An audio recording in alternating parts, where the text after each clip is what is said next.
Just now relax. You can slowly remove your eye bands. You can slowly let the light fall on your eyes, two eyes.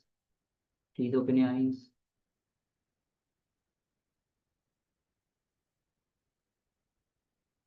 And from that space, let's start sharing what Paramashiva revealed to you, what Swamiji revealed to you through the power of third eye. So please go ahead and start sharing your revelations of the third eye.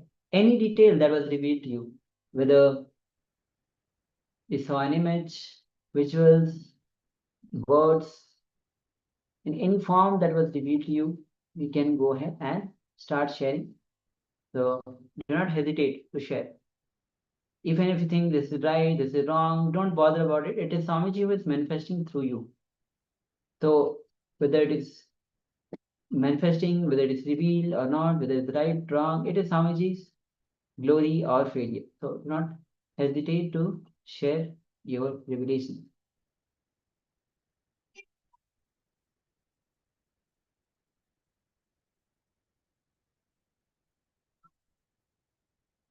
Meditation with the master.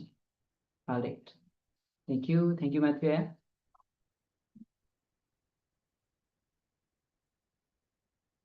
Just waiting for a few moments, then we'll reveal the image once again. On your screen, we have Ma Nitya Atma Purnanda. That's message Nithyanandam. Yes, Nithyanama. So if you have taken part in the power manifestation, please go ahead and can start sharing your revelations.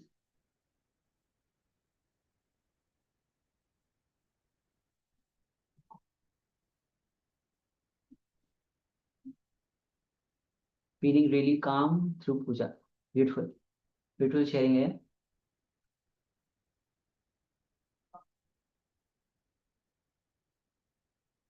All right. So let's bring back the image once again on your screen. Yes, so this is the image that we had projected. So it's a flower tree or plant. You can see there's a wooden fence, and just behind that there's a tree or probably a plant for where the flowers. You can see pink, white colors of flowers. Of course, you can see the leaves which are green. The wooden fence is painted in white. So yes, this is the overall image that we had displayed.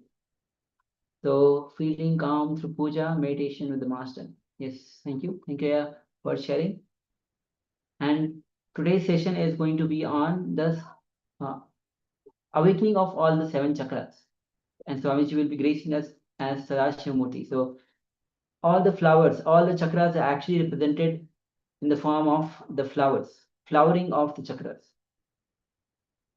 So that's how, you are quite, you have mentioned meditation with the masters. Of course, when you meditate, all your chakras gets awakened. So there's a quite similarity, connection between what we had, between the chakras and what we had shared and what we had projected.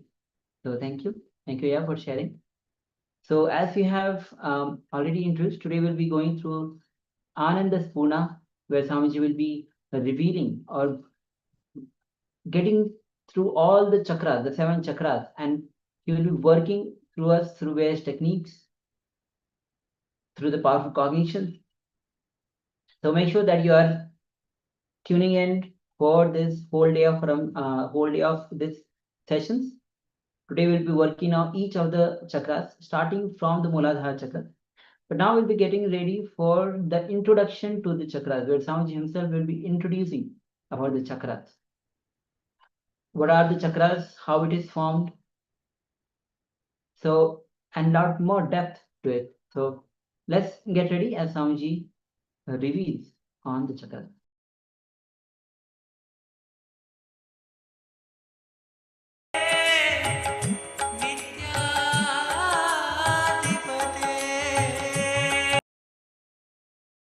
In the heart of St. Kitts and Nevis, where the ocean meets the sky, a historic gathering is unfolding. The United Ancient Nations, a global forum where the world's first and ancient nations unite to share wisdom, confront challenges, and co-create.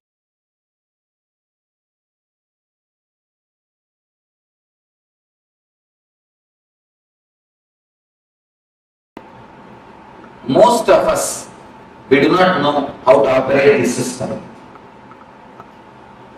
The system given to us by God is an unknown thing. Somebody is using as a bullet cart, somebody is using it as a tractor, somebody is using it as a aircraft. The system given to us, see the same system, tribal people are used as a bullet cart, an educated man is used as a tractor, pilot has used it as a aircraft. What is the difference between these three people? Nothing. The system is same, but the man is knowledge. Just like that. The system is given to us by God. Most of us, 90% of us, use this system only as a bullet cart. Taking birth, eating, drinking, reproducing, dying, over. Nothing much is achieved in our life. A few Benzes, few bungalows. If you weigh your life, it's few Benz, few bungalow, little bit of moving here and there, over. Nothing much. Few children. Nothing much is the life. A normal course of life. Taking birth, reproducing, and dying. Nothing much is achieved. Nothing new has happened. Nothing great has happened to the consciousness, to the being. Nothing worth mentioning has happened. Somebody came and asked me, Swami, why in the cemeteries, in all the graveyard, it is called born and died. Born, such as the date, died, such as the date. Why? Nothing worth mentioning happens in between. That is only worth mentioning things. In most of our life, that is the reason. Born and died, except birth and death. Nothing worth mentioning happens in our system. So most of us use the system as a bullet cart. We just use it in a minimum level, dull, dead, dragging. Most of our life, if it is tuned, it can be tuned only dull, dead, dragging. This is the first level, first layer of life. The second layer of people who have entered into the zone of art, who have become artists, who have become painters, dancers, musicians, who enter into the next dimension of their life, not for money's sake. If you dance just for your being's beauty, if you sing just out of your bliss, if you paint just out of your job, you became a painter, or a dancer, or a musician. The next dimension of your life, when you explore, you use your system as a tractor. A man with a simple head can never become Thagu. If you want to become Thagu, you need to have your next dimension. Persons like Thagu, Van Gogh, all these great scientists are the next layer. They can be called as something more than scientists because they explore the next dimension. That is the reason the Nobel is given for giving them. Gitanjali, the monumental works are the great dancers.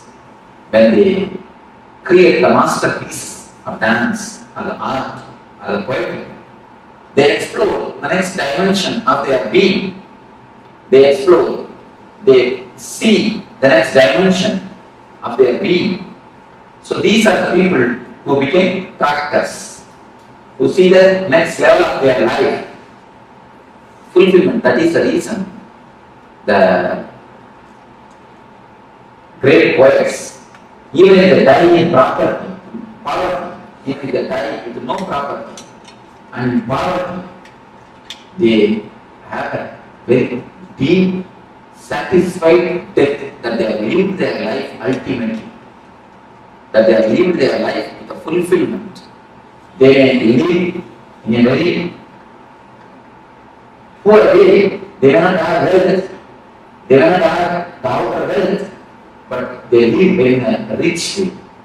wealth is different, the richness is different. They may have the comforts, but they live in a very rich way, like a kings. I mean, if you read the Bharati's life, Bharati is a great poet from Tamil Nadu.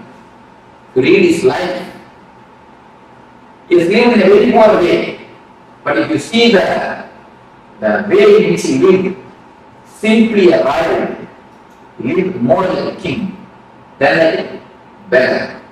You can see all the poets, great poets, they are not living wealthy way, in a so-called wealth, the outer comforts, but their life is really rich because they have seen the next dimension of their being.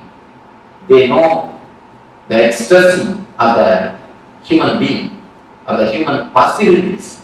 Whatever way you can express your being, the possibilities of human being, the next dimensions of possibilities, they are touched.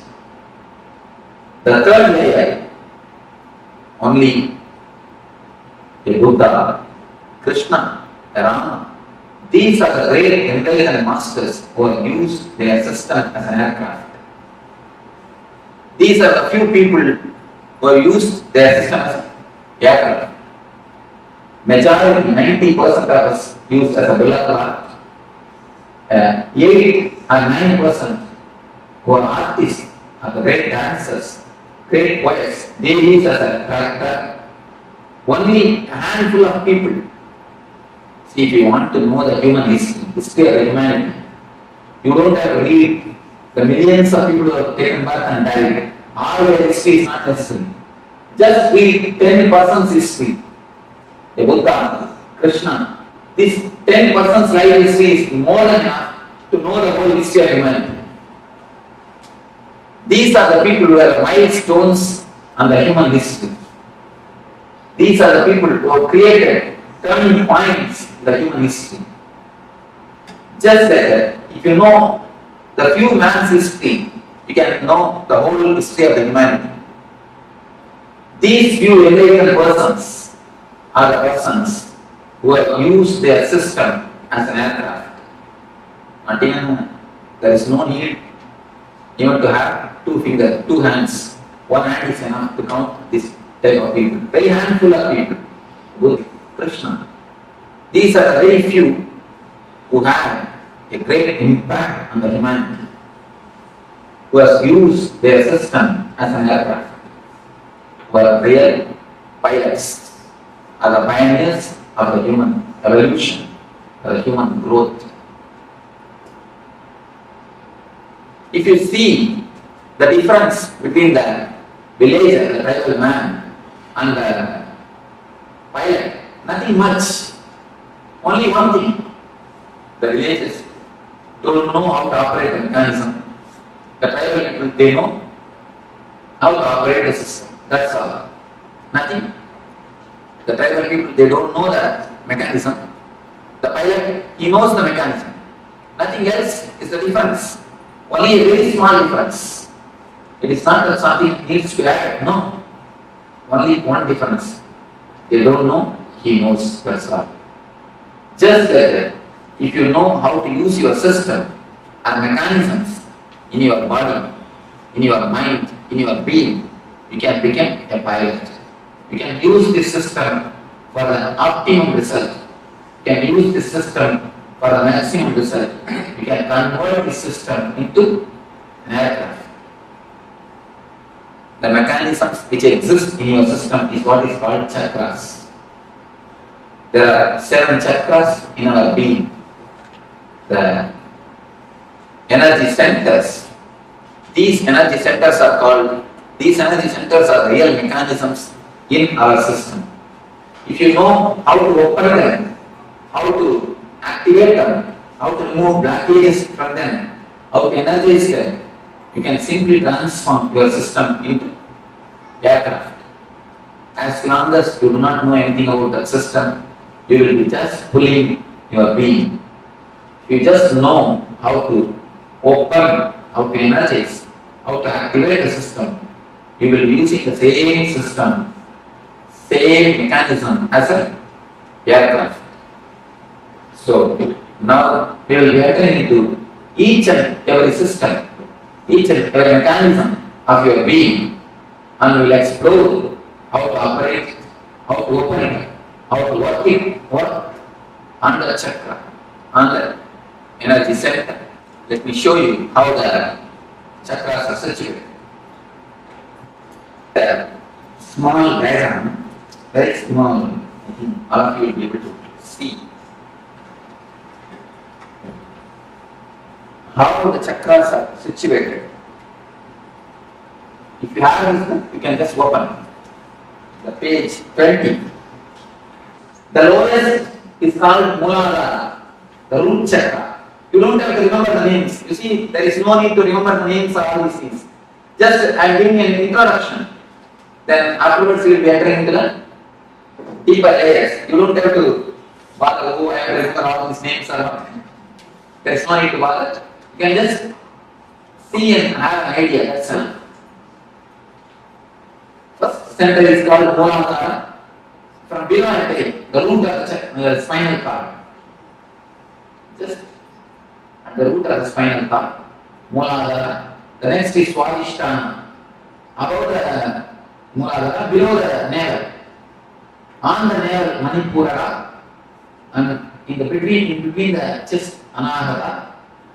Then on the throat, Vishuddhi, and between the eyebrows, Anya. Top of the crown, top of the head, it is called Sahasrara. This much is enough. You know that, if you have a basic idea, few energy centers which exist in our being.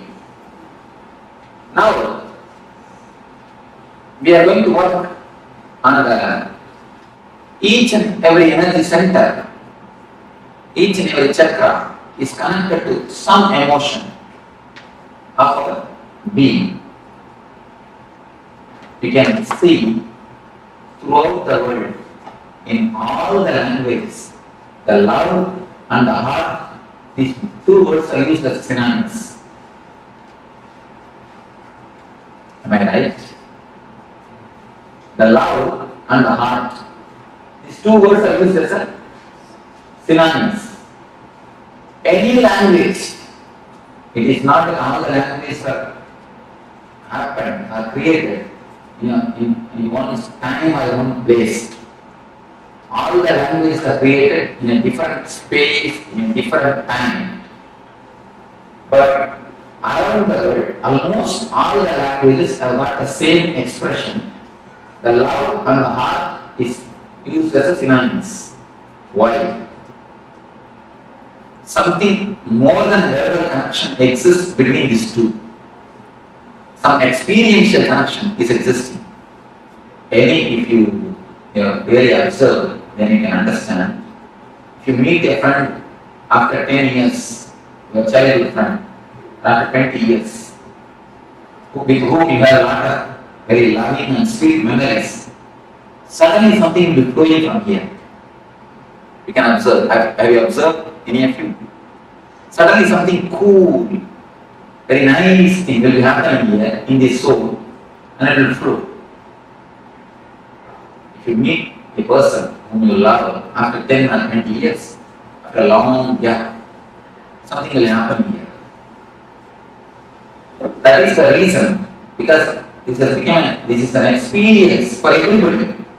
That is the reason in all the languages, not only the Indian languages, or Western languages, even the tribal languages, I have seen at least more than 100 languages I have verified. In all the 100 languages, love and the heart is synonymous, because it is something to do with deeper emotion. So the love is the emotion which is related to another chakra, the heart center. Just like that, each and every emotion is related to each and every chakra. If you receive any shocking news, or the news which you can't bear, immediately the first effect will be on your stomach. You will have a stomach upset. The stomach will be upset, either you will have diarrhea or loose motion. Have you observed anybody who had experience? Can always listen, it's an experiential thing. The first blow will be for Manipura Chakra. The worry and depression is very closely related to Manipura. And again you can see, in all the language there is an expression. If you receive some news which you can't tolerate, you say, I can't digest it. I can't stomach it. I can't digest it is an expression in all the languages. Again, because the worry and depression is very closely related to Manipura Chakra. Like this, each and every emotion, the sex is related to Muladhara Chakra. The chakra which is in the near the end of the spinal cord, the root of the spinal cord.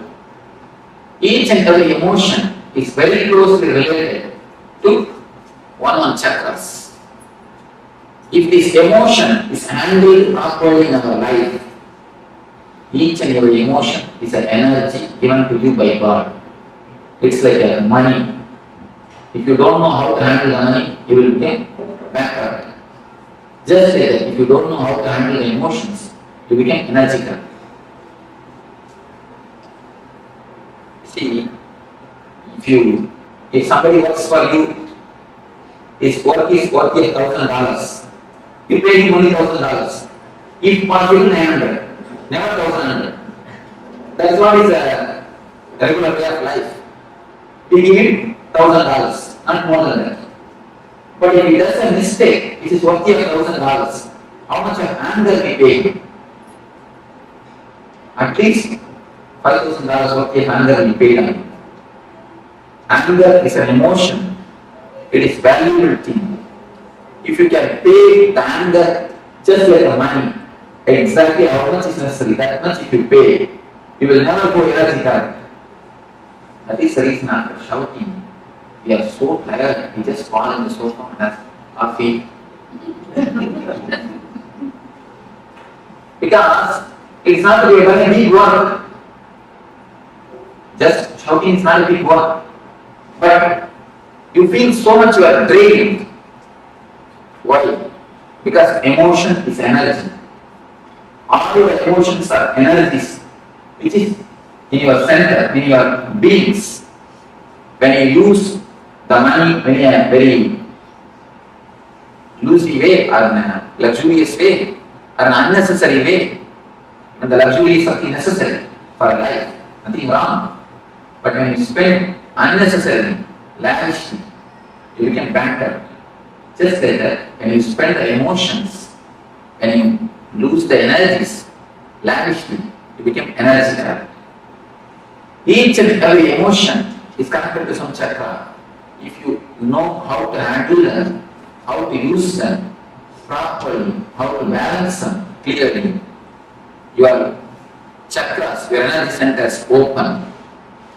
If you don't know how to balance them, if you don't know how to use them, if you misbehave with the energies, see, having or showing too much of anger is a misbehavior with anger.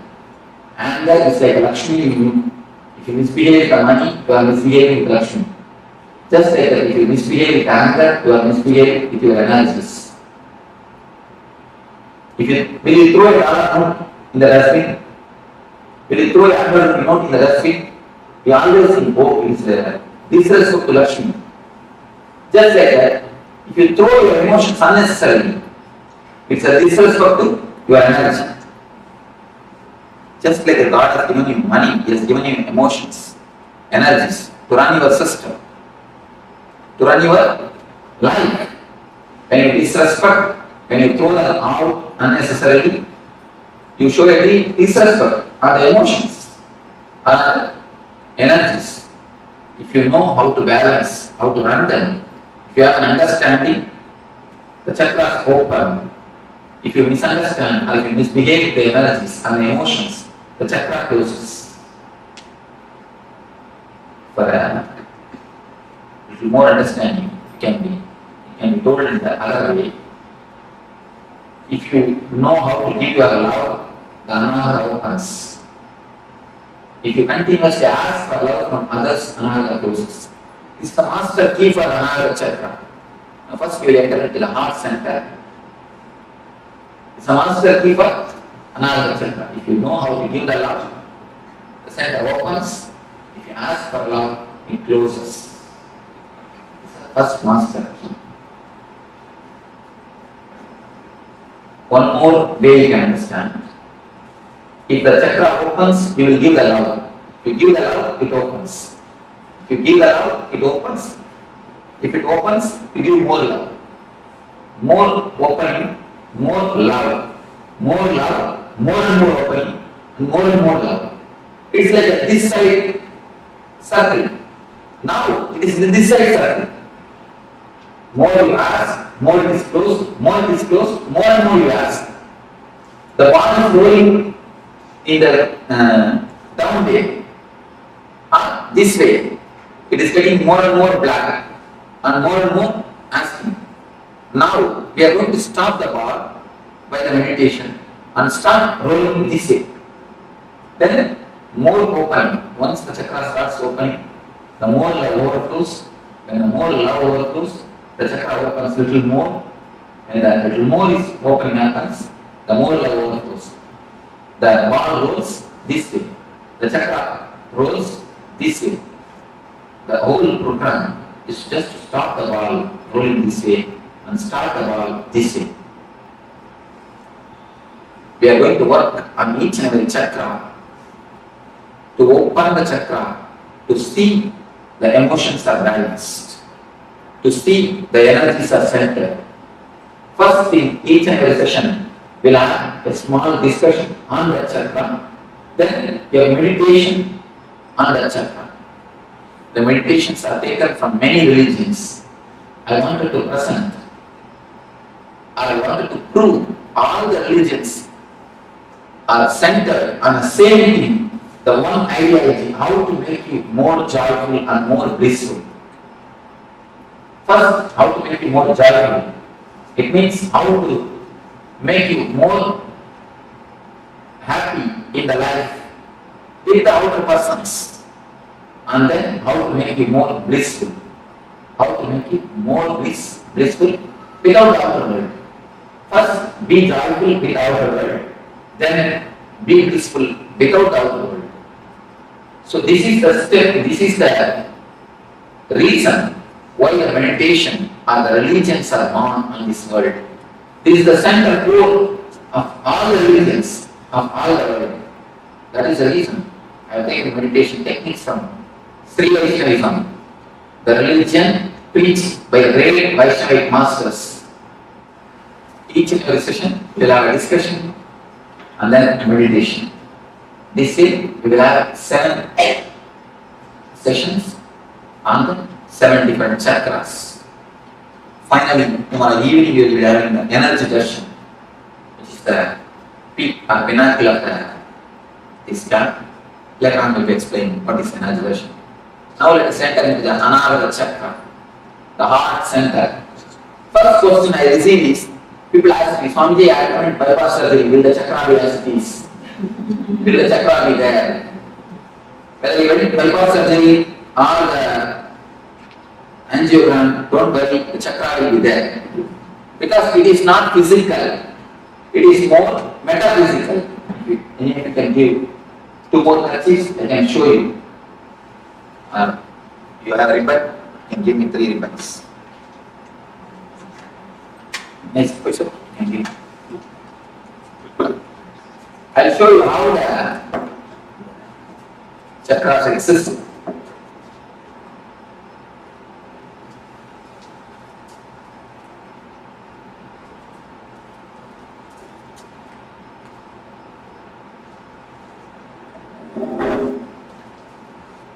See, it is like 3 bodies. We have 3 bodies. Please be very clear. Don't think you have only one body. The one body which you are using now. The next body which you are using in the dream sessions. When you dream, you will be sleeping. This body will be lying in Chicago. But you will be dreaming as if you have gone to India. Then with which body you are going to India? This body is lying in Chicago only. But you are in India. How can it be? So the body which you are using to go to India, the subtle body, that is called Sukshma Sarira. The second layer body. One is physical layer Another one is Sukshma Sarira. The third layer of body is a Karma Sarira, which is called the causal body, which you use in the deep sleep.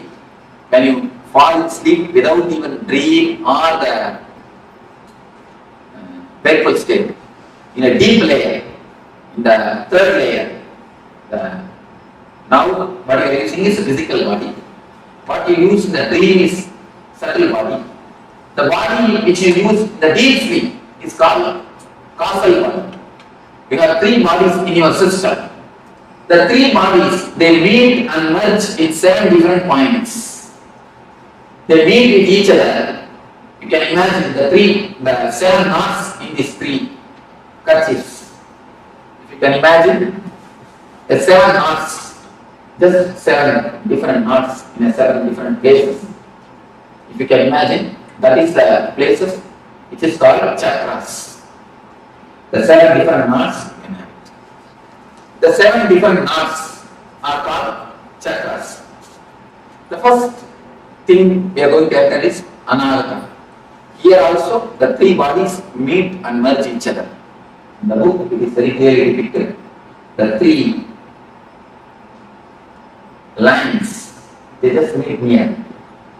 That is the zone where the chakra is there. They just meet. Where chakra starts. So even if you undergo bypass surgery, the chakra will be there as it is, without any blockage, because it is more metaphysical. This chakra is love. When you ask for love, when you ask for attention, this will be there. I am changing the word from love to attention need. Because whatever you know as love is nothing but attention. If you say somebody loves you, what do you mean by it? He gives attention to you, that's all. He gives all his attention, or all his time, all his money, all his energy, or all his space to you. Attention is what we call as love. Actually, except a man who is enlightened, nobody can know what is really meant by the word love. Whatever we know about love is nothing but attention. If you say that he loves me or she loves me, what it means? She gives you enough attention. He gives you enough attention. He gives you enough of his energy or money or whatever. Once the attention is given, everything else is slowly given. So the attention is what is called love in our language. When you ask, when you give your attention to others, the chakra opens. When you give your attention to everybody, whomsoever asks, when you leave overflow, this chakra opens. When you start giving, this opens. When you start asking, this chakra closes. You can just see, you can just scan your life. Almost all our life is just centered on the attention of the others. From the young age, we are trained, you can see the young kids. They will just put 2-3 steps and then they look at your face. If you smile, you agree for what they do. Then they do the next steps. Otherwise, they stop and they wait for your concern. You can see in the young kids, anything they do, just they look at your face for the confirmation. For your okay.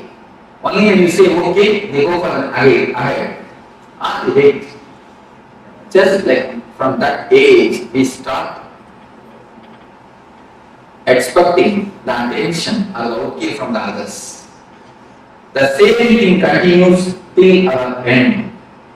You can see in how many places you just wait or expect the others okay, others attention. You can see more than 80% of your decision is influenced or it is waited.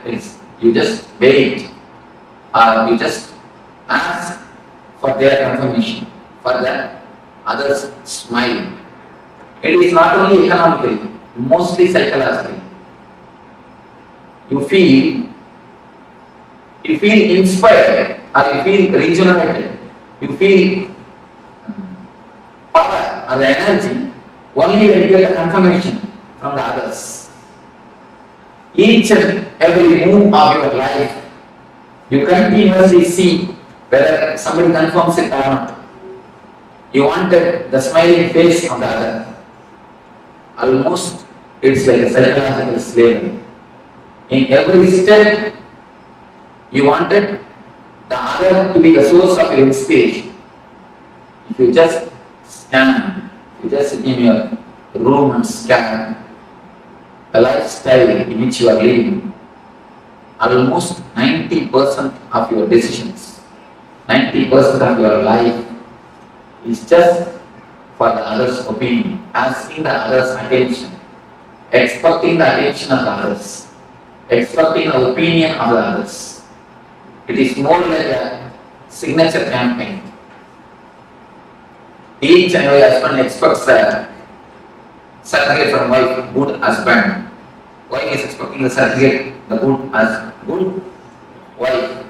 Parents, good parents. Son is expecting a good son. Each and every system we expect certificate from our brother, from sister, from father, from son, from everybody. Just to feel good, just to feel energetic, we expect the certificates. Only with a smiling face or with the certificate, we go next. We go ahead. See, adjusting or not adjusting is perfectly okay. There is a vast difference between adjusting and compromising.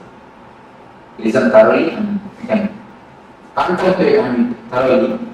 We may ask, should we not adjust? Adjusting is perfectly okay, but compromising is very bad. Just understand what is the difference between adjusting and compromising. Adjusting is like you have all your energy source or inspiration or the strength within you. Then you give your love, you adjust for the sake of others. It is perfectly okay.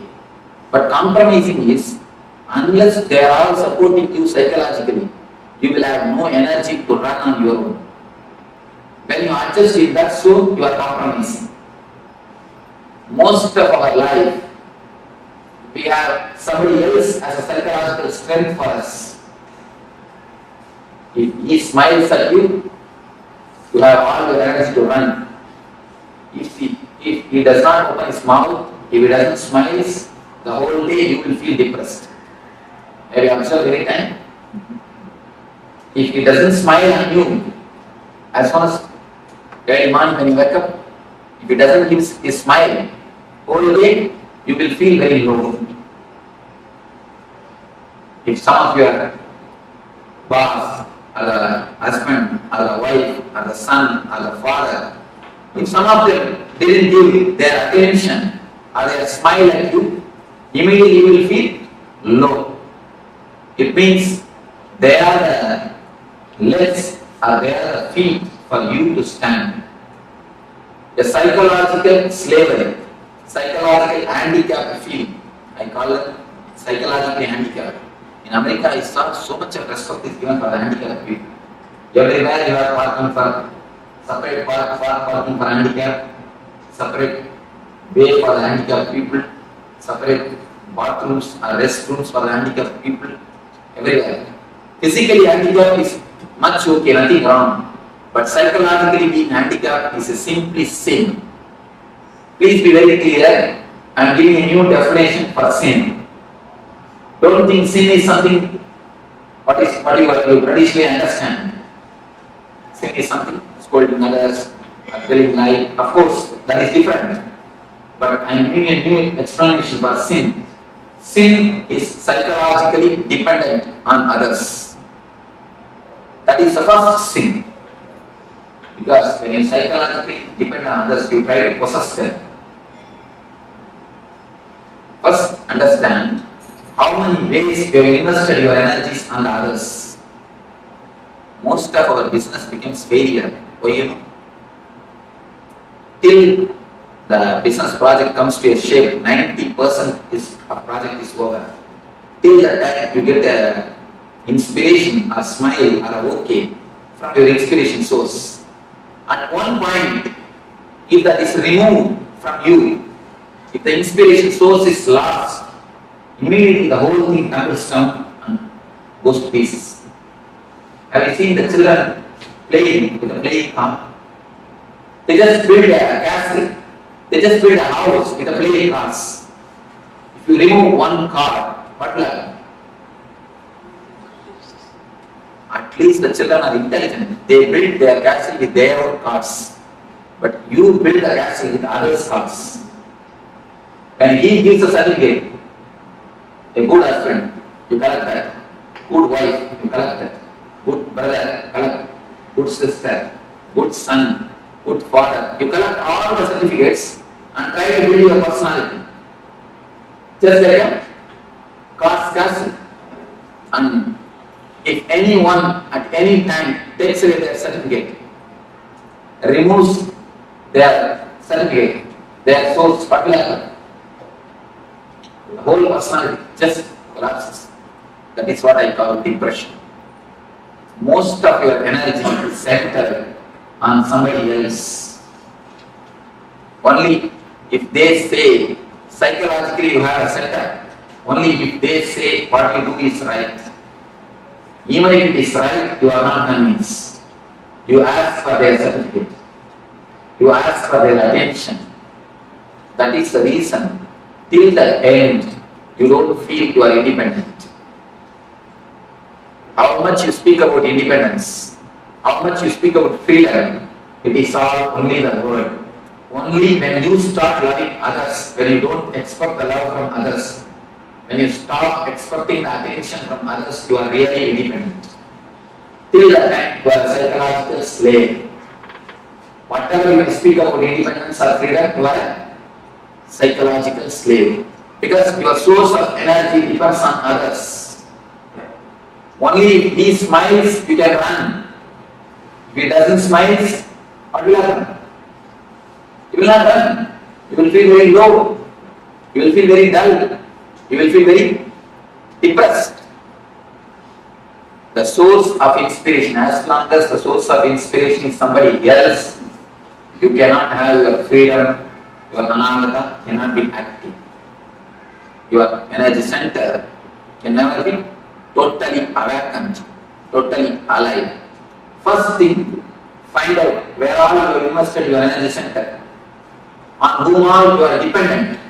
Please be very clear on whom all you are dependent psychologically.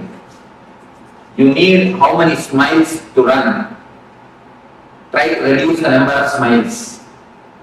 Even without that smile, start running. Even without that okay, start running.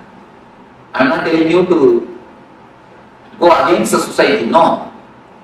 Do your same routine, same lifestyle, but try to reduce the number of smiles. Don't expect, don't keep them, don't make them as the source of inspiration. There are few things which you may not be able to drop at all. Then at least keep them in a good record. So that at the time of emergency, let them not take away their cars. If they take away their cars at the time of emergency, then you fall into the real deep depression. So try to become independent. Try your best to be on your own. Try to center all your energy at your own heart, at your own source, at your own personality, at your own being. When you feel you are not able to cut or you are not able to run without one person's smile, understand that I am not able to run without these 2-3 persons. And at least keep a compromise with that 2-3 persons. You will know that I am compromising with that 2-3 persons. I am not serving them, I am compromising with them. Please be very clear. Don't expect any reward for your compromising. Many of us think, I have served my husband so many years, all these duties I did, but I never had any reward. He never did anything for me.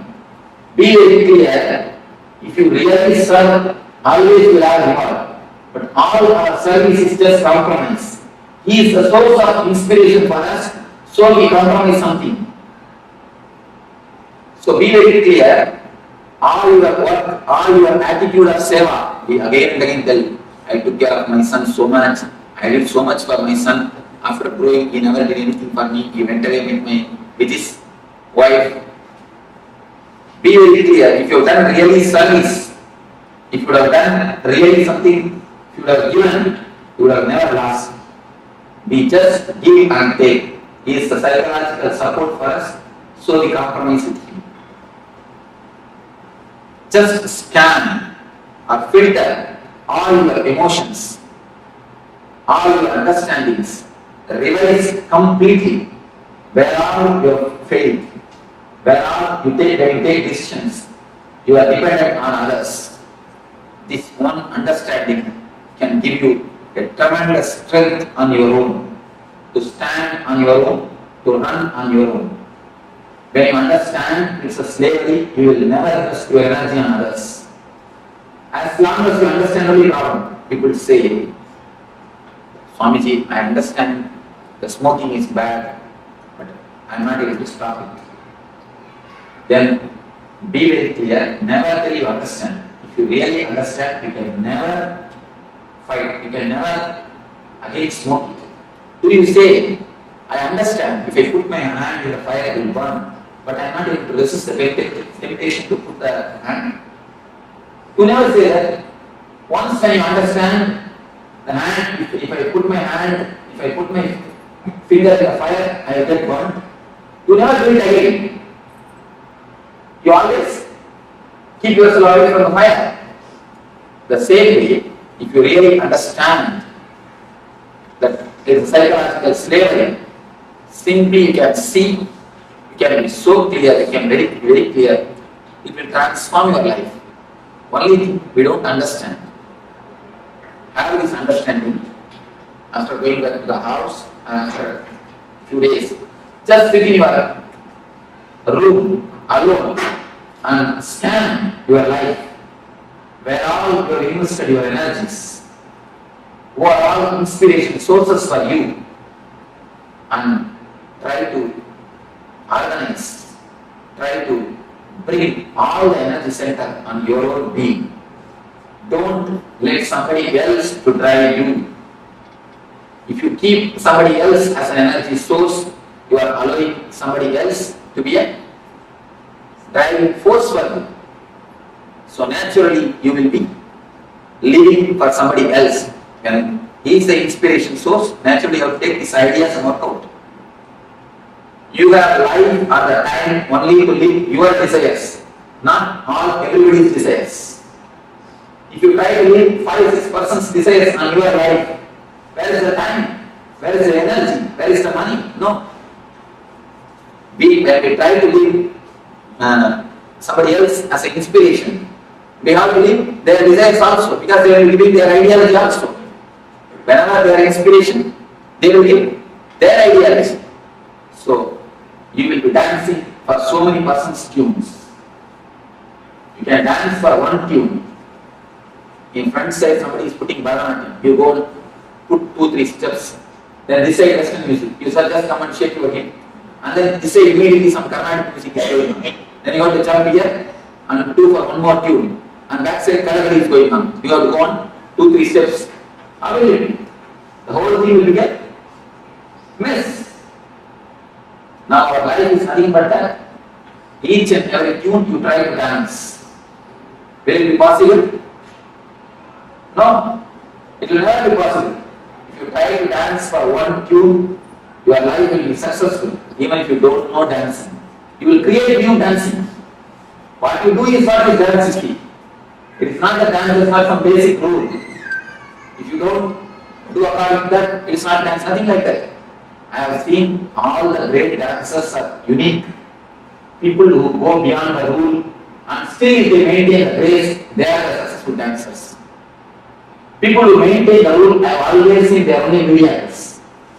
In any field, when you go beyond the rule and still you maintain the grace or the beauty, then you are a successful dancer. Either in a classical dance or the Western dance. Go beyond the rule and maintain the grace, you are successful. So, anywhere Only when you have your individuality, only when you have yourself as a center, you can be successful. So here is a beautiful meditation technique from a Tibetan Tantra, the Tibetan Buddhism, to center your energies. Now a small understanding you have about this Ananda, then you will be entering into the meditation or the technique to center your energy. After the meditation, you will be entering into one by one sessions. Now, before entering into the meditation, you will have few minutes for question and answer. Of course, due to short of time, otherwise, generally I make everyone to question. Even if they don't have a question, I tell them at least tell few words. I try to, in my way, I keep the list. People who attend at other age, they know. I make everybody to ask, but now I think we will not have so much of time. At least few questions, I will try to respond to. Yes, A few things like if somebody says don't put the hand in the fire, we don't because we know it burns either by feeling it or by experiencing it. But at the same time, there are some things, though we know it shouldn't, we shouldn't do it, but we are still doing it. It's like a psychosomatic because it's comforting and we really do it. One small story. One man came and told me, Swamiji, last week I read a book which explains very seriously the dangers of smoking. How they get cancer, how many problems come due to smoking. Then I stopped. I asked him, oh, you stopped smoking? He goes, no, I stopped reading. See, actually, if you know very clearly the fire burns, you don't put your hand. The problem is, first when you put your hand in the lighter fire, you get burnt. Then you think, I think lighter fire only burns. If I put my hand in the oven, it may not burn. Let me check. You put your hand on the oven, then oven fire also burns. I think if I can put my hand in some other candle, let me see. You put your hand in the candle. Just like that, you try with each and every fire. Finally, when you understand all the fire burns, your body will be burned. Because the age will be over. You end up in that age, your age will be over. It's more like that. The understanding is not deep. If the understanding is deep, you can never go beyond it. We don't allow the understanding to sink deeply. See, whenever you receive some intellectual conclusion, you don't allow the intellectual conclusion to work on your emotional layer. If you allow the intellectual conclusion to work on your emotional layer, you never go beyond it. The allowing the intellectual conclusion to work on the emotional layer is what I call it meditation. Meditation is nothing but allowing the intellectual conclusion to sink deeply into the emotional layer. Now you understood few things. If you meditate, that time, the meditation technique will allow the intellectual conclusion to sink deeply into the emotional layer.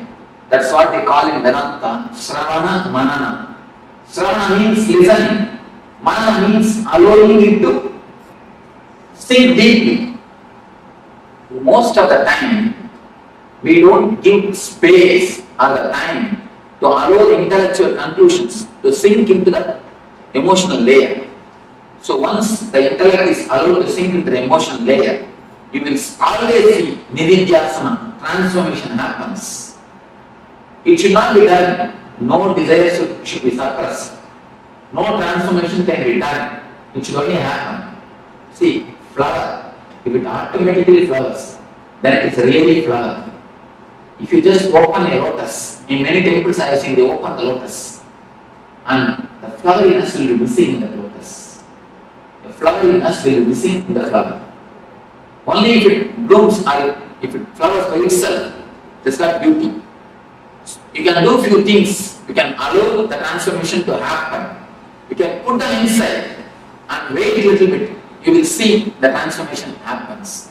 But we neither give time or the space to see it, or we are too urgent to see the transformation. The desire for transformation is so pushing, so urging us. You see, the desire for the outer object and the desire for transformation, both are not the same. When you desire too much for the outer object, you make miss of it. Just like that, if you desire too much for the transformation, you make miss of it.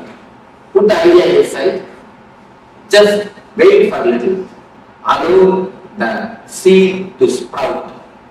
A small story. Once 3 monkeys, they got a mango. They were living in a forest, they got a mango fruit. If one monkey gets a mango fruit, you know what will happen. The 3 monkeys, they already worked for that. So all the 3 asked for a share of the mango. Now the problem starts. How to share? Finally all the 3 monkeys, they got together and they decided, see, this one mango, we 3 cannot share. We will plant this mango, pour water, put fertilizers. Then it will become tree. We all will have enough of mangoes when it becomes tree. They all decided, they put they planted the mango. See, the first one, he took the responsibility of pouring water. The next took the responsibility of putting the manure or the fertilizer. The third took the responsibility of security of the seed. All the 3 are doing their duty so religiously for 6 months. For more than 6 months. Still the seed is not sprouted. So all 3 called for a conference. All the 3 sat together and they started discussing. The first monkey told, you see, every day I am pouring the water religiously. Every day morning I pour water. Not even one day I missed. I miss my morning walk, but I never miss pouring water. I don't know what is happening. The next month he told, every day 4 o'clock I put the manure and fertilizers. I don't know what is happening, why it is not coming. The third month he told, you see, 24 hours I stand here as a security. I don't go anywhere else. And not only that, above all, every day I just dig it out and see how it is going. You see, every day when you dig it out and see, it can never sprout. Pour water, put manure and wait for a few days to sprout the seed by itself. Just like that. We listen something now and we do meditation for 20 minutes. Immediately it's for, oh, still no, nothing has happened. Still no transformation has not happened. So wait for some time. Give little space for the seed to sprout. Allow the conclusion to sink in and do the meditation. The conclusion is the seed. Meditation is the manner. Just wait, give a little bit of space or the time to seed to sprout. Otherwise, we will be digging just every day and see what indication we will be doing the same. Just the digging itself will drop them, will stop the sprouting. Digging creates a guilt. You see, digging I have seen many people. As soon as you hear these things look so nice and so well put, immediately you start working it out. When you start immediately, naturally you will feel you will have one pitfall. Then you create a guilt. Oh, I am not able to do, I am not able to see. The guilt that I am not able to stop smoking creates more trouble than the smoking itself. The guilt becomes so deep thin layer in your life. You decide, I cannot put all these things into the life. I cannot practice. The Swami can practice because he has lived all his life, but I cannot practice. You come to a conclusion that these are outdated ideologies. These cannot be practiced just by one or two pitfalls. That's the reason I'm telling, allow the transformation to happen. You will see it always happens. I have not seen single seed die. Maybe in the outer world, seeds may die. In the inner world, no seed dies. In the heart of St. Kitts and Nevis, where the ocean meets the sky, a historic gathering is unfolding. The United Ancient Nations, a global forum where the world's first and ancient nations unite to share wisdom, confront challenges, and co-create solutions rooted in ancestral knowledge. The United Ancient Indigenous Enlightened Nations represents over 160 indigenous member nations and communities, advocating for more than 300 million people across all continents. Here, ancient wisdom meets modern action, fostering international cooperation, cultural preservation, and sustainable development through indigenous leadership. Beyond dialogue, the UAN experience nurtures the mind, body, and spirit. Sunrise meditation. Yes. So the seed in the outside world may die, but the seed in the inside world does not die. So if you have actually had any spiritual practices, the things that never dies, but do not try to take out the seed, as Samaj was mentioning, like the other monkey.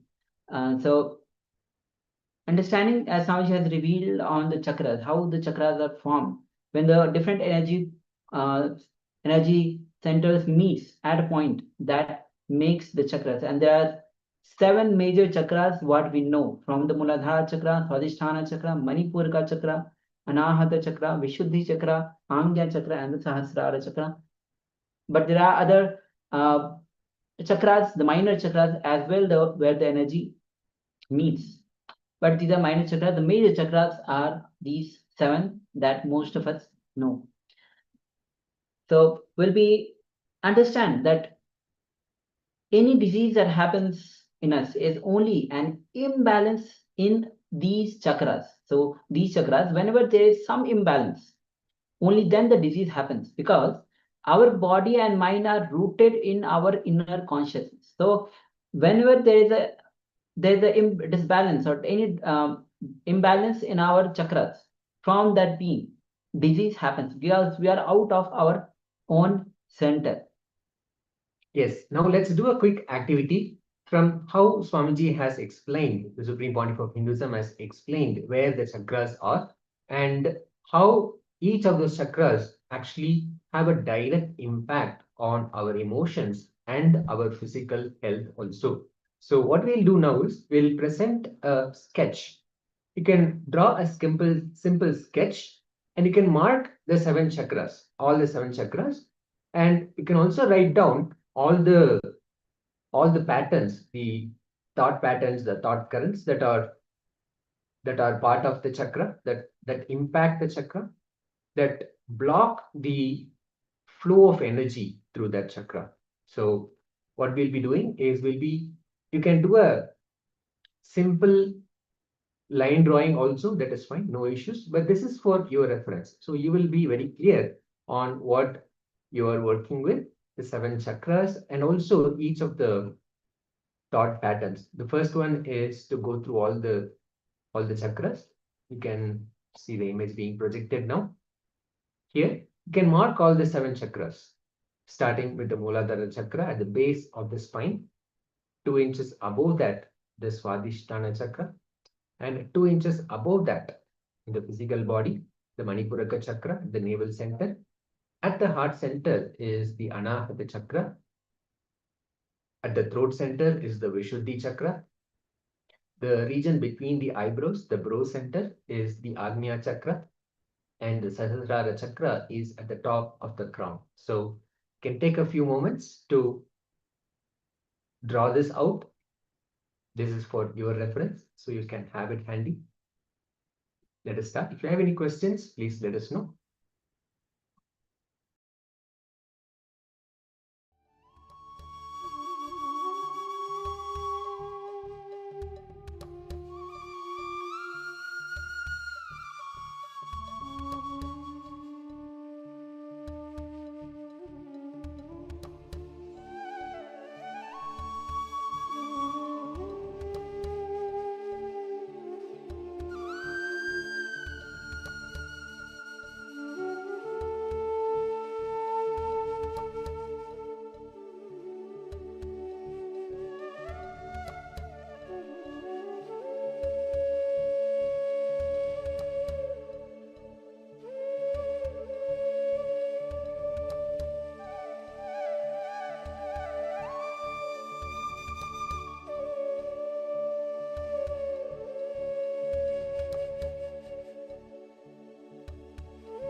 Yes.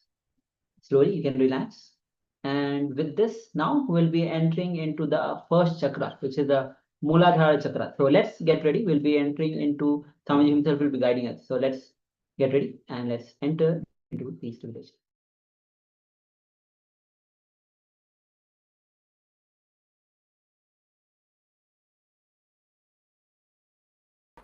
So now we come to the first chakra. First chakra is Muladhara. As I told you, there are two ways to open these chakras.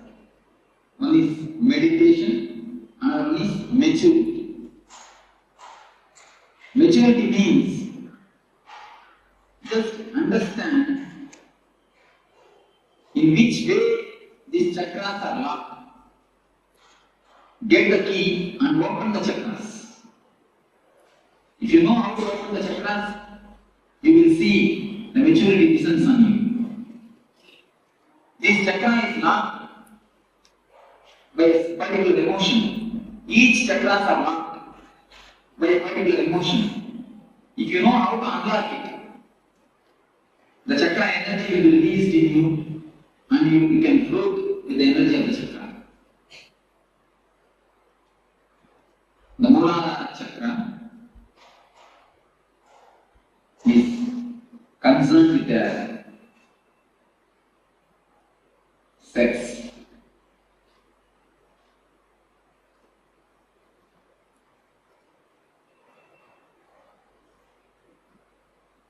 In the world, most talked about, most discussed about, most of the books are written about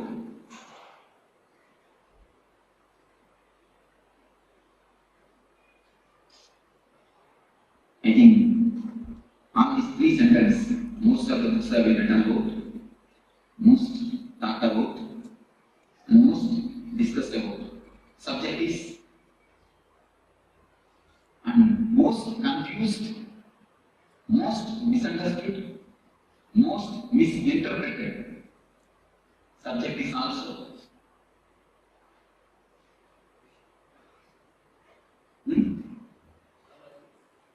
No. No. Sex. This is the subject.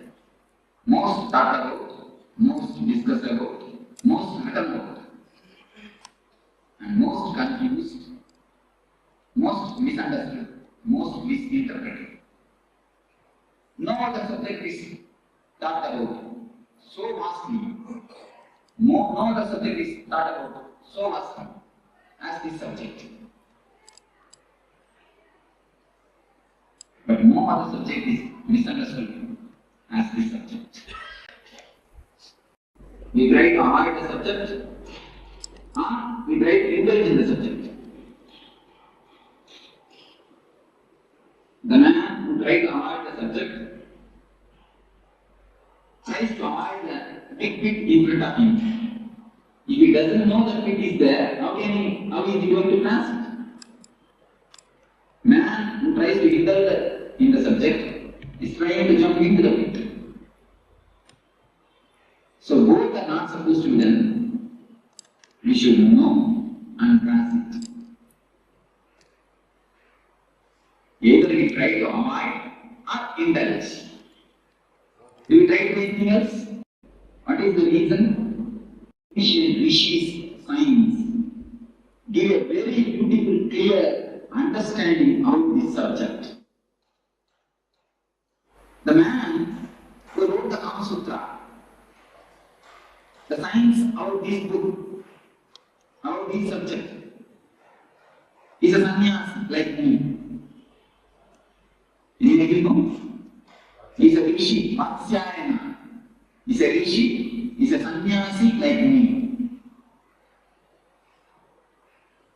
He is questioning, what authority do you have to speak about this subject?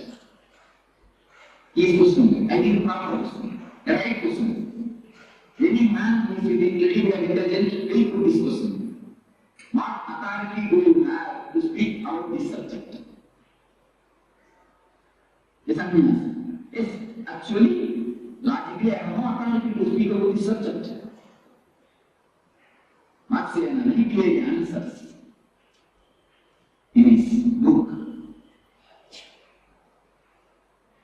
But example he gives, I have modernized and I am giving a modern way. He gives an ancient type of example. In those times, there used to be an Ayurvedic system which is used to use the electricity in the bioelectricity. He gives that example. I am giving you the very clear example. Electrician knows how to switch on and off the switches. He knows what is the circuit behind the switches and the instruments.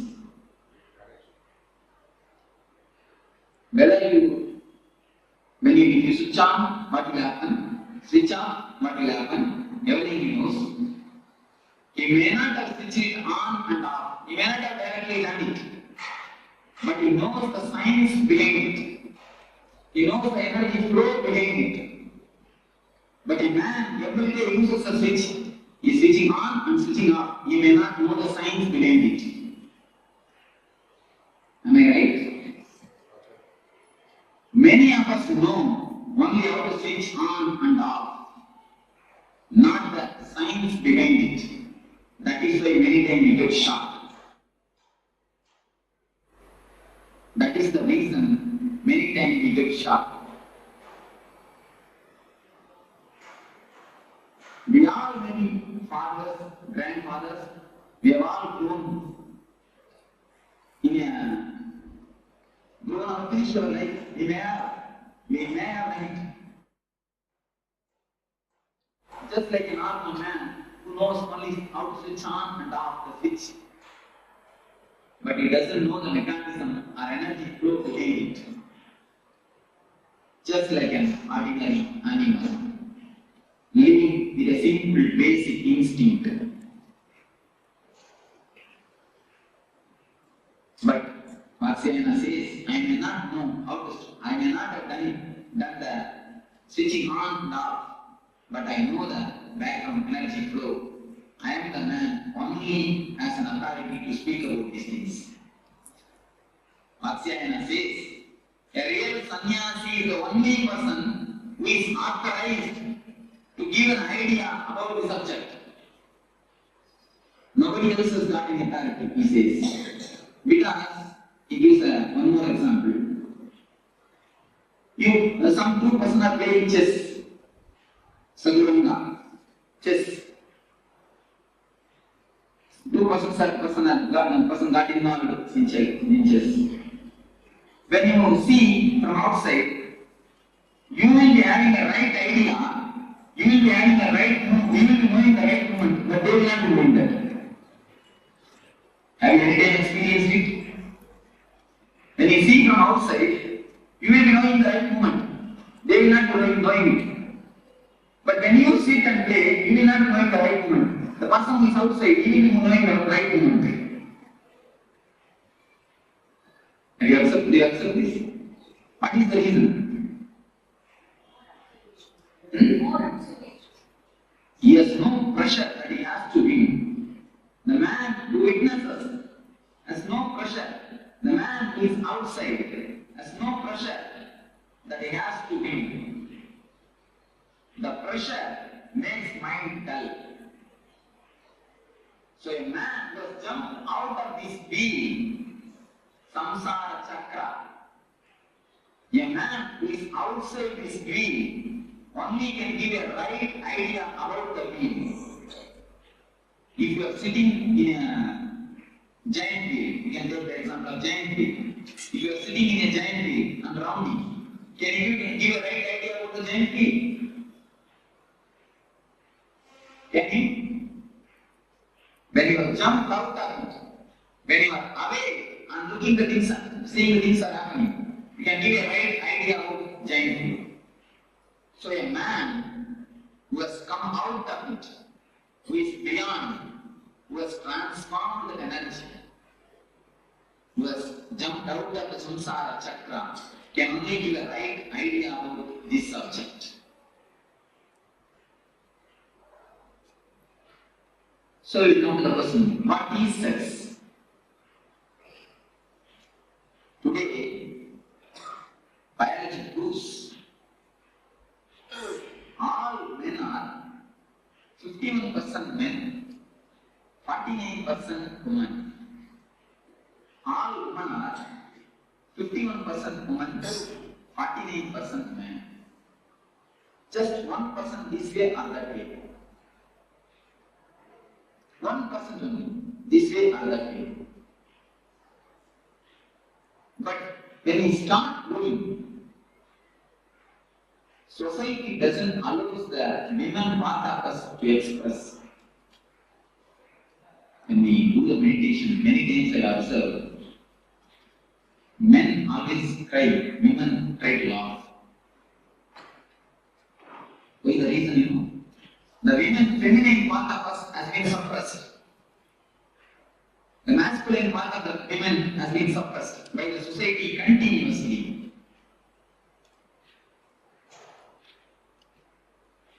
When we start growing,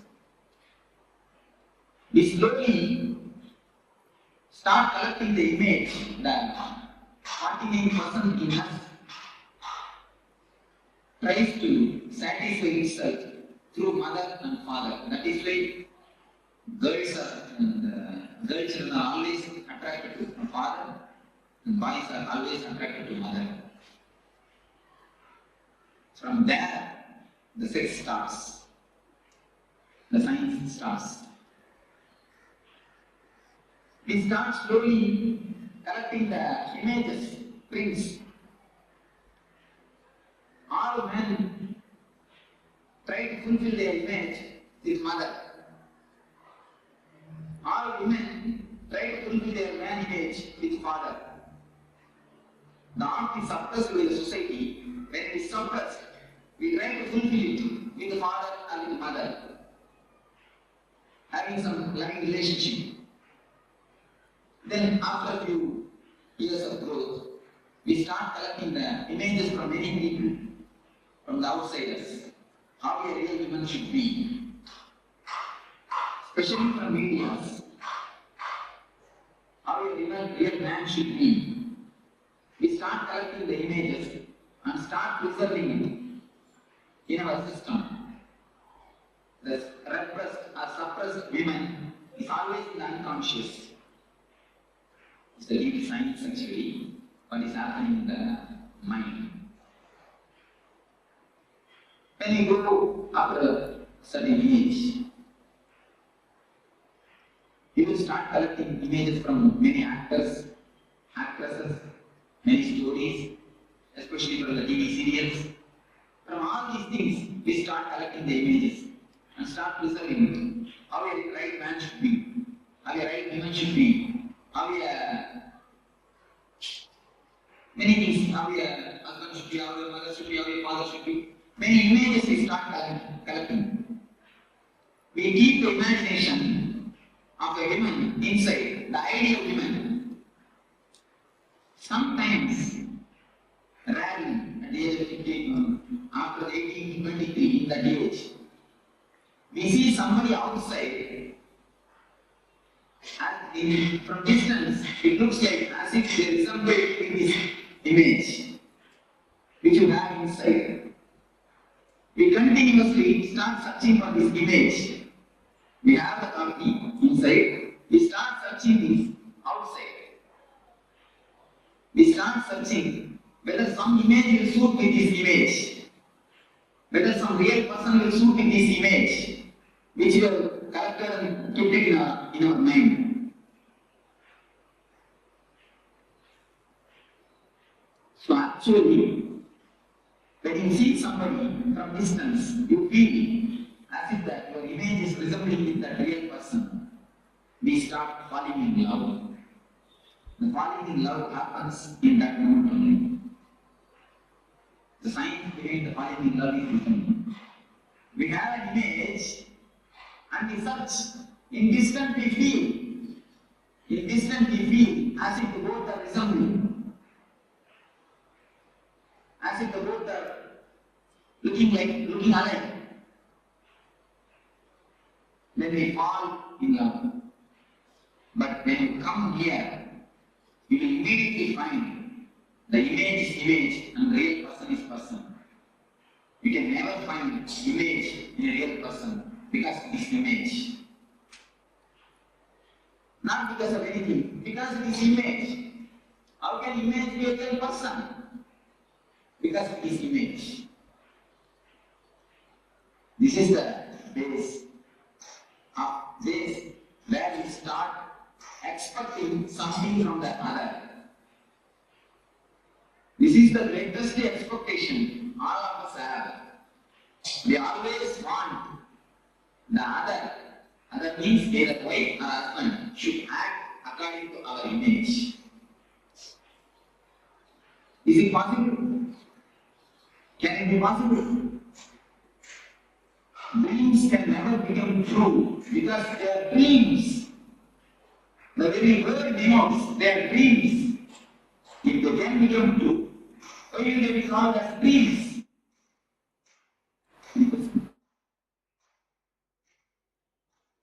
Just me, very clearly. Please listen with full attention and try to digest what I say. That's why I'm very slowly. If any question, please raise. Now we will come to the clarification. This is the way in which our expectations about others starts. We collect all types of images from media, TV, wherever we see the ideal person. We collect that image and keep it inside and try to actualize it. We try to make it a reality with a living person. Is it possible? It can never be. That is why all love ends in pain. All. Capital letter A-L-L we can use. All. Without exception. We can say there is an exception, one or two, like Ramakrishna and Sharada Devi. Both of them have no image. Both of them have no expectation. So something directly happened between them. The pure love transmission, of course, that type of exception is really. In ordinary plane, all of us feel that we got cheated. Men or women both feel that we got cheated. The reason is the basic science is such. If you don't understand, you will put the blame on others. Other is never to be blamed. Blame is take the blame on you. You expected, you imagined, and you try to force your imagination upon others. Who will be the responsible for the failure? Who can be the responsible? Who has to be the responsible? But do you understand that whatever I say is in a very practical reality? What is happening in our day-to-day life? But we never try to look into it. It is happening in our everyday life. We never try to look into it. Am I right? It always happens. We never look into the great truths.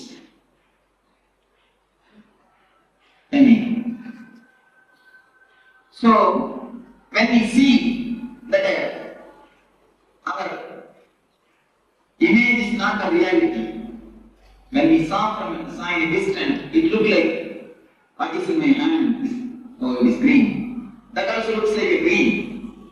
When it comes near, no, it is little yellowish. When it comes more near, no, it is slight white. When it comes near, you will see it is red. and its wife. It is green. Totally opposite and totally different. Then you think you have decided wrongly. Then what we do? We don't keep quiet. We start sculpturing the man according to our image. Women sculptures man, man starts sculpturing women. We try to possess each other. We try to make them into a matter. If you want some furniture, if you have a chair, you can keep it where you want. It will act as you say. If you keep it there, it will be there. You can give it to somebody else. And if you have wood, you can make furniture according to you and keep it there. But as you possess these furniture, do you think you can possess a live person? If you possess a live person, what you are doing then? You are making a spirit into a matter. You are reducing a man into a matter. You are degrading him or her. When you degrade somebody, do you think she will respect you or he will respect you? No. Problem starts. Problem starts. The unending war starts. Almost I can say unending war. Unending war starts. Our whole life, the so-called life, is nothing but this unending war. Any of you, of course, I can go more deep into this subject. Many of you can raise any questions. Always it goes in such a way. So we have an image and we start carving. The whole day, 24 hours, she is with hammer and chisel, you are also with hammer and chisel. When you find her, you start chiseling. When she finds you, she starts chiseling. The house is continuously completely filled with the sizzling sound. Keep quiet. Don't stand. All these sounds are nothing but sizzling sounds. The continuous sizzling sound is resounding in the house. So, this is the way this chakra is locked. When you expect something from others, when you try to fulfill your imagination by disturbing others, this chakra gets locked. This chakra has nothing to do with sex as you think, as you get the meaning of the word sex. This chakra is something to do with deeply our imagination. This chakra has nothing to do directly with sex. This chakra gets locked or unlocked with the imaginations.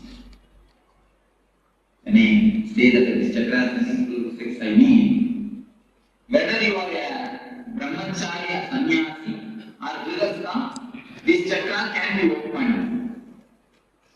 Even for sannyasis, this chakra can be locked. So it has nothing to do with the outer condition of life.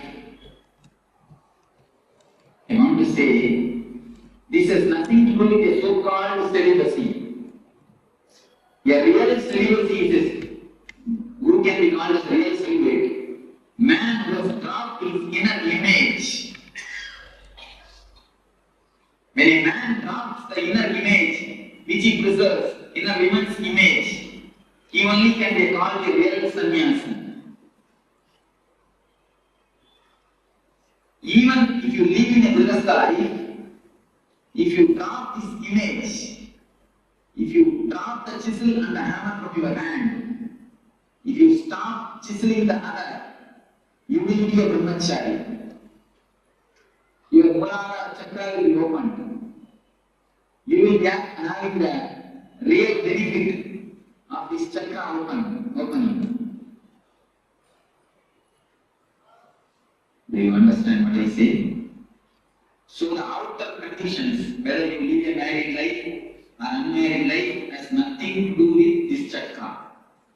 Don't think only for a sannyasi this Muladhara chakra can be opened.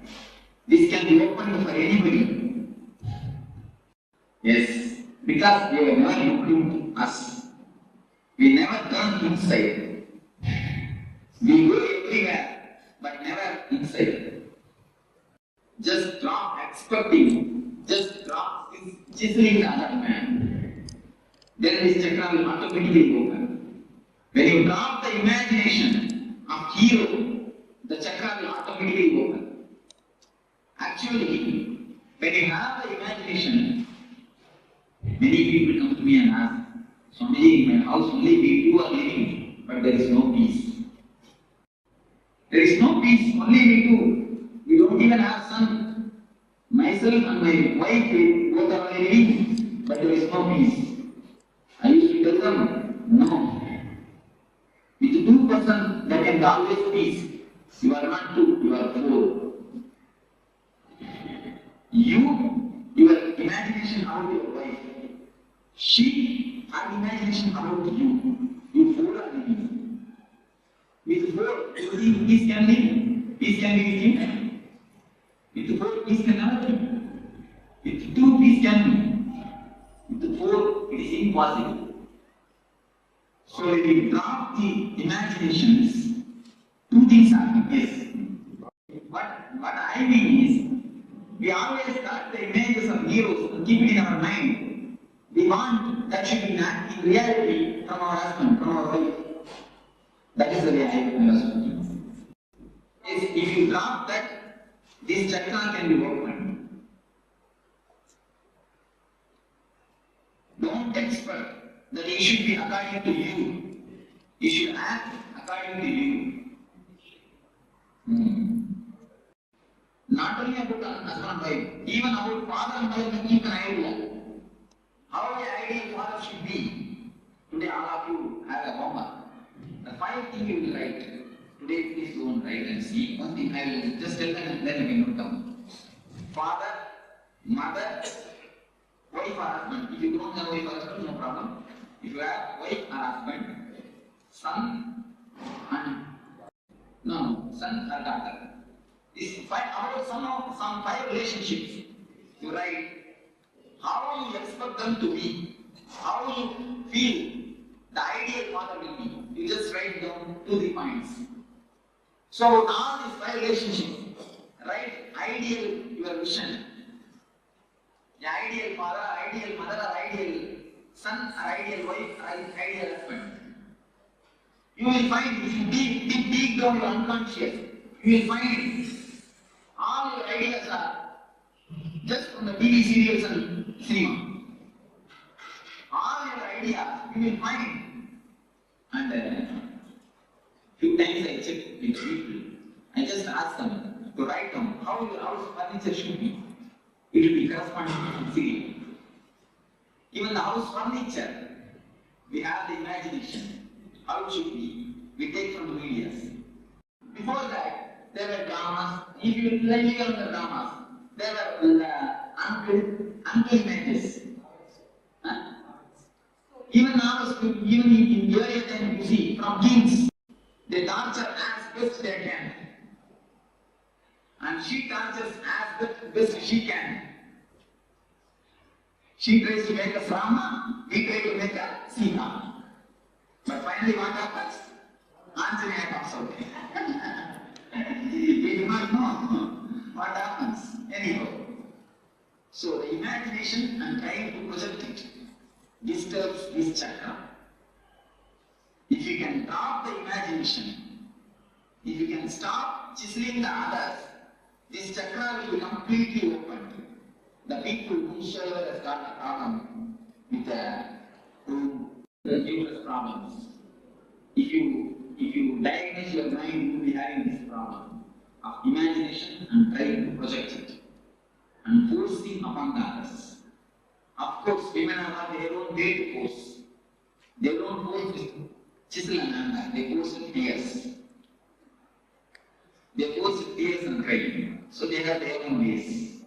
Apart from the husband and wife, what happens to the boss asking his employees to be according to what he wants to chisel?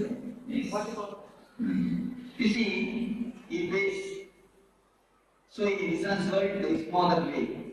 One thing you can do, you do your art of chiseling with consciously. Do all your chiseling and see that it doesn't disturb you. It can be done. Now, if we chisel, afterwards we will come and sit and feel the breathing consciousness. I was scolded, I have done something wrong. If you do it consciously, you will not give overdose. Even if you are angry, angry is just like a money, because anger is a great energy given to us. It's a great presentation of God. One person came to me and he says, I am not able to control my anger. I told him, you take a photograph when you are angry and keep it in the wash, puja room and do puja every day. He started laughing. Swami, what you are telling? I told him, please do it and then come and tell me. Anger is a great energy given to you by God. When you worship that energy, when you have respect for that energy, you will not misuse it. Lust is also a great energy given to you by God. Kama is a great Shakti given to you by God, which can produce another life. But you are misusing it, dissipating it, because we don't have respect on that energy. You never misuse the money. You never overpay because you have respect for money. But you overpay the anger. If you have done for 5 rupees job, you pay only 5 rupees. But if you have done the 5 rupees only a mistake, you pay 50 rupees anger. If you are conscious at that moment, you will pay only 5 rupees. If you have paid the 5 rupees anger, you will never feel guilty, I assure you, I promise you. Because you pay, you overpay, you come and feel guilty. To compensate that overpayment, you feel guilty. If you pay properly, how much mistake you have done? You just pay that much anger. I don't say don't pay anger. You have to pay anger. As you pay the money, how to pay anger? Pay angry. Be angry. Only that much. If you are conscious, you can maintain it. Yes. With all the people, it works out. You see, all of you can take a photograph when you are angry and worship it. Really, you will feel the tremendous respect towards the anger. You will not waste it. Afterwards, the devotee came and really told me, Swami, now I am not able to be angry. Because I started respecting the anger. Once you respect that energy, you will never waste it. We never feel that anger is an energy. When you get angry, just see what happens. A new type of energy flows all over your body.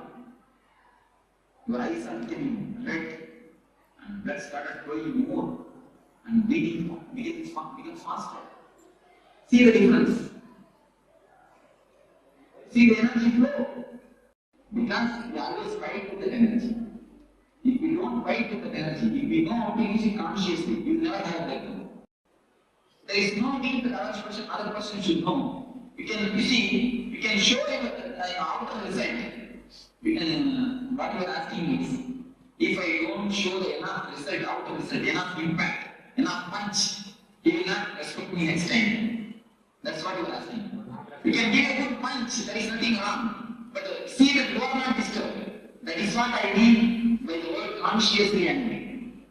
If you are angry consciously, you will disturb him enough. You will give him a right dose. But you will not feel that disturbed.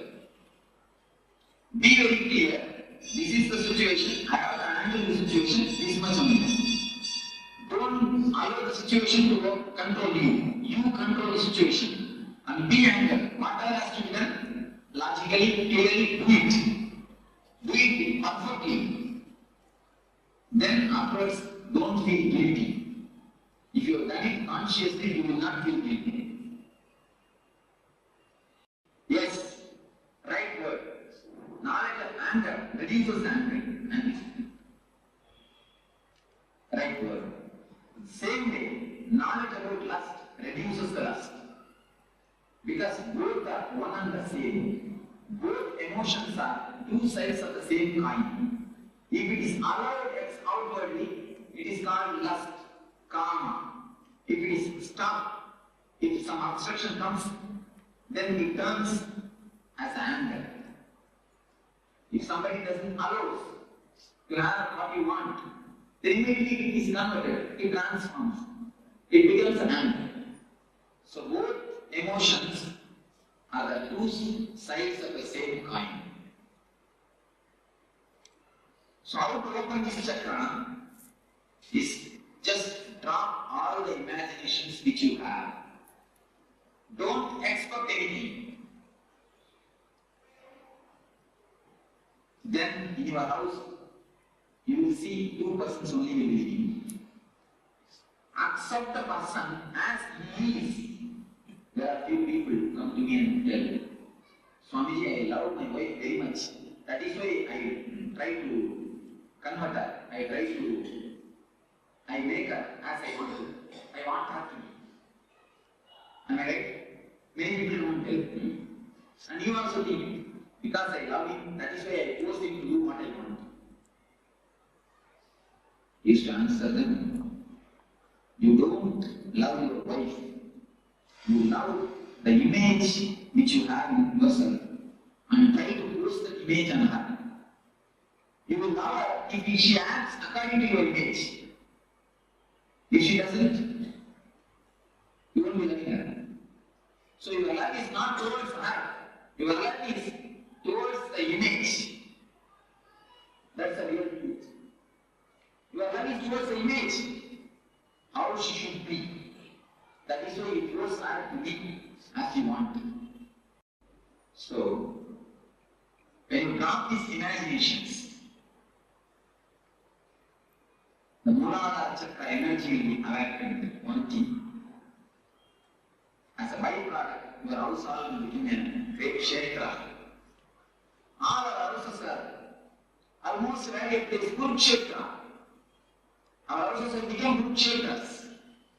Am I right? Our houses have become really good Kshetras. Actually, so if I speak about Namrala, I will pull down the whole structure of Jyotisha. It is a sheer nonsense. Having two paper pieces, going to some person asking how my life will be. What right you have to live if you don't decide how your life will be? Going and asking some person who is unknown about your life, giving him 2 pieces of paper, please just see and tell me how my life will be. What type of life you are living, I don't understand. You are the man who is living. You know the pros and cons of your life. You are the person who is living. You don't know about your life. You are going and asking him. Then what type of intelligence, which intelligence we are living, I don't know. It is sheer bullshit. In Jyotish Shastra, there is a science. There is some truth. In original Jyotish Shastra, it is complete science. But going to some Jyotish is an utter irrelevant. It means we don't know about our life. We don't even have the intelligence to run our life. If we don't have intelligence to run our life, if we don't have intelligence to decide about our situations, if we are not able to take the responsibility of our life, we have no authority to live. Actually, a real man will not look for go to somebody and ask, what will be my future? Many people come to me and ask, Swamiji, what will be my future? I tell them, never ask what will be my future. Ask how to make my future. Never come to me for prediction. Come to me for design. If you come to me for designing, I can help you. If you come to me for prediction, I can't. Go. Until there are so many people sitting for 5 rupees to 10 rupees. Daily. About how is life living? Going and asking a parrot. There are videos here, about how my life living. The parrot itself doesn't know its life. It is unattractive.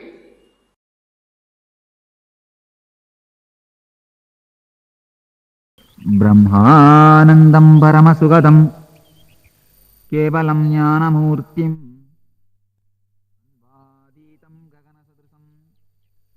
तत्त्वमस्यादिलक्ष्यम् एकं नित्यं विमलमचलं सर्वदी साक्षिभूतं भावातीतं त्रिगुणरहितं सद्गुरुं तं Namami.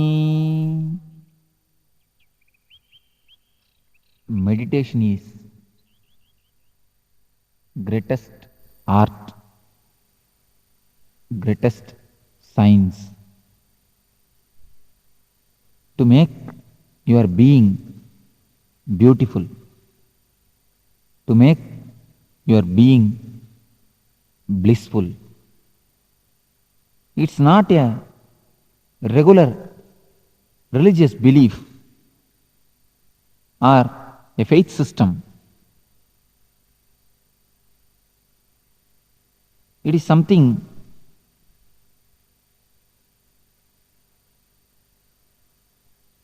which can directly touch your life,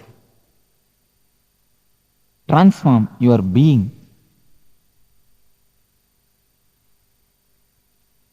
which is practical spiritual life. It's not a belief system.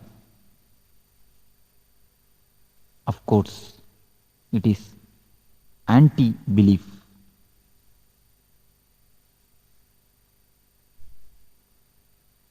It will make you not to believe anything or anybody.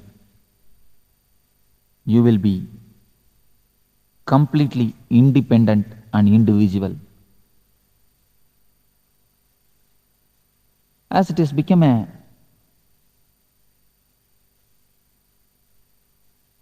custom or routine, people understand meditation also as one of the faith or a religious system.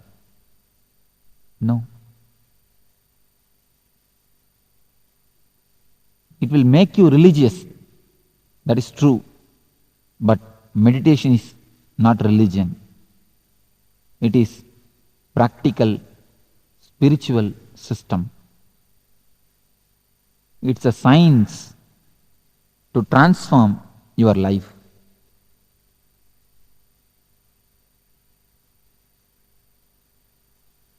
What is meditation? Meditation means immediately all of us understand or try to imagine an old man with big beard sitting in the bank of some river, closing his eyes silently, trying to hum small mantras.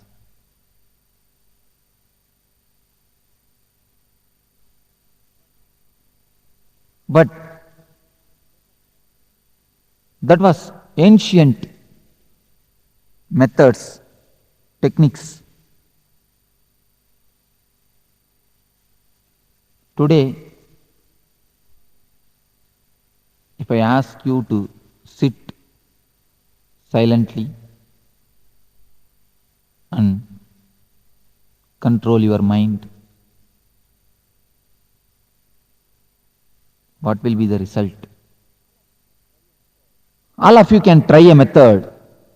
Just try to sit and make your mind quite calm, peaceful, blissful. What will be the result? Most of you who tried some ancient traditional meditation techniques or other systems to control your mind will know how futile it is, how disturbing it is.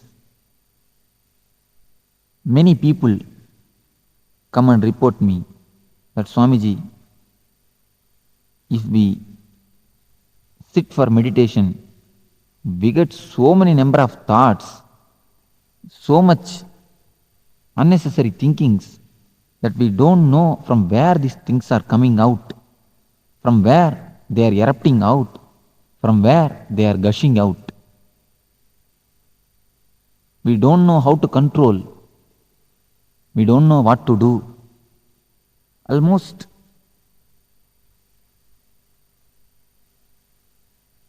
we are mad. We feel that we are mad. There is a small story. Once a man wanted to meditate,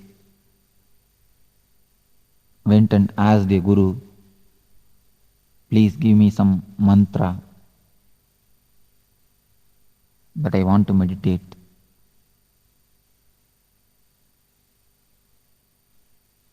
That guru gave him one mantra and told him,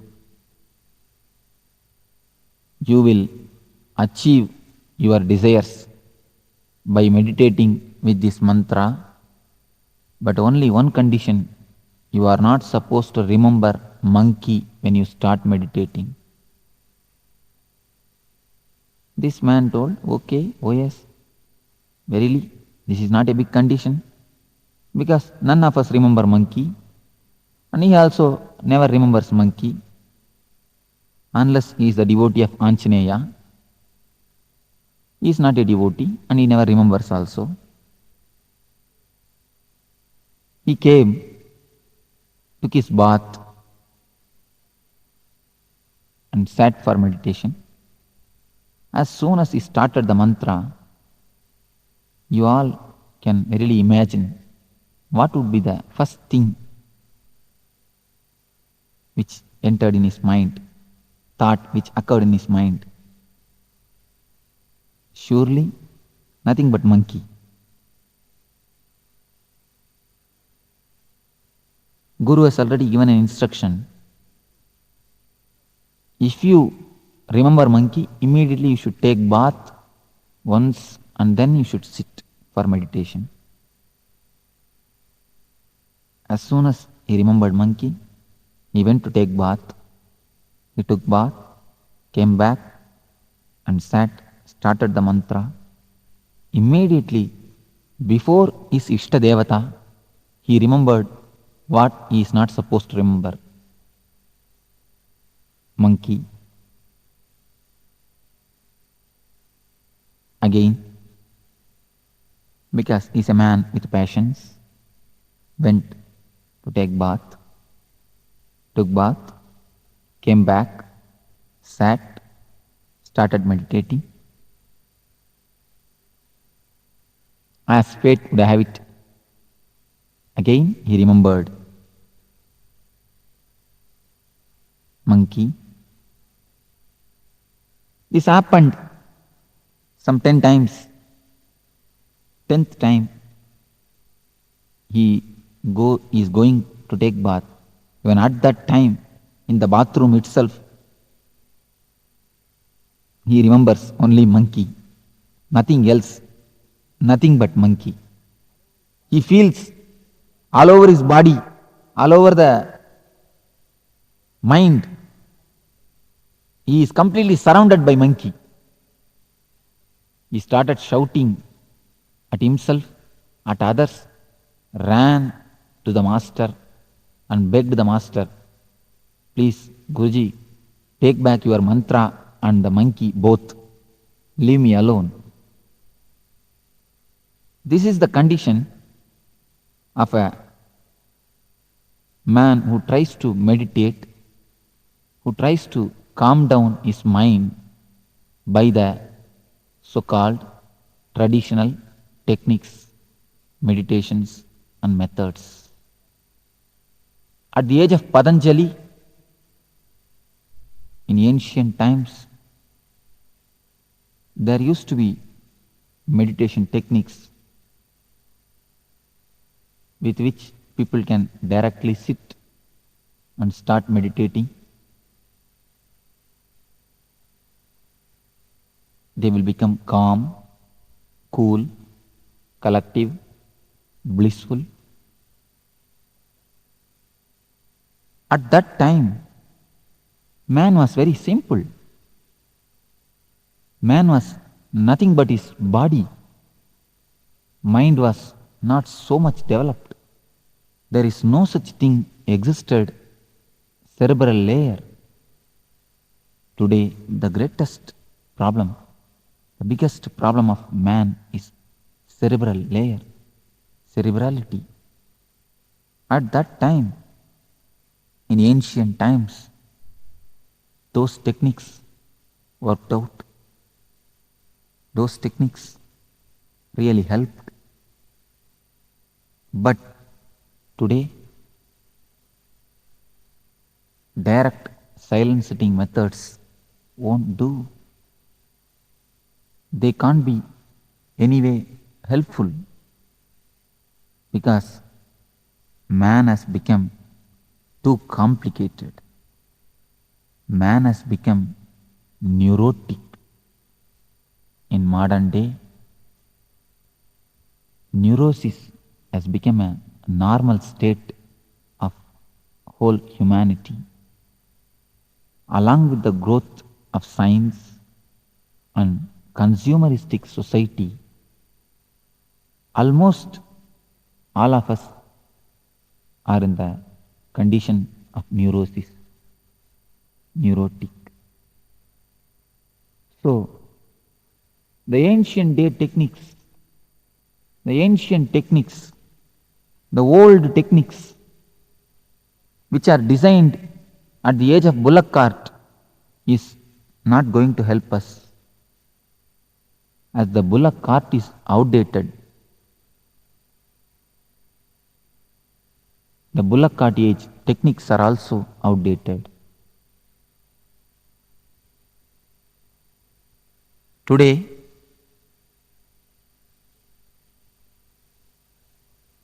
techniques designed at the age of bullock cart, you may be able to have a little bit benefit, no doubt. You will be able to travel, but only in the bullock cart speed, not with the jet speed. But today is jet age. So modern day masters, modern day mystics have designed techniques with which you can travel in a jet speed in your inner space, inner sky,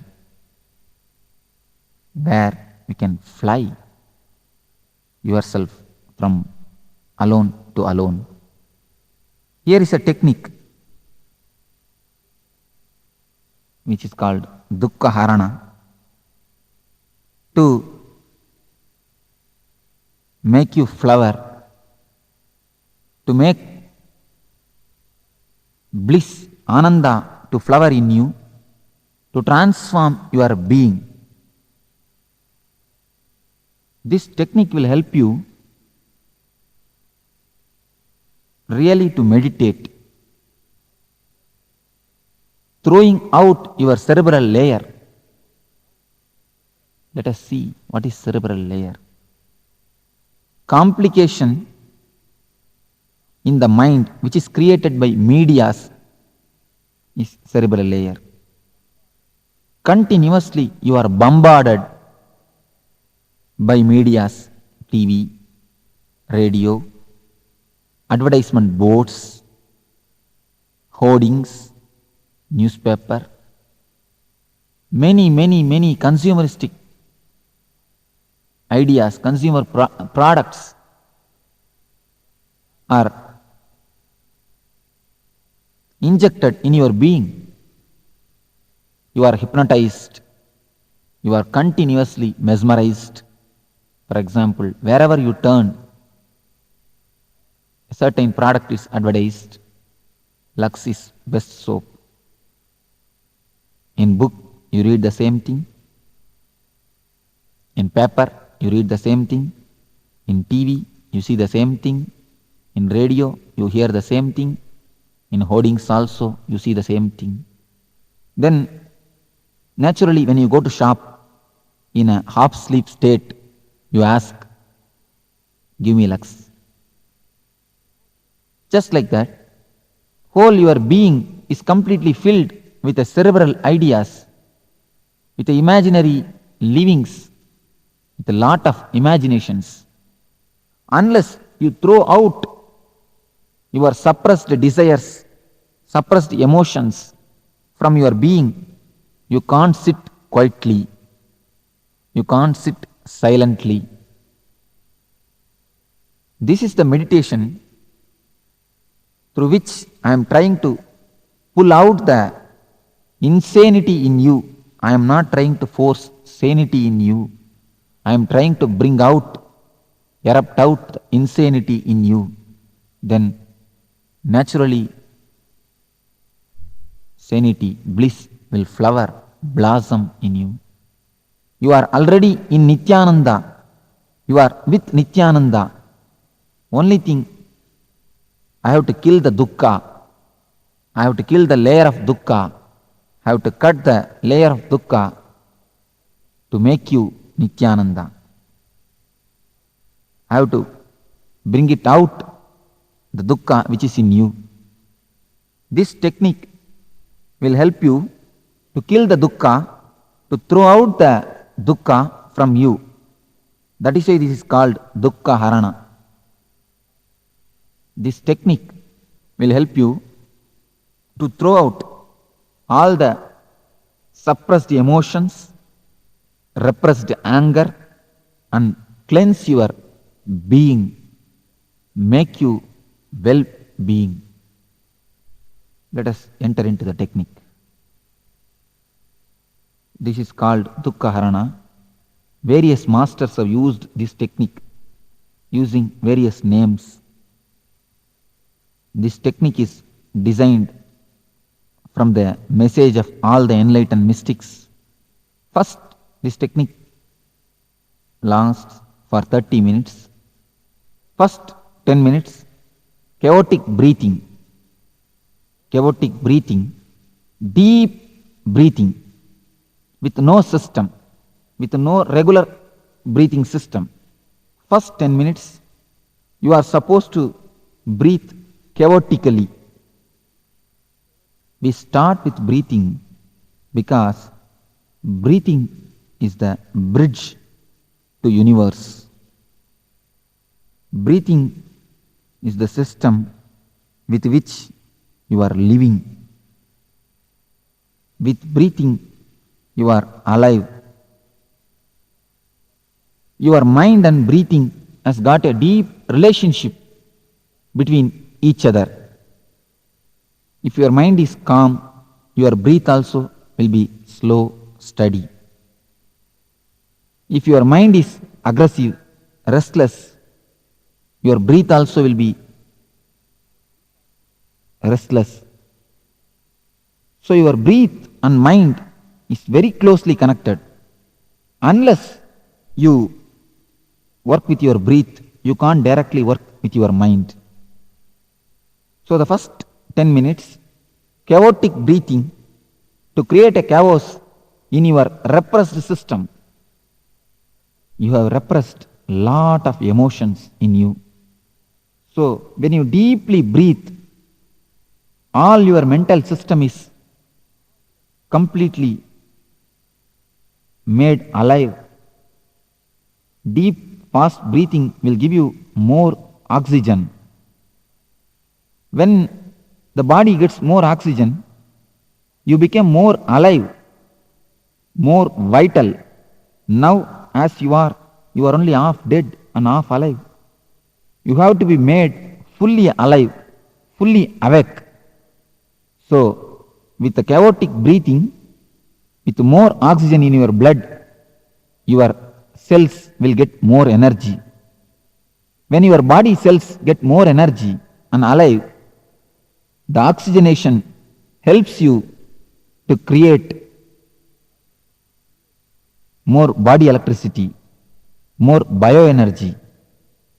So this bioenergy, this body electricity will make you more alive, will melt all the repressed emotions which are in your being like a ice.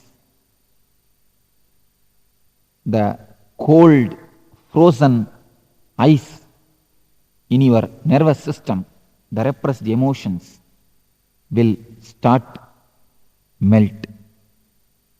The next step, the second step is catharsis. What is meant by catharsis? What is the need of catharsis?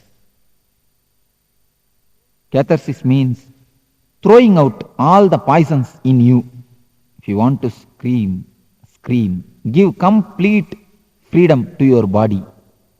Allow whatever expressions. Just scream, shout, roll, sing, dance, jump, make faces. Speak the language which you don't know. If you know Kannada, speak Tamil. If you know Tamil, speak English. Shout like animals. Through this technique, through this catharsis, you will throw out all the repressed emotions, all the suppressed emotional hangovers. You can throw out in the air. You can cleanse yourself. You can cleanse your being by this great meditation technique. Now, for example, in your office or in your place of work, your boss may fire you for some mistake. Your boss may scold you. But you will not be able to fire him back, scold him back. You will become tense. You will be angry. Your body will be active, alive, aggressive to kick him, to beat him. Just like an animal, your body will be releasing an acid, a chemical to react, but you will not be able to react. You are not permitted to react. You will not be able to react. Then what will happen to the chemical? What will happen to the anger energy which is released? You will suppress it. You are going in two-wheeler on the street. In signal you are stopping. Just next to your vehicle, one car comes and stops. As soon as you see the car, you will have one thought, a desire to possess it. You may repress it afterwards, but naturally a desire to possess it. What will happen to these desires which are continuously repressed? Sexually, so much of desires has been repressed, suppressed. What will happen to all these suppressed emotions, suppressed desires? If they are all there in you, how can you sit silently? How can you taste, enjoy the silence, the bliss in you? So throw out all the poisons. Just shout, shake your body, make faces. Do whatever you want. Just freak out. By freaking out these 10 minutes, you will be able to see that all the repressions are emptied. You become vacant. All the repressions are thrown out. You are now calm, cool, collective. When the cassette says stop at the 20th minute, stop as you are. If your one leg is raised, if one hand is raised, if your mouth is open, wherever it may be, whatever it may be, the condition, the situation, stop as it is. Become completely frozen statue of ice. When you are completely dynamic, active in the catharsis, from the full activity, if you enter into the complete stop, like a frozen statue, in between the gap, one moment, you will be able to experience the no mind. You will be able to enter the state of meditation. So, stop when the cassette says stop as it is. Next 10 minutes, just sit silently or lie down, relax and be a witness to whatever happens inside and outside your being. First two stages only preparation for meditation. Only the third stage, 10 minutes, is real meditation.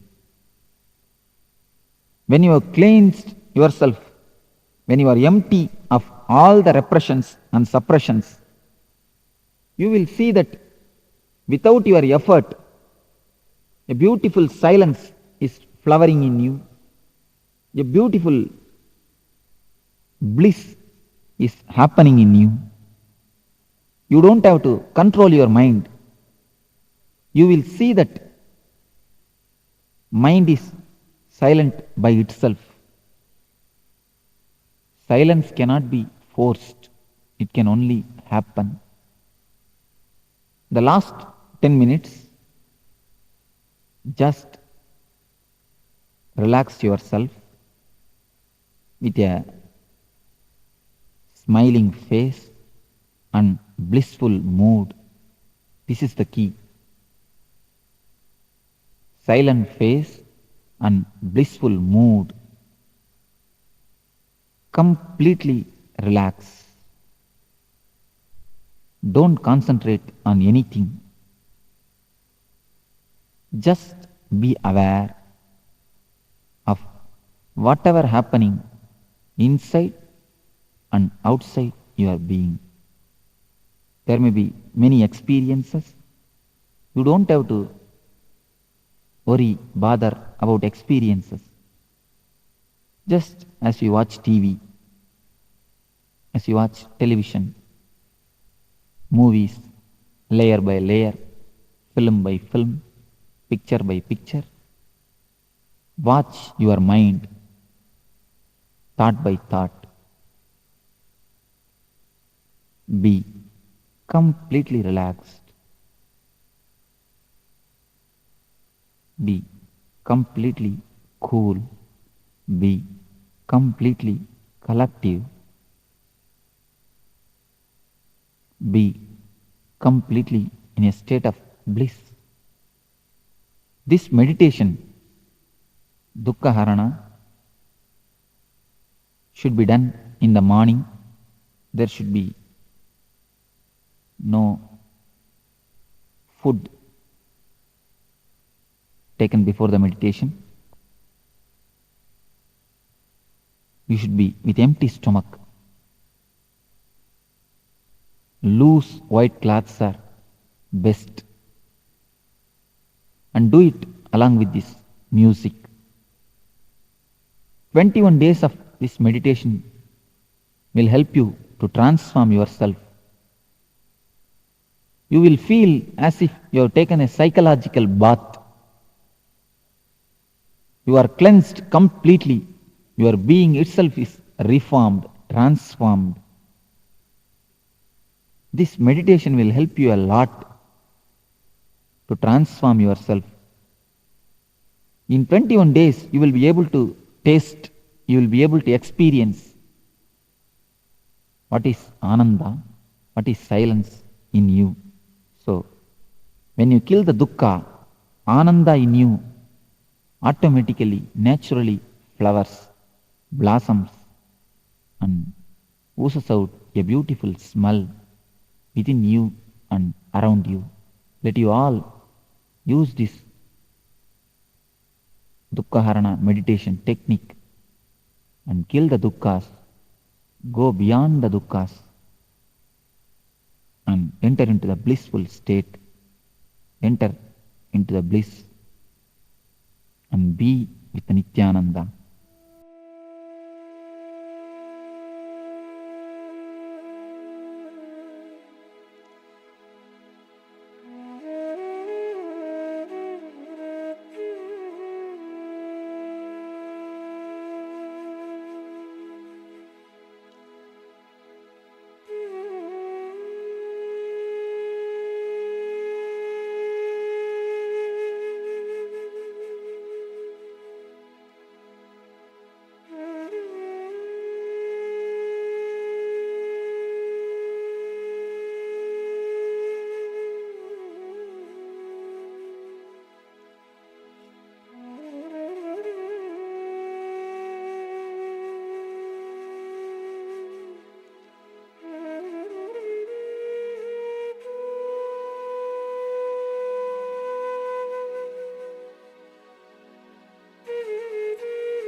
Have you heard of the word fear stroke?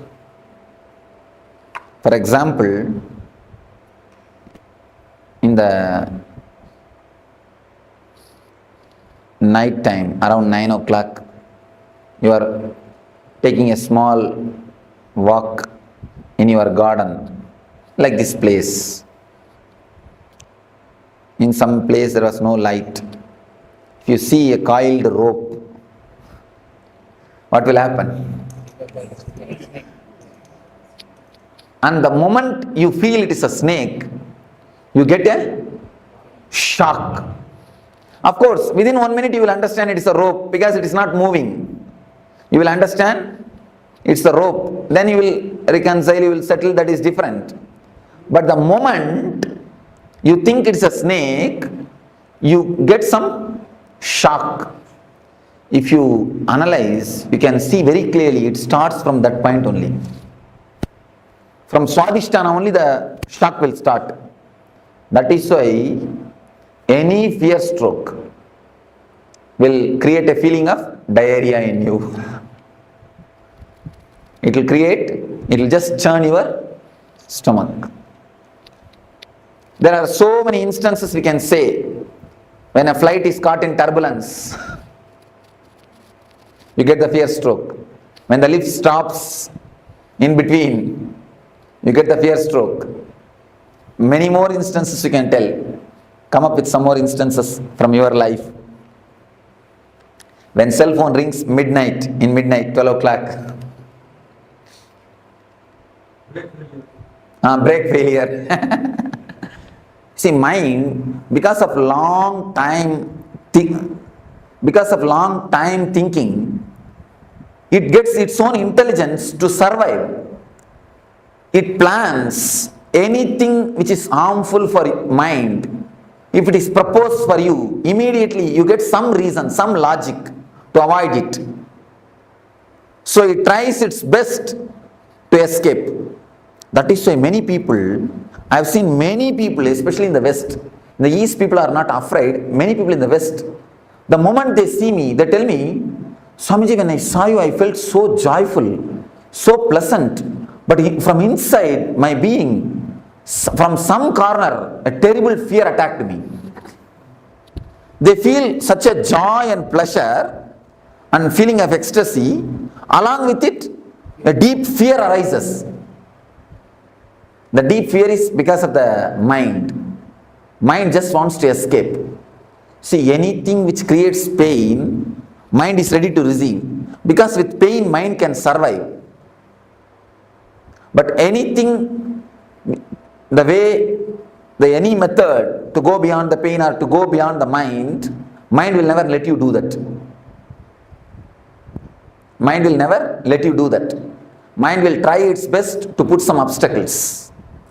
Even at the time of meditation, it will create some doubt. I think this portion I will do tomorrow. Now I think I am tired. Next meditation I am not going to do. Many of us decide before even entering into the session. This is because the mind will never let you do all those things. And moreover, mind has got its own regular setup of thinking, regular way of working. This whole camp, the whole camp is designed in such a way, your regular mental thinking setup itself will be broken. You will not be let regularly, you see, every day, at least 8 hours you sit alone and think. Even if you are working, except the moments which you are talking, you are sitting and talking with yourself. The thinking is going on. The mind is alive. First time in your life, you may be stopping thinking for so many hours. When you listen to me, you cannot think. Your thinking will not be so solid. Not only listening to me, continuously the meditation is going on. Different techniques. So the mind will get frightened. Unconscious can predict the danger. Unconscious has got a intelligence or intuition to predict the danger. So if you totally get involved, you will reach a space, the joy or the bliss, where mind cannot pull you down, where you cannot be same old personality. So naturally mind will create enough of problems. I have seen many people coming and telling me, Swamiji, I don't have time at all for meditation. What? I don't know what word to use. Simply cheating themselves. You see, if you say, I can't give so much of preference to meditation, that is okay. But how can you say, I don't have time? Because everybody has got only 24 hours. It is your priorities. For what you want to give priority. For money, if you want to give priority for money, you spend all your time in working. If you want to give priority to the family relationships, you are just continuously around them. You take them out, you spend time with them, you sit and chat with them, like this. For what you want to give priority? Only for that, you work. So if you really want to give priority for your life, for your joys, for your bliss, for the real energy, naturally you will find time for meditation. So if you say, I don't find time for meditation, it means two things. Either you have not understood the importance of meditation, or you don't feel like giving priority to the meditation. Any moment of fear stroke in your life?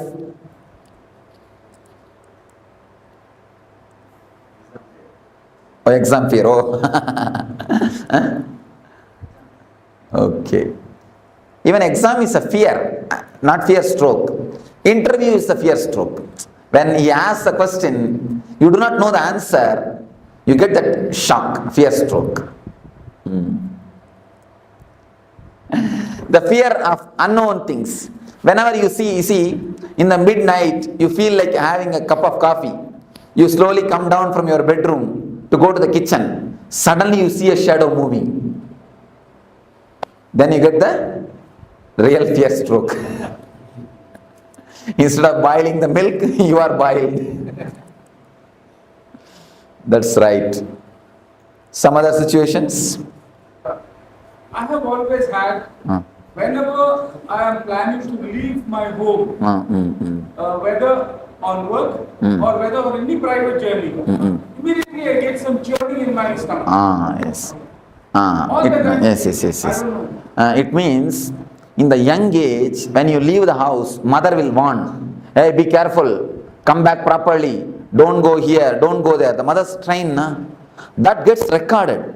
Actually, the kids' Swadhisthana is very simple, very relaxed, sensitive Swadhisthana. We actually we put lot of inputs, so that gets recorded. That becomes a solid thing. That's why in the young age, I've seen in some houses, they make the kids to sit on the dining table. If they do some mistake, if they do something wrong, if they are too naughty, they make them sit on the dining table. That only creates the height phobia.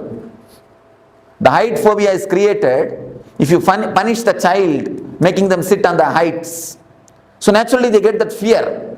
The fear is recorded inside the Swadhisthana. So that only creates the height phobia. For every phobia, these things are only reasons. So at least with your child, please don't create. With your children, please don't create the phobias or deep fears. Never let them, don't give all these nonsensical inputs. I have seen many parents doing it. See, you may catch cold if you move in the rain. Never think children also will do the same thing. Children have got their own strong immune system. It is you who teach them. Don't go in the rain, you will catch cold. Don't go here, don't go there. This will happen, that will happen. Don't eat ice cream. All these things are your teachings. By teaching all these things, you make them dull. Once they have become dull, buffalo, then we feel comfortable. Yes, we have created our we have reproduced. Or we created replicas. Never create this type of strong imprints, samskaras in the kids' mind. And if the kids are jumping around, if they whirl, if they spin, immediately you tell them, hey, keep quiet, sit. you will hit this wall, you will get hurt. I tell you, if they get hurt, be prepared to do the first aid. Never stop them. If they try to climb on a tree, don't pull them down. Just be prepared to do first aid. And just be there. Even if they fall, you can catch them. Never try to disturb them. Never try to pull them down. In the West, I saw in the beaches, kids simply enter into the ocean and play. Parents are just waiting to take care of them, that's all. They never go and disturb them. And in India, we cannot even imagine. I think they will put practically a chain and hold them. Except like a dog, except putting chain, they have done everything else. Don't do that. These are the reasons, these are the things which create very dull or a dead life system. These are the few things of fear stroke. We can very clearly feel the love is felt from the heart. The worry and the depression is felt from the stomach, navel. The fear stroke is felt from the Swadhisthana. Sex is felt from the Mooladhara. In every layer, you can see exactly the emotion being felt in those chakras. Let me explain the fear stroke. 3 things you need to understand about the fear stroke. Average in 24 hours. And one more thing, you all have forgotten, you get fear stroke in dreams also. Even in the dream states, you get fear strokes.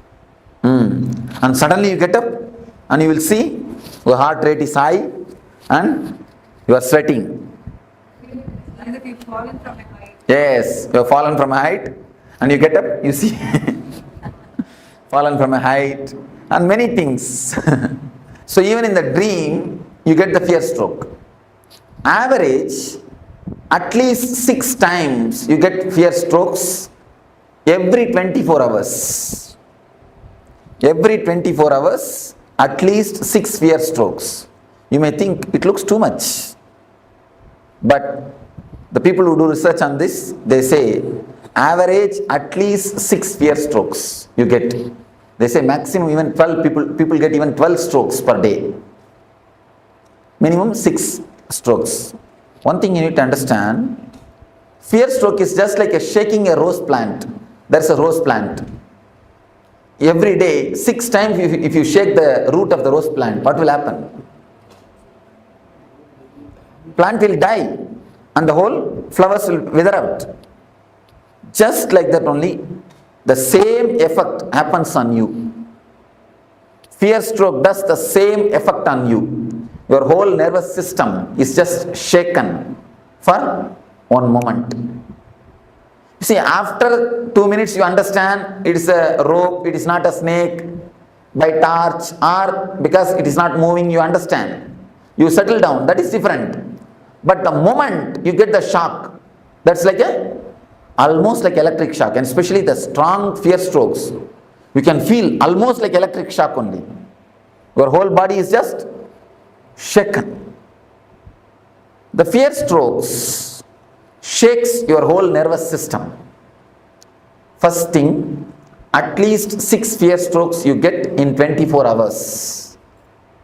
Second thing, it damages tremendously your immune system. Your immune system is just shaken. Third thing, your lifespan is reduced due to fear stroke.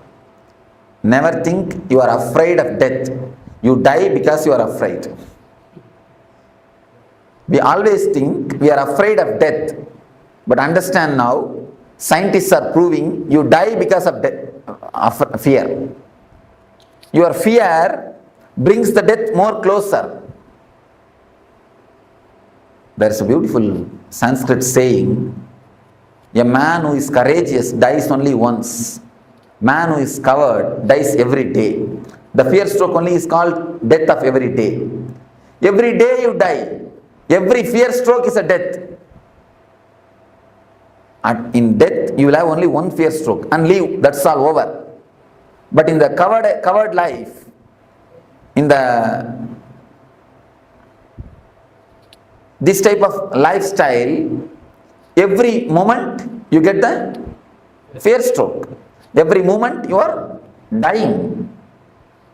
So, the fear stroke is simply an enemy for your life. Simple enemy. A direct enemy for your life. We all know that now the fear stroke is enemy. How to deal with it? What has to be done?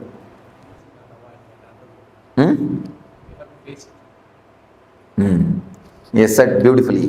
We have to face it. There is a Upanishad called Katha Upanishad in Vedanta which deals on the death fear. There is a beautiful idea. You need to face the fear. You need to face the fear. What is exactly fear? Let us analyze. What is your subjective feeling of fear? Let us reduce everything to words. Don't say, I cannot explain, I cannot express. It is an emotion which paralyzes all thinking. Yes, Scott, beautifully. Then? It's only an imagination. You create something. Even the word imagination is not right, ma. You see, he gave a beautiful subjective experience, subjective expression. A special kind of chemicals or hormones are released in your system, which you are, when that feeling is created, you just don't want to live inside your body. You want to jump out. You just don't want to be in that space. In a nutshell form, I will present it to you. Something happens in your system is not ready to put up with it. You just want to escape from that space. You just want to jump out of your skin. Some uneasy feeling is the tremendous uneasy feeling is created inside your system. That is what we call, see, raising the heartbeat or raising the pulse, raising the BP, all side effect. Basically, an uneasy feeling is created which is not letting you to stay in your body comfortably, which is not letting you to stay in your space comfortably. That is what is fear. What is the exact way to face it? Upanishad says, create the same space consciously and face it. When you create the same space, same hormonal changes, same BP, same heartbeat rate and same pulse rate, same uneasiness, create them consciously and face them. Once you create them consciously and face them, your consciousness gets a deep strength. Even if it happens unconsciously, you will be ready, you will not lose your balance. It's like if you had a deep foundation, even a flood cannot take away your building. If your foundation is not deep, if you have that type of foundation, even a small fear stroke can imbalance you, can put you off. If you have a deep foundation, if you have worked on your fears, if you have a deepest consciousness, even the unconscious strokes can never touch you. Even the unconscious strokes can never touch you. Swadhisthana is the master of paralysis. If this chakra is strong, you will never have the paralysis attack. If this chakra is weak, there is every chance of getting paralysis attack. Paralysis stroke is nothing but the side effect or byproduct of fear stroke. So, the way in which we can overcome the fear stroke is create the same fears consciously. When you create consciously, the same hormonal changes are happening in you, same pulse rate, same BP, same uneasiness, but you are steady facing them. It's like you are the center of a cyclone. A big cyclone is happening around you, but the center is always calm and relaxed. Even in the tornadoes, any of you have seen the tornado clippings? Even in the center of the tornado, there will be a space where a total silence exists. Total silence is existing. So, if you create a conscious tornado in you, your awareness will be a center. Once you face the fears, once you go to the deepest layers of your fears, then even if the adrenaline release happens, even if the same sufferings are pressurizing you, even if the same heartbeat increasing or the same BP level, same pulse rate, even if the same thing happens, you will not lose your balance. You will not be imbalanced. Please understand. Any of you, if you don't understand this concept, this idea, you are welcome to question me. Because based on this idea only the whole meditation is going to happen. How much you understand this idea, that much only you will be able to meditate. If you have any question, please crisscross me. The innumerable situation fear stroke can strike. You said that consciously create so many situations like that. You put a right question. All the innumerable situations can be brought under 4 classifications. You have the 4 layers of fear. Is fear of losing some part of your body in accident or through some fatal disease like cancer, all those things. This is a second layer of fear. The third layer of fear is fear of losing your near and dear ones, your loved ones. Fear of losing them or losing love from them. Losing them physically or losing love from them. This is a third layer of fear. The fourth is fear of the unknown, fear of your own death or fear of God, fear of the ghost, fear of unknown. It's the fourth layer. These are the 4 major layers of fear. If you think there is some more fears, then these 4 layers, you can tell me. If we work just on these 4 layers, that is more than enough to reduce the quality and quantity of fear strokes. Any other layers? Any other fears? Somebody asked me, in America, just like this I was telling, somebody asked me, Swamiji, I am afraid of marrying. Under what layer the fear of marriage comes? What is the layer under which the marriage comes? I told them, marriage comes under all the 4 layers. First thing is the fear of losing the status. A small story. Once in the forest, marriage between lion and lioness was happening.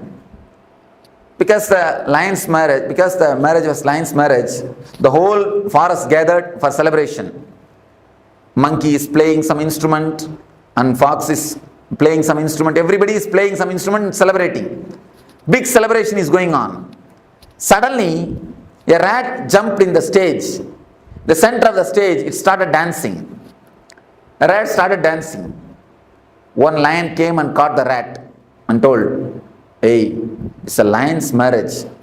What courage you will have to come and dance here? Fool, who are you to come and dance here? Go outside. Get out.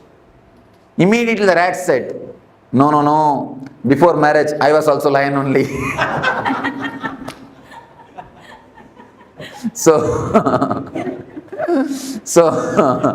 first thing, losing the social status. The next thing, of course, don't mind if you are already married. The next thing, the fear of losing the body, some part of some body, or the fatal disease. I was just making fun. In all the 4 layers you can bring the marriage. Fear of unknown and fear of losing the love. All the 4 layers can happen due to marriage. Anyhow. Any other? Fear of expression. Fear of expression. Social status. You are afraid that you may fool, you are a fool. You may prove you are a fool. Afraid of being called as a fool. My brother-in-law passed away by accident. Elder son. While I was sleeping, I know that somebody is coming because the bed is facing the door. So while I'm sleeping, I know somebody is coming. I moved myself. Then why is my brother-in-law? And he's already died. Why he can speak to me now? You know, that made me very fierce and heart of me shivering. I just ran away from the room. Actually, till the 16th day, the hangover will be there. That is why we are expected to keep that place separate, and expected to do that regular shraddha and all those rituals to give a send-off, peaceful send-off. Emotionally, when you relax, when you let go them, only then they can carry on their life. Emotionally, when you let go, only then they can let go. They will be able to let go the whole thing. I normally conduct yoga in the morning. That takes a lot of time. Not able to come out of it. Is it the right thing? No, it's a wrong thing. Anything done with a fear cannot be spirituality. That is why I always tell people, never take up Nitya Puja. You see, one day you must have felt so joyful, ecstatic when you did puja. Some one day you will feel so joyful just sitting in front of God and chanting some sloka. Because of that joy, you become greedy of it. Then you start possessing. You wanted to do the same thing every day, but the same feeling will not be there every day. The fear will start coming. Oh, if I drop one day, what will happen? Will God mistake me? Exactly.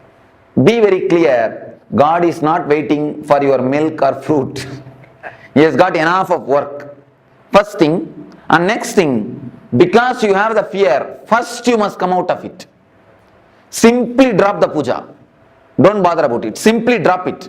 Face the fear. And I assure you, nothing wrong will happen. Nothing wrong will happen. That's the first thing. Second thing, face the fear. Nothing wrong. Never do anything out of fear. I never prescribe Nitya Puja for anybody. I always tell the people. And one more thing, people who do Nitya Puja, after doing the Nitya Puja, they will never get into that room. You can see them. See, even ordinarily, you get into the puja room, you go there. But people who do Nitya Puja, after that morning puja, you can never see them again in that room. And even when they do puja, they will be just waiting when I can leave the room and go. When I can finish the room, finish the things and go. They will be just waiting to finish and go. I have always seen people who work in the garden, once they finish the work, they will never go and sit in the garden. They just want to get out of it. But people who are working somewhere else, the moment they finish the work, they want to come and sit in the garden. So it is just like that. Same way. If you take up Nitya Puja, it becomes a work, duty. Duty is a 4-letter word. When I say 4-letter word, I mean ugly word. Never take up any puja as Nitya, as a regular routine. Whenever you feel like, do it. See, puja has to be done out of love and gratitude.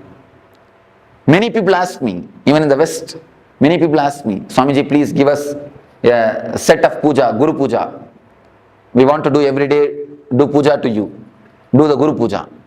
I told them, no, never do that. If you want to hate me, start doing puja to me. Then naturally you will get hatred towards me. Then naturally you will never look at my photo after the puja time. I always tell them, look at my photo with love, never with respect. When you start creating respect, you stop connecting with the God. I always tell the people, when you start respecting, you stop connecting. Never do that. Never create any ritual around you. Never do any things which creates fear in you. Always out of love. Somebody came and told me. But one day not able to do some reason. That's a fear. Something may go. And one more thing, you will feel as if something is lost. It's addiction. Addiction to Coca-Cola and addiction to mantra, addiction to puja is one and the same.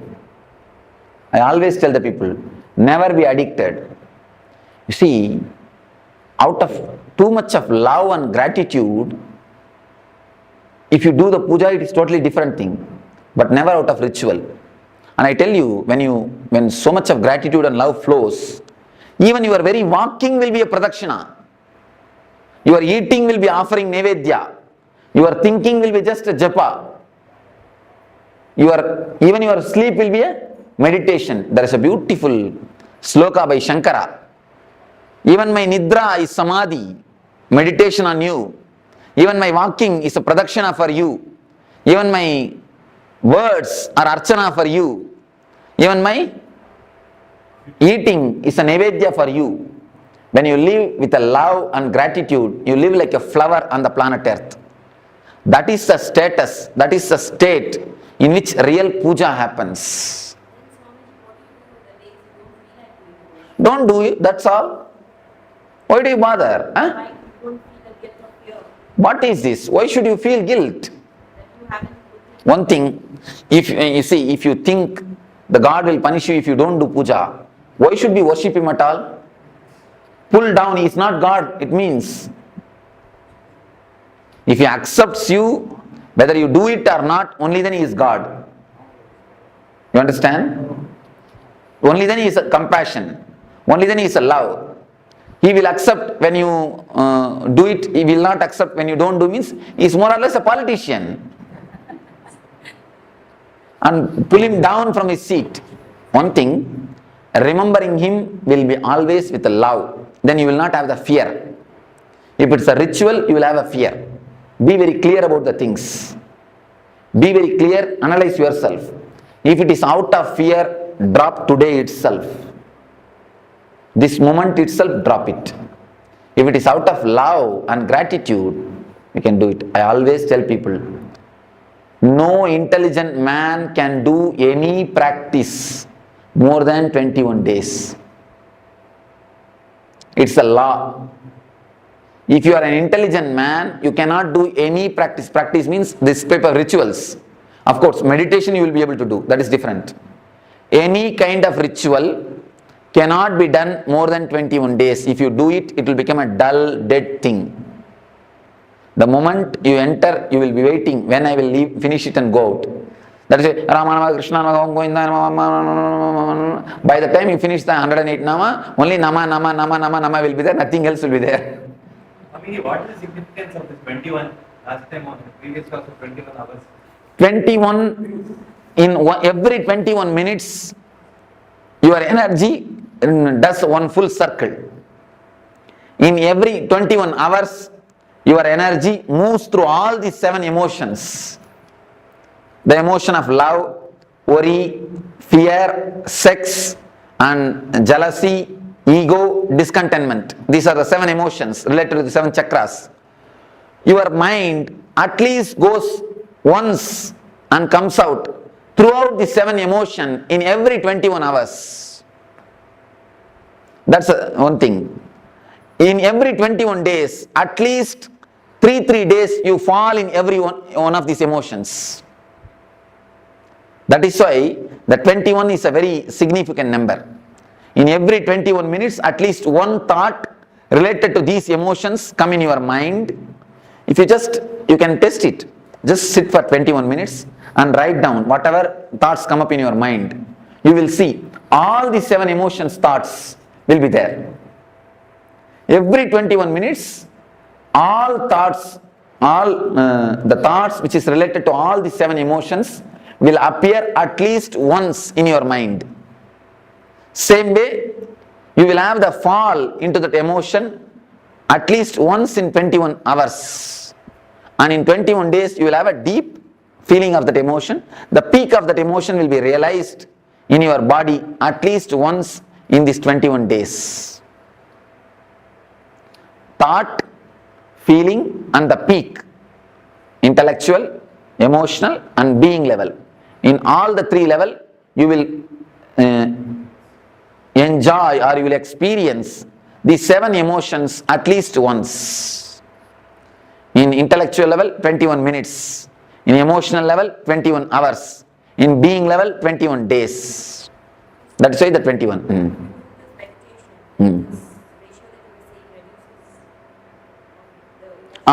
Of course, naturally the depth, the quality gets reduces. Then quantity also gets reduced. That is why all meditation techniques are designed for 21 minutes.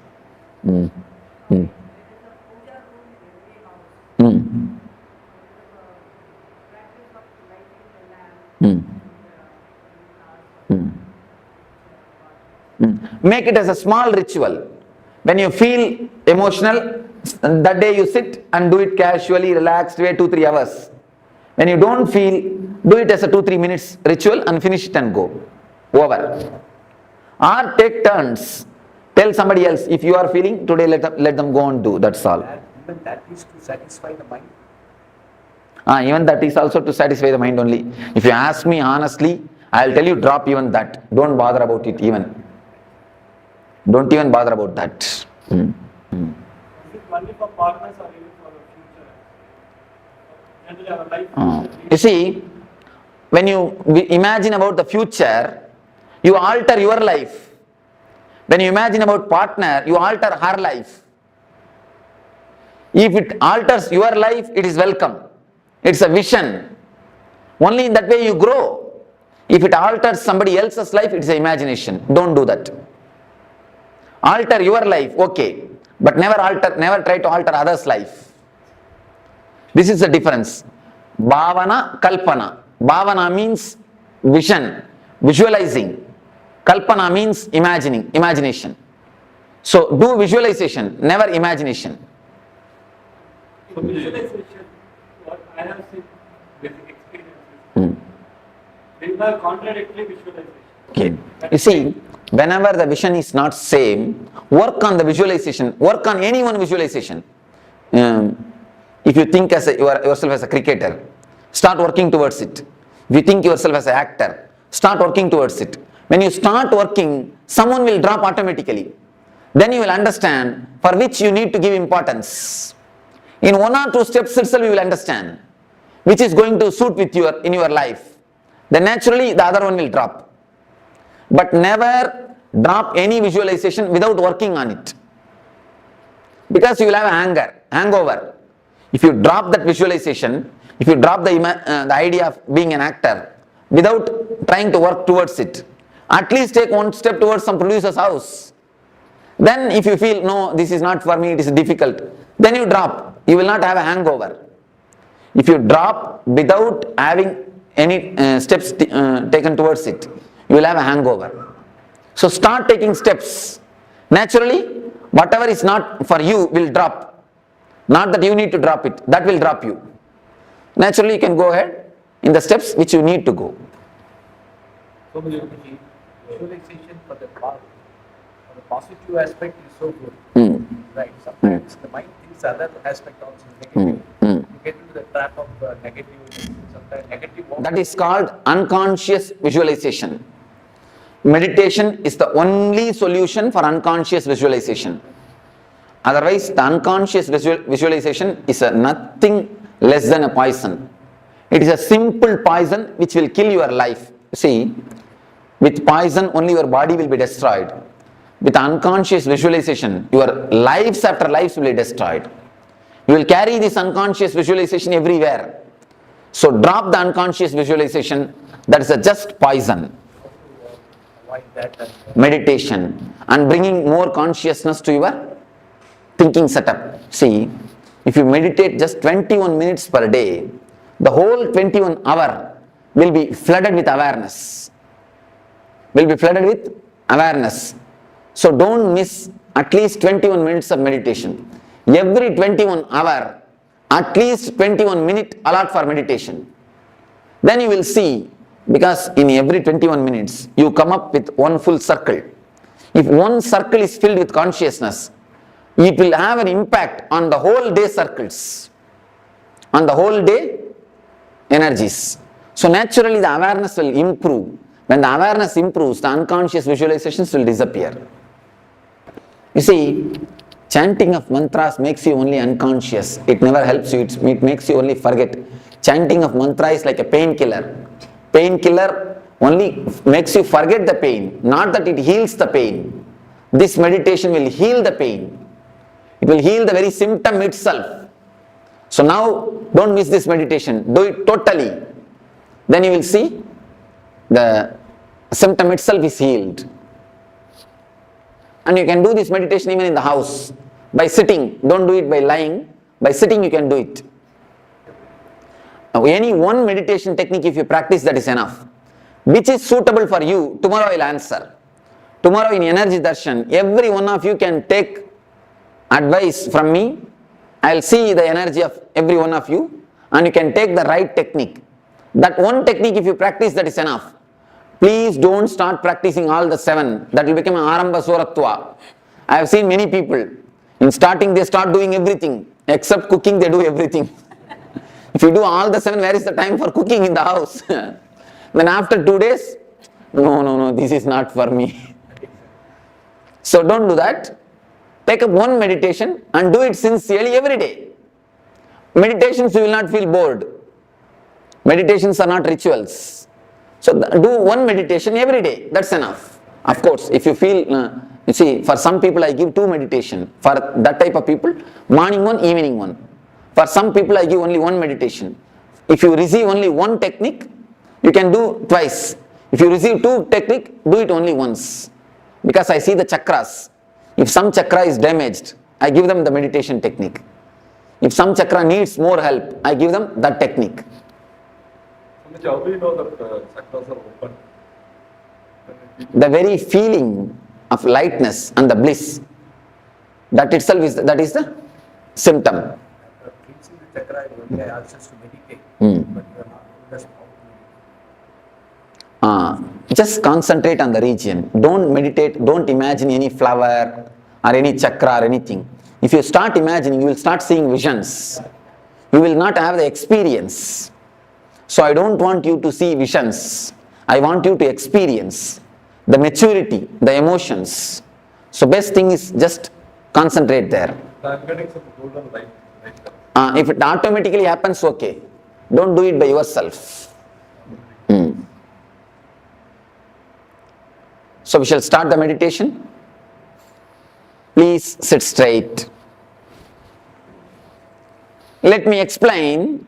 Sit straight. And now I think you can close your eyes and listen. If you just listen, that is enough. Then when I start the meditation, I'll guide you. If you are not able to sit, no need to tie the ribbon.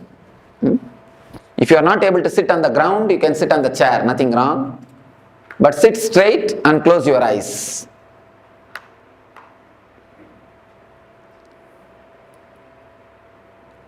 Close your eyes. As you are all aware, there are 4 layers of fears. First thing is fear of losing the wealth, comforts and social status. Next thing, fear of losing some parts of your body or fatal diseases or accidents. Third thing, fear of losing the near and dear ones, the loved ones. Fourth thing, the fear of unknown, your own death. If you have fear, deep fear in some one layer, work on that particular layer deeply. Otherwise, come one by one along with me.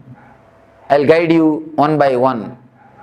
First, if you have the fear of losing the wealth, visualize as if you have lost it. Imagine really you have lost it. You don't have it. You are really lost. Put yourself in the worst situation which can happen. in your life. Allow the fear, allow the uneasiness to happen to you. Allow that shock to happen to you. Allow the suffering to happen to you. Consciously visualize and allow the suffering to happen to you. Same way, step by step, we will start penetrating all the 4 layers of fear. Now please tie the ribbons.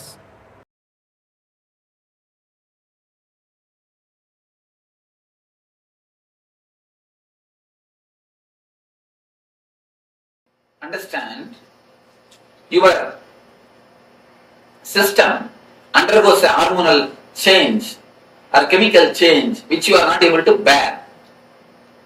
Once you know how to be centered, even when that happens,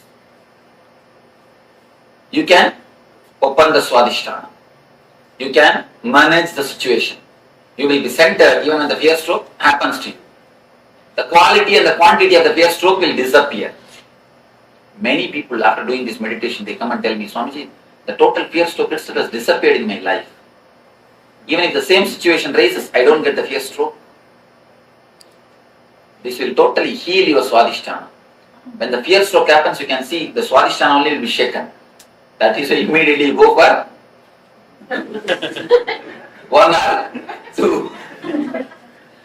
Immediately your Swadhisthana is shaken. Love you can feel from Anagata. Depression you will worry, you will feel from navel, Manipuraga. Fear stroke you will feel from Swadhisthana. Sex you will feel in the Muladhara. Exactly you can feel the emotions in that space. Now we understood one thing. We should face the fears, layers of fears to face the fear stroke or to reduce the quantity and quality of the fear strokes. What are all the fears? Okay. Now let us classify all these fears under major 4 layers. If you find some more fear, then you can tell me. We will find where it can be placed. First thing, first layer, fear of losing your wealth, comforts, name and fame, social status. First layer of fear. Fear of losing the outer world things. No, outer world things. That is the first fear. Next, fear of losing your health or accident or losing some parts of your body. Fear of your own health. Third thing, fear of losing the near and dear ones or the love of the near and dear ones. Not only losing them and losing their love. This is the third layer. Fourth layer, fear of unknown. Fear of death, fear of darkness, fear of ghost, fear of black magic, fear of hell or the heaven. All these things are under fear of unknown. These are the 4 major fears. Is there any other fear which has to be which you have? We can classify it. Because you need to understand these 4 layers of fear. We are going to work on it. Any other fear? Physical? We heard, but I didn't have an experience. But when the rape and something happened, and that is the first thing. You see, if you bother about the name and fame, it comes under first category. If you bother about the personal pain, second category. What about fear of being afraid? Fear of being? Afraid. Yes. Fear of fear. That cannot be classified under anything because we have to work on it. Fear of fear is, you can say, fear of unknown. Fear of God. Fear of not having confidence. First layer. Fear of God. Fear of God is the fear of unknown. Fear of heights, what does that come under? Fear of heights, fear of accidents. So let us work on the fear stroke. Any other fears except this 4 layer? Okay. Let me give you the basic 4 instruction about this meditation. First thing, this meditation is not like other 3 meditations you practiced. It's not like I'll give instruction, you will do. It's like a guiding. When I guide, you need to do. In other things, I know what you are supposed to do. I tell you, you do that same thing. But here, I can only guide you. I can only show you the path. You need to imagine, you need to visualize and do. It's like if you have the fear of losing the name and fame, visualize you have lost it. When you visualize, really feel that you have lost it, your whole body will feel the fear or the pain, suffering. You will feel as if you want to jump out of your skin or you want to run away from this hall. You don't want to visualize anymore. Your mind will tell, no. When it comes, let us face, let us not do now itself all these things. Your mind will try its best to do all these problems. Don't listen to your mind. When I guide you, you need to visualize or imagine deeply. You need to practice this meditation technique deeply. I can only guide you. You need to practice. This is the first thing. Second thing, don't think what imagination can help me. I know everything. Why should I imagine? Don't think. If you imagine, only then you will understand what all the things are locking you. Where all you are caught. You may think, I know what are my fears. What is there in imagining?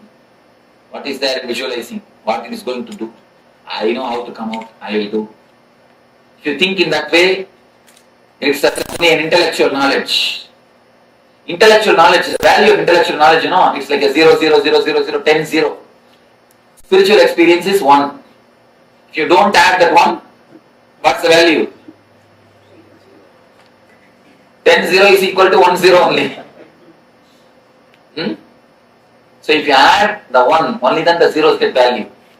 So have the experience, only then your intellectual knowledge will get value. So don't think what imagination can do for you. Imagine deeply, visualize totally. Then you will understand how much it can help you. Because by visualizing, the Manipura totally gets cleared, actually it gets unwinded. Now it is like a twisted towel. For example, a bed towel, if you twist how it is, your Swadhisthana is just like that. That is why you are holding it, you are tight in that region. If you visualize and do this meditation, it will slowly get relaxed. It is just totally relaxed. It will totally heal the Swadhisthana. So, visualize totally. Second thing. Third thing, don't have the fear, will I die once for all? Don't have the fear, you will come back. Fourth thing, there are 4 layers I will be explaining, I will be guiding you. All will not have fear of all 4 layers. You will have other 2, 3 layers only little bit. Some 1 layer you will have a deep fear. Work on that deep fear layer some more time, even if I go to next layer, don't bother about it. The 4 layers, losing the outer comforts, name and fame, social status, losing your own body, health or some parts of your body or accident, losing the near and dear ones or the love of the near and dear ones, fear of your own death and the unknown, fear of unknown. If you are caught in any one layer deeply, work on that layer deeply. So, any more doubt about this meditation? Visualize totally, let your eyes pour tears, let your hands tremble, let you feel that you are sinking, let you feel you are dying, nothing wrong. Allow everything to happen, everything to come up. Only then your consciousness will get strengthened to face the fears and reduce the quality and quantity of the fear stroke.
navel is the source of energy.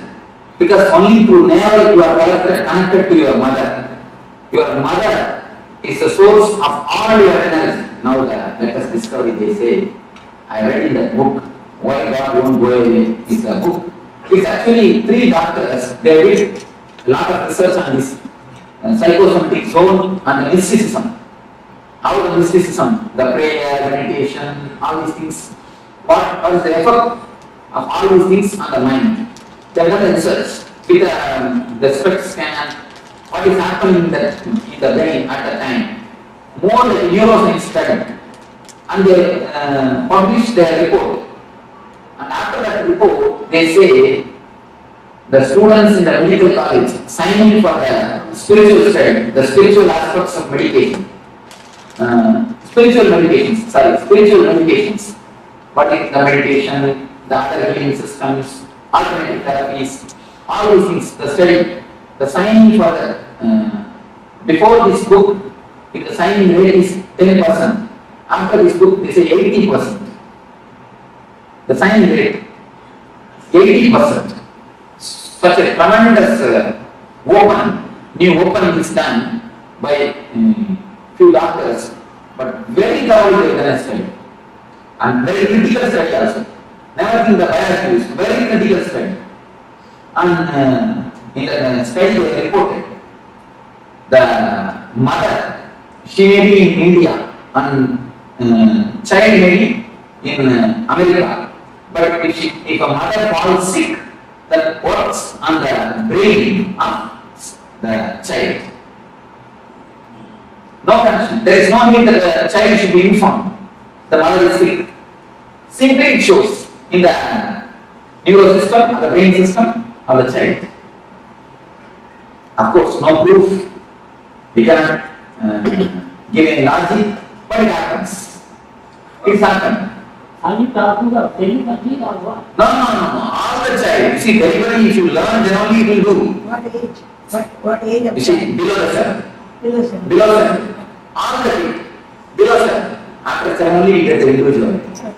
Below 7, no individual. All the kids. It is stored in the brain. There are few kids who have got the immune system strong, they don't get the disease.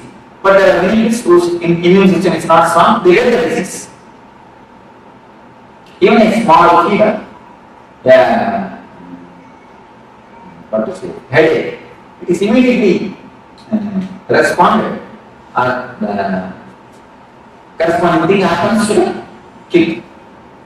Of course, very hard to believe, very difficult to believe. Logically, there is no connection, but they say it is what this is what is truth.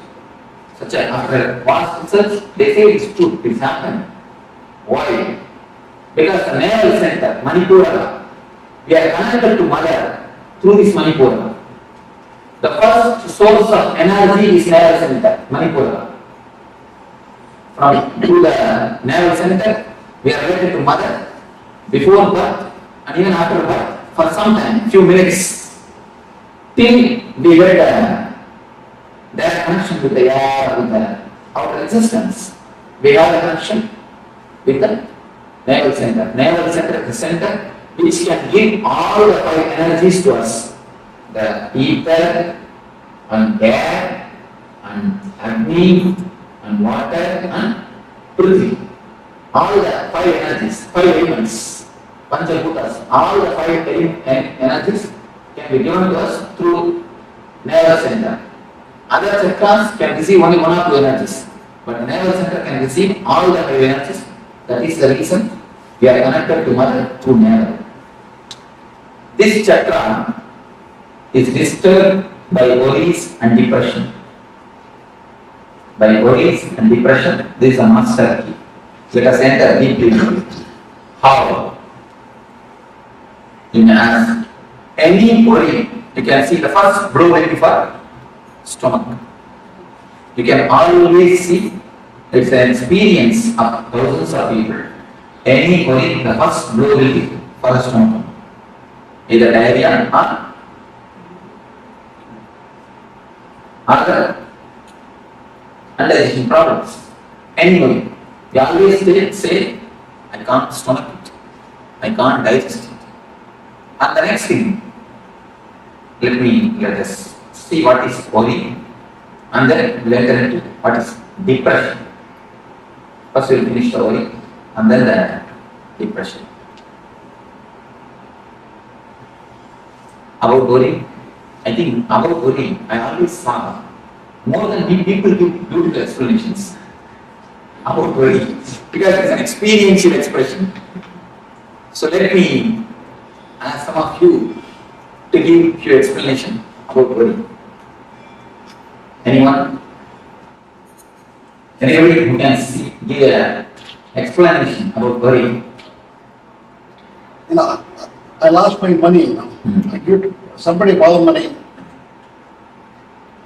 I want to collect. You didn't want to pay me. Keep on bothering me too much. I'm worried about my money. That's one thing.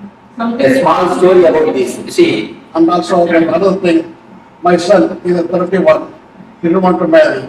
I keep on pushing him. That is one thing. You see, as soon as he told money, I remember a small story. Once a man Ramesh, he got $100 from a man called Ru. He spent it. Then the Ru asked him, "Where is my money?" He borrowed $100 from another Sikh and gave it to the Ru. After a week, the Sikh asked, he borrowed from Ru and gave it to the Sikh. After a month, Ru asked, he borrowed from Sikh and gave it to the Ru. After repeating this for 10 times, he called Ru and Sikh together. Why don't you give me the money after every month by yourself? Keep me out of the scene. So this is one reason. Something that you keep on thinking about. That's something. And then? The things don't go the way you expected.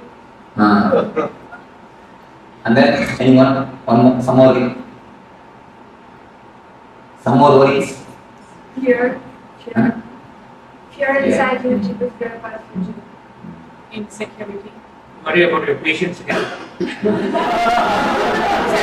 one is telling out their worries. You see, whatever he said is only the reason for worries. Now, what he said is the reason for worry. What you said is the cause for worry. Only is the reason and causes. What is worry itself? Exactly give me the definition. Just give me a clear definition. Any philosopher? State of disturbed mind. Okay. Fear of the future which is not there. Okay. Or you process it differently what's happening outside. You are the philosopher. Processing a little different way what is happening outside. A nice thing, nice way of putting things. Then, because 99% of the worries never become true. Whatever 1% happens, true is always good. It's always good. So, The way how you react to things and the attitude that you have towards something that we can react. anxiety about something that hasn't happened. Married? Then you may know you do it. If you are not married, then difficult. Don't try. No, I am telling you, don't try to answer worry. I am not telling you. Don't worry. Anyhow, any other philosophical explanation? Apprehension of unknown. Yes. So that's one question. Apprehension of unknown. And here is a good answer. The processing in a wrong way. What is happening outside? It's a disturbance of your mind. Whether it's real or unreal. It's a disturbance of your thinking. Yes, but if you are trying, ma'am, don't worry, ma'am. If you don't try it, no, she has tried something. Are you going to give some answer? No, you are. No. She's not worried. She's not worried. So all the answers. wasted thought energy towards something you have no control. Your faster mind. You see, in our system, our mind is simple mechanism. Be very clear. Our mind is simple mechanism. Never think mind has got its own intelligence. No. Mind is a simple mechanism. Intelligence is totally different. Mind as such is simple mechanism. If you are habituated to take a coffee, to have a cup of coffee in the early morning 7 o'clock, every day 7 o'clock, you don't have to look at the watch, you will have the feeling that you want coffee. When you have the feeling, then you can see it's 7 o'clock already. Just like that, the mind is habituated, just as the body is habituated for coffee or some routine. Mind gets habituated to have a low energy or to have a shrinking feeling in some times and some situations. Whenever the time comes again, whenever the situation comes again, the situation may not be as deep as it has happened in the first time. It may not be exactly the same as it has happened previously. It may be just reminder of the last situation, but you will see the same low energy, the same irritation will happen to you. To reduce the whole thing into more clear terms, you can say, if you take the mind as a computer, the few programs which have been affected by virus is for you. There are few portions of your mind which is affected. It is like have you seen a gramophone record? The gramophone record is disturbed and it is repaired. It will repeat the same line. It will repeat the same line. Any of you have seen gramophone record, the old gramophone records? It will repeat the same line. It will never go next line. The same line. I went to his estate. Devotee's estate. There I saw the gramophone. And tape was repaired. The tape means what they put inside. Record. That is called record. Scratch. It was that is called record. Scratch. And there is a song in Tamil. It means the income is 8 paise, expenditure is 10 paise. It is not going to the expenditure at all. It is again repeating on the income. It's not going for expenditure at all. So that is a good card for money income. No expenditure. It might be done it on purpose. That I don't know. Repeating the same line. It's not going to the next line. So, then I think you have to do expect. So there is the same thing. Sometimes it happens to our mind. The words, even if you want, even if you don't want, whether you want it or not, whether you like it or not, the same words is repeating inside you, which makes you feel shrink. Is what is for you. The continuously the same verse, which is getting repeated in your system, in your mind, and which makes you feel shrunk, even if you don't want it, is what is called worry. We have two things, please understand. We have two things in our life. One is dialogue. When you speak with others, when you speak with somebody else, with volume, it is dialogue. Next thing, when you speak to yourself, it is called monologue. The first thing, all of you are aware. The next thing, only you need to observe, you will understand. You will be sitting on the bank of a river, or on the seashore, or under a tree, or in the swing in your garden. You may be sitting, but your mind will be, tomorrow morning I will go to office and tomorrow evening I will come back and tell the man to wash my car and I will take my inner dialogue. The inner dialogue. What is that's called the inner dialogue. It's called monologue. Monologue. You see, the speaking to yourself. which you can call as thinking or mind. Any terms you can give, but mind, the word thinking and word mind makes it so big. I don't want to use that word. I am using the word monologue, inner chanting. If it happens with volume, it is speaking. If it happens without volume, it is thinking. That's all, nothing else. Don't make thinking as a complicated thing. We always think mind cannot be controlled. We come to a conclusion. Without trying, mind as such cannot be controlled. We have a very wrong, major understanding in our life. Mind cannot be controlled. Why you know? You try to fight with the mind when the mind is a whole. You take the mind as all the thoughts. If you think of the mind is something like all the thoughts together. But actually mind is not all the thoughts together. Mind is individual thoughts. But you make all the thoughts together and then you name that bunch of thoughts as a mind. Then you can never break. See, if you put all the sticks together, you can never break. If you have an individual sticks, you can always break. What you do, you put all your thoughts together and label that as a mind, and then you finish, you will decide that mind cannot be controlled. And then you never try. Once you come to conclusion, how will you try? Once you start believing, how will you try? Never. But mind is not everything put together. It is an individual small sticks. It is individual thoughts. As long as you deal with thoughts, you can simply transform. When you start dealing as a mind, you can never change it. The problem is how you are looking. See, first understanding you need to understand this. Mind can be transformed. Mind can be controlled. How? You can ask. When you can control your words with volume. You see, with volume, whatever you speak, you control it.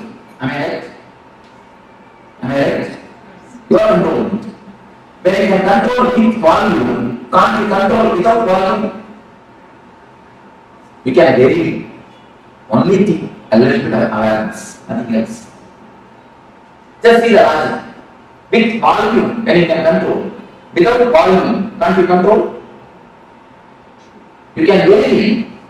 First thing, they are not tried. Next thing, you are tried from the wrong partner. From the wrong side. Whenever you look at your enemy, you look at him as a whole. Just like that. Whenever you look at your mind, you look at him as a whole. He is not whole. Never think he is a whole. He is a small parts. If you know the mechanism where to touch, you can simply come over. The habit. The worrying is a completely habit. It's like a more recorded program. You see, in the starting only, you need some reason to worry. In starting, some reason, something happens outside, you start worrying. After some time, you become such great masters of the art of worrying. You master the art of worrying. After some time, you don't need any reason after reason for worrying. You find some reason. Or even if you fail, if you can't find any reason, you see, I have seen some people, if they can't find any reason, they will come and tell me, Swamiji, today things are going so well. I think tomorrow something bad is going to happen. Tomorrow something very big is going to happen. We go to the next step. Tomorrow something big is going to happen. If you can't find even that reason also, even without any reason, you know how to worry. Because the way becomes habit. Your system completely gets habituated to worrying. See, the word habit is a beautiful word. You should understand that word. You should understand that word, worry, the habit. If you drop H, your bit will be there. If you drop A, bit will be there. If you drop B, it will be there. Only when you drop the I, it will die. The very word has got a beautiful meaning, habit. Drop H, your bit will be there. Drop A, bit will be there. Drop B, it will be there. Only when you drop I, it will die. The meaning can be understood by the word itself. A beautiful word. Worry becomes just an habit in your system. Worry has become part or a portion in your system. The feeling which makes you shrink and which gets continuously repeated by itself, whether you want it or not, whether you accept it or not, is what is called worry. Next, let us see what is depression. The circuit or the way how the depression is created. See, any, according to the people of the biology, the body of the animal and body of the man is one and the same, almost one and the same. Only mentally we are more, we are something higher than animals. And now they say that chimpanzees do 80% of all the activities what a man does. 80% can be simply done by chimpanzee. Only one thing, he doesn't have his own mind. In the plane of mind we differ, but in the plane of body, we are almost one and the same. If a chimpanzee gets angry, he will simply beat other chimpanzee, or at least a cage. But if a man gets angry, he cannot beat somebody else. In the society, if you are angry against your boss, what can you do? You can give only a smile. Nothing else. If you are angry against your wife, what can you do? Nothing can be done. There you lose job, you will lose food. Nothing can be done. See, anyway, you can express your anger whenever you want. You cannot be completely expressive. But they say, the doctors, they say, whenever anger happens to you, poisonous chemicals are released in your system. Poisonous chemicals which disturbs your immune system is released in your body, in your system. What will happen to all those chemicals, all those acids? It's like an acid bath. It's like a bathtub filled with acid. You are taking acid bath every day, every time, whenever you enter into anger, and you express it, at least you come out of it. The chemical is worked out. When it is not expressed, it is completely, totally suppressed, and just it gets deposited in Manipura Chakra. Manipura is the energy center in which all these negative emotions are deposited. Any suppression, sexual suppression, or the violent suppression of the violent emotions, or the anger, or the vengeance, anything, if it is suppressed, it directly comes to the energy center of Manipura. Manipura is the center where all the suppression happens, all the suppressions are stored. If you suppress, what will happen? The suppressed acid only creates acidity. Nothing else. That is what directly happens. That is the reason the Manipura gets disturbed. The depression and the worry directly disturbs Manipura. Anything suppressed directly attacks Manipura. Manipura is the first chakra, first center which is disturbed by the suppressions and the system of suppressing. That is the reason children don't have any suppression. See, if you see the kids, you can see a grace in them, a beauty in them. You will not see any ugly child around the world. You can see the photographs of kids around the world. Indian kid, American kid, African kid, Sri Lankan kid. Any country, you can just see the photographs. You will not see a single kid who is ugly. Have you seen a single kid who is ugly? You must have seen in so many TVs. Even Ethiopia, they are living in poverty. Even there, kids you see, they have their own grace. They may live in poverty, they may be lean and thin, but the grace of the face will not be lost. Because they are nothing in the Manipura. They have not collected anything, they have not suppressed anything. Have you seen a single kid who is ugly? Have you seen a single grown-up man who is beautiful? The problem is Manipura. The depression and the worry takes the grace from a being. No depression or the worry is accumulated by the kid. Even if they accumulate, they have a beautiful technique to throw it out. Have you seen after feeding the kid, if you put him to rest, he will just blabbering. Have you seen? Something like that will be blabbering. The blabbering is a beautiful technique to cleanse the Manipura. Kids do that. Whatever meditation you are doing in all these 2 days, all the kids they do. Because the system has got its own intelligence to do all the meditation. And the same way, any of you, if you know Yogasana, the major 12 asanas are there. All the 12 will be practiced by the kids from the age 1 to age 7. Without knowing, without you teaching them, they will be practicing. The Dharmasana and all the asanas, they will be practicing. Because the system itself, the body itself has got its own intelligence. In the so-called process of growing, we have lost all these things. And you can see the children spinning or whirling. Have you seen? If you have a small kid, you can understand. For no reason, he will just whirl. The spinning. But the spinning is the greatest meditation in Sufism. They say, when you spin or whirl, the energy is centered perfectly. The energy center, the centering of the energy happens. In Sufism, the whirling is a meditation technique. But when the child does, we beat him and make him sit. At least Indians. I went to the Santa beach. I saw small kids. They are just entering the water and playing. The parents are also very relaxed and they just let the children go. And I can't see the scene in Marina Beach. In India, first thing they won't let. And even if they let out so many rules and regulations, they will put up. Child will hate the playing itself. Will drop the idea of play. Of course, anyhow.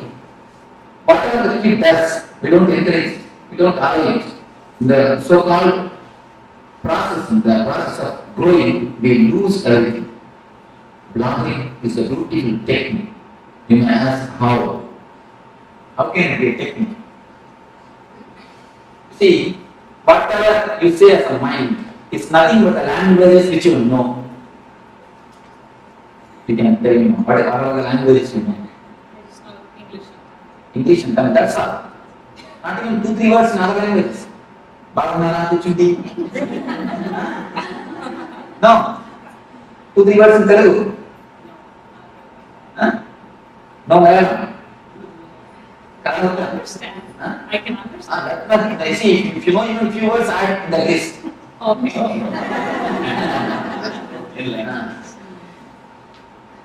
I can understand you. Karakata. Gottilla. I can understand. And then Hindi. Thoda. And then Hindi. Any other language? That's all. You see, if suddenly something happens and you forget all these 5 languages, can you say you have something else called mind?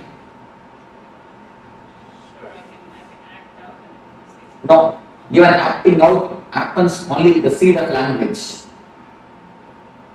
The verbalization may not be by language. You see the man who doesn't know any language and if he acts out, you can see he has got his own language. But as far as you concern, only these 4-5 languages. You are not developing your own language. Only if a man is born from birth, if he doesn't know any language, then only then he develops his own language. For you, I am telling you for you, if you forget these 4-5 languages, can you say your mind exists? No. Alright, tell me what way you can exist. I can just tell it to myself. I cannot have a dialogue with someone. That is what. Then again you are using the same language, 5 languages. I am telling you, if you forget 5 languages completely, there is no other thing in our mind except this language. our mind has nothing else, at least the active portion of the mind. Whatever is active in your system has nothing else except this five language. Except this language, not for you five, for others their own languages. You cannot think anything except these few languages. Without that language, it is like a big lake covered by snow. The lake is the energy, the Atman. Snow is the thought process, the chattering. If you can break the chattering, if you can break the thought process, and the water which is inside, or the pure water which is inside can gush out and energize your field. You are this side and the energy is that side. In between, the ice layer is there, snow layer.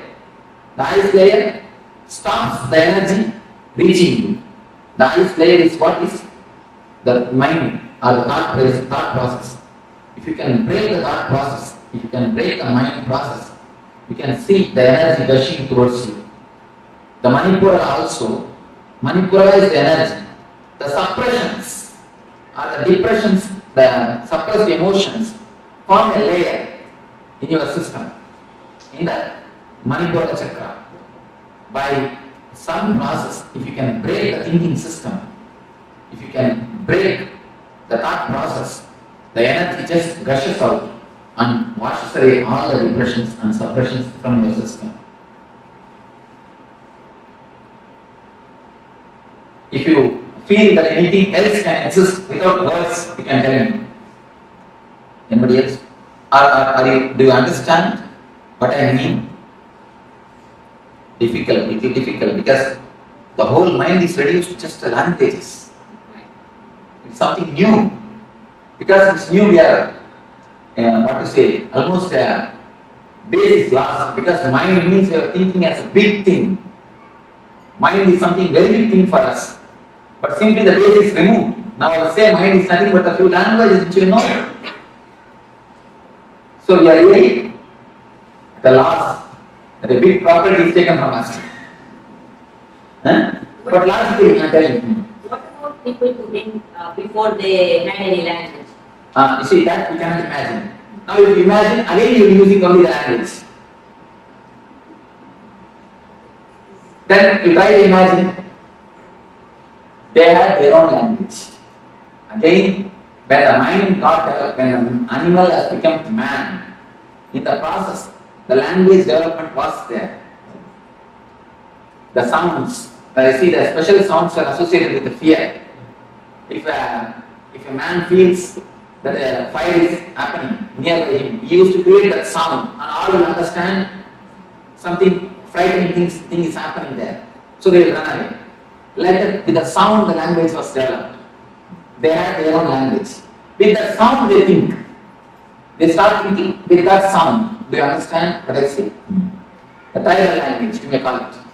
I guess we have always assumed that language is a way of expressing what is in our mind. But now you're saying language is simply the mind. Because anything in your mind you cannot have without language, without word, without verbalizing. The verbalizing process, the verbalizing process is the process which is the uppermost layer of your energy system. You are above the verbalizing process and your energy is below the verbalizing process. That is the reason the connection between you and the energy never happens.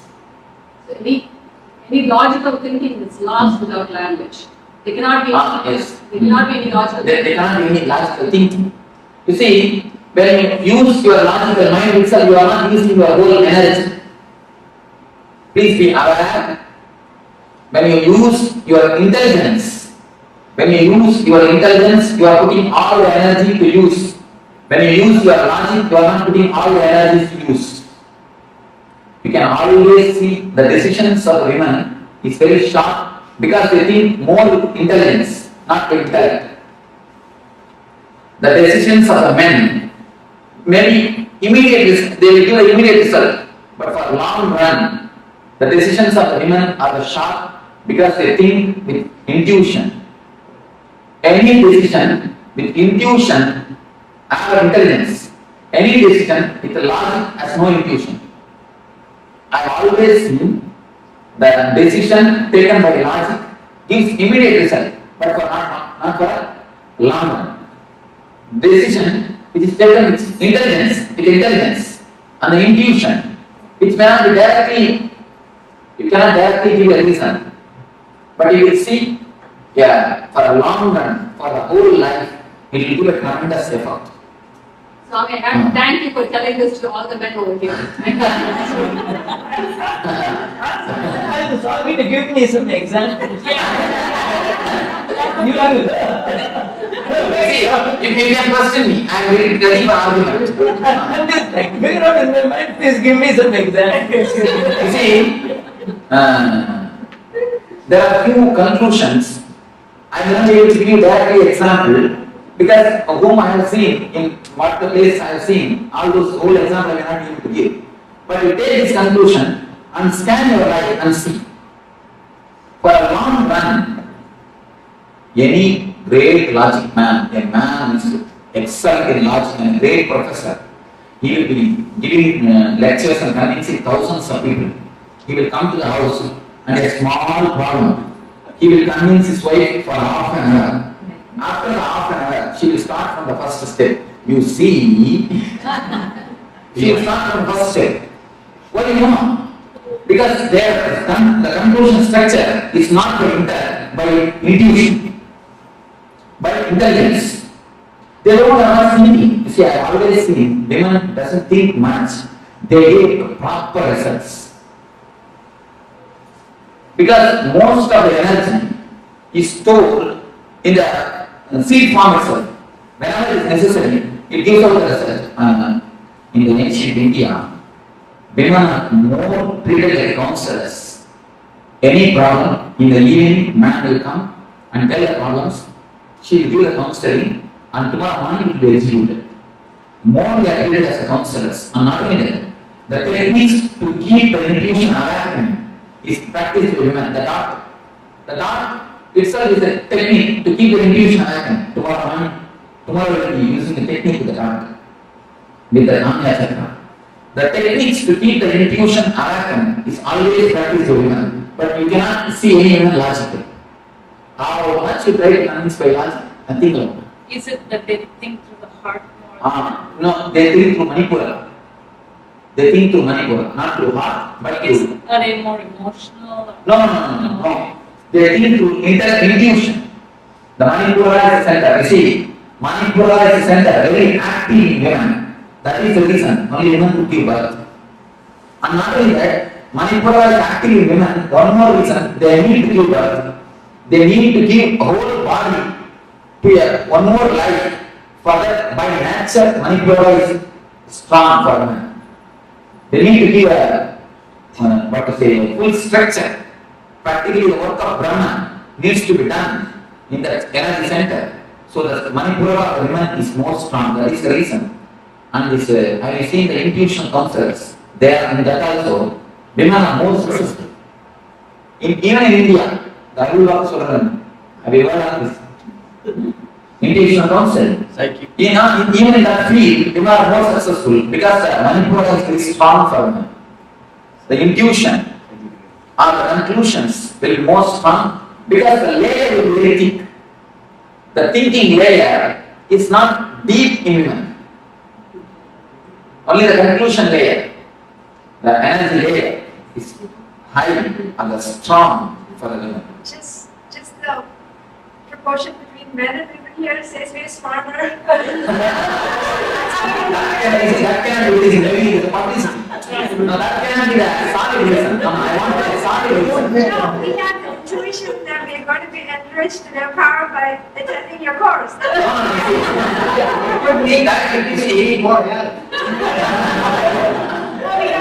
See, in that way, you see, logic can play both things. That is not right. I wanted to give you some solid proof, some solid example. See, I will give you the discourse. By the time I remember, I'll give you the solid examples. It's happened in my.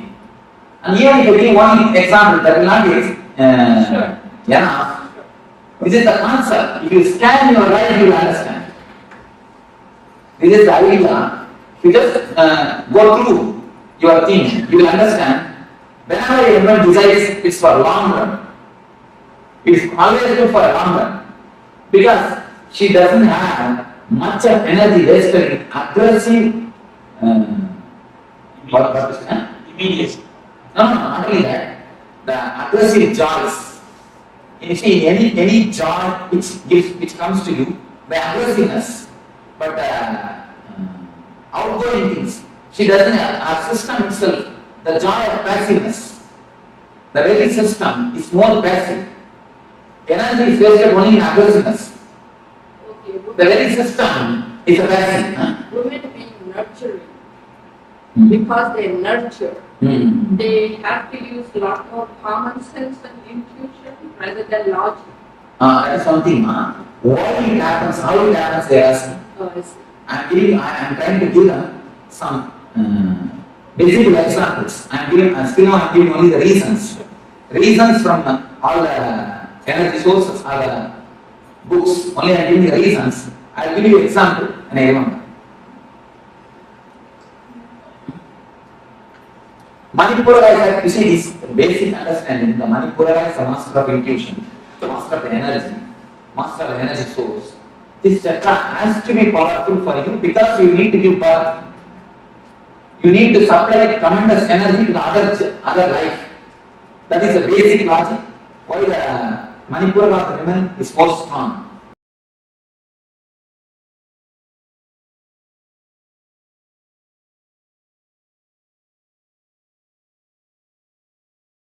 Why the Manipura of the women is more strong. Now I have to give you some practical example. I will give you. So whenever you suppress or you put the desires into the system, that goes and gets settled in Manipura like a layer, like one ice layer. Here is a small meditation, as I told you. Mind or the layer is nothing but a language. If you can break the language, you can break the layer. The whole layer is nothing but a language. If you can break the layer, you can break the ice layer. You can allow the energy or the water to come up or to gush to the higher zones, to your being. The breaking of the ice layer, the technique to break the ice layer is what is called blabbering. This is a very powerful technique to cleanse the Manipura, to break the inner chanting, to break the thickest layer of depression. Now, let me explain the technique to you. First, you will concentrate on Manipura. Concentrating means you will just relax and sit feeling this place. See, as soon as you feel Manipura, you will see your worries and your depression start coming out. Because they are already there. Only we are putting a big, thick asana or a chair on it and we are sitting on it. They are all just there, bubbling out like a volcano. But we have big seat cushion on that, and above that we sit and we feel we are comfortable. We are comfortable. As soon as you start thinking, you will see the depressions or the worries coming up. So just throw them out by any sound, that's all, nothing else. Make any sound, you feel or make any sound, just feel that you are throwing them out. That's not, you understand? Just make any sound, which should not be a word, kind word. You see the kids, they make sound, just like that, any sound. At first 2-3 minutes you will feel Swami is making us mad. Please be very clear. I am not making you mad. I am just saying. I am not making you insane. I am bringing out the insanity from your inside. I am bringing out the insanity which is inside you. You understand? Something you commented. Can I hear it? We are going to be happy of hearing this. That is nice. See, when you create sounds which has no words, or with just no meaning, the mind breaks. Only one thing, don't allow any thoughts to, any words flow, or eternal chanting. Any thought comes, just create a sound and throw them out. Just continuously create sound. Only one condition, for 20 minutes, you should not stop. No gap. You see, if you do gap, the mind will start activating. Mind will start speaking. So, don't allow any thought to come. Create continuously some sound. Can you repeat the same sound? That is not a problem. That is not a problem. See, if you don't get any sound, but one thing, you should not allow your mind to think. Then only the system will break. You see, 21 minutes is one energy circle. The 21 minutes, don't allow any thought. Try your best and create only sounds. And within 2-3 minutes, you will see automatically you will remember the man who cheated you. Who is your enemy? The intimate enemy. The intimate enemies and enemies, all these things you will remember it yourself. And all those tears will come up, all these things will happen. You see, tears will come, the deepest feelings will come, anger will come. Allow everything by words, by some sounds, not the words, some sounds. Then how does the worry come? Automatically it will come up, you will see. It will come like a figure, a small words, a broken way. Automatically it will come and just throw them out by a word, by a sound, not by a word, by a sound. You will see automatically it is coming up. All your enemies will come up, you will kill all your enemies, throw all your anger, everything will come up. You see, this is called, 1 minute, this is called verbal catharsis. And one more thing you can do, it is called physical or body language catharsis. The verbal language catharsis is this. One more thing, body language catharsis. Just remember your enemy and make as much of faces as possible. Why no? All your tensions are hidden in the face. You don't know.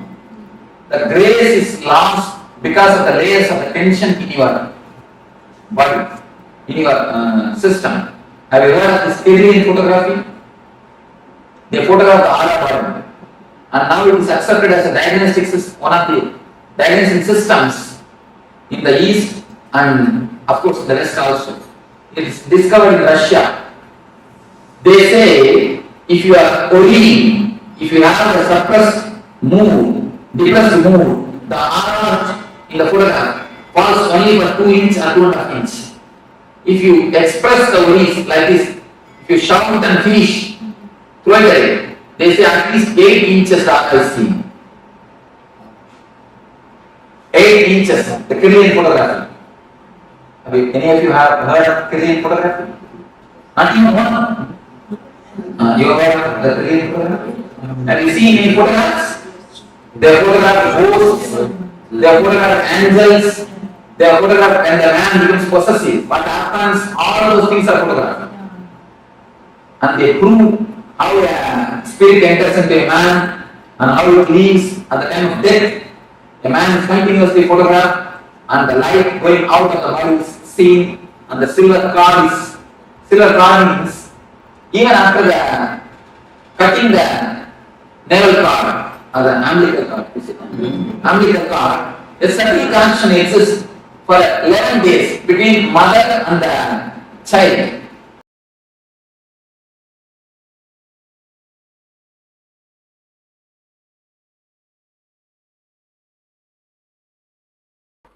So now we come to the first chakra.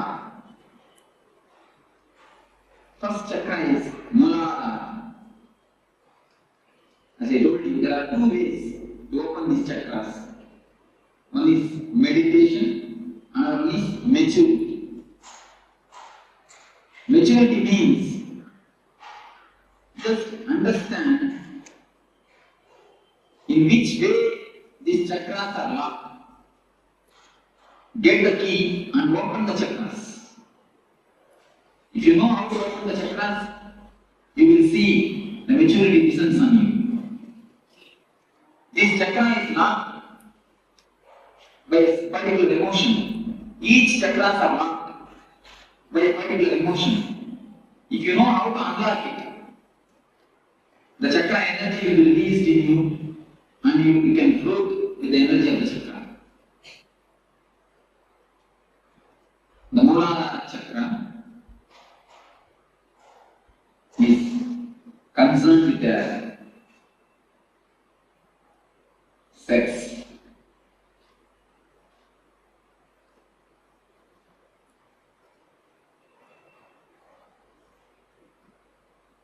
In the world, most talked about. In the heart of St. Kitts and Nevis, where the ocean meets the sky, a historic gathering is unfolding. The United Ancient Nations, a global forum where the world's first and ancient nations unite to share wisdom, confront challenges, and co-create solutions rooted in ancestral knowledge. The United Ancient Indigenous Enlightened Nations represents over 160 indigenous member nations and communities, advocating for more than 300 million people across all continents. Here, ancient wisdom meets modern action, fostering international cooperation, cultural preservation, and sustainable development through indigenous leadership. Beyond dialogue, the UAN experience nurtures the mind, body, and spirit. Sunrise meditation, yoga by the ocean, and cultural celebrations reconnect us to ourselves, each other, and the wisdom of the earth. In St. Kitts and Nevis, ancient traditions and vibrant cultures come alive. This is a space for learning, sharing, and taking action. Together, we address climate challenges, preserve cultures, and shape a sustainable future. The United Ancient Nations is where ancestral knowledge guides the world toward harmony, justice, and collective growth. Join the United Ancient Nations in St. Kitts and Nevis, where ancient wisdom meets a sustainable future. Together, we rise. Established since 2002 in the United States of America, the United Ancient Nations is an intergovernmental organization currently made up of 160+ members and indigenous nations. The UAN and its work are guided by the purposes and principles contained in its founding charter. The UAN is a manifestation of the profound connection amongst indigenous peoples across the world, including African, Andean, American, European, Caribbean, Oceanic, and Asian regions, rooted in shared wisdom, sustainable practices, and deep reverence for the earth. The United Ancient Nations serves as an international cultural and diplomatic organization focused on uniting indigenous cultures globally. Our governance structure is council-based without territorial claims, led by a collective leadership through our General Secretariat. As a non-state entity with UN-style advocacy, we focus on several key areas: cultural and digital heritage preservation, indigenous diplomacy, revival of indigenous knowledge systems to solve humanity's problems, global peace, environmental preservation, health and wellness, sustained economic development, indigenous and cultural tourism. While the UAN represents numerous indigenous cultures, the United States of KAILASA serves as the first indigenous nation specifically for Hindus. KAILASA's mission is focused on the revival of the ancient enlightened Sanatana Hindu civilization with a formal governance structure including a head of state, ministers, and ambassadors. Under the leadership of SPH, Supreme Pontiff of Hinduism, Bhagavan Nithyananda Paramashivoham, KAILASA has achieved recognition as a sovereign subject of international law, possessing distinctive attributes of juridical statehood. The United States of KAILASA is the main sponsor of the proposed UAN headquarters. This initiative would bring forth an estimated $100 million in revenue for the host country through summits, conferences, tourism, and development projects. The proposed UAN headquarters would represent the world's indigenous nations and peoples through its architectural design. It would blend the best of all worlds, featuring top modern architecture, the highest green building standards, and ancient Vastu architectural principles. This headquarters would serve as a central hub for indigenous diplomacy, cultural preservation, and collaborative efforts towards sustainable development and global peace. Through this initiative, we aim to create a dignified platform for indigenous leadership rooted in ancestral wisdom, cultural legitimacy, and collaborative innovation, enhancing global dialogue and regional stability. The establishment of the UAN headquarters would position a host country at the forefront of a global movement promoting indigenous wisdom while creating significant economic opportunities for the nation and its people.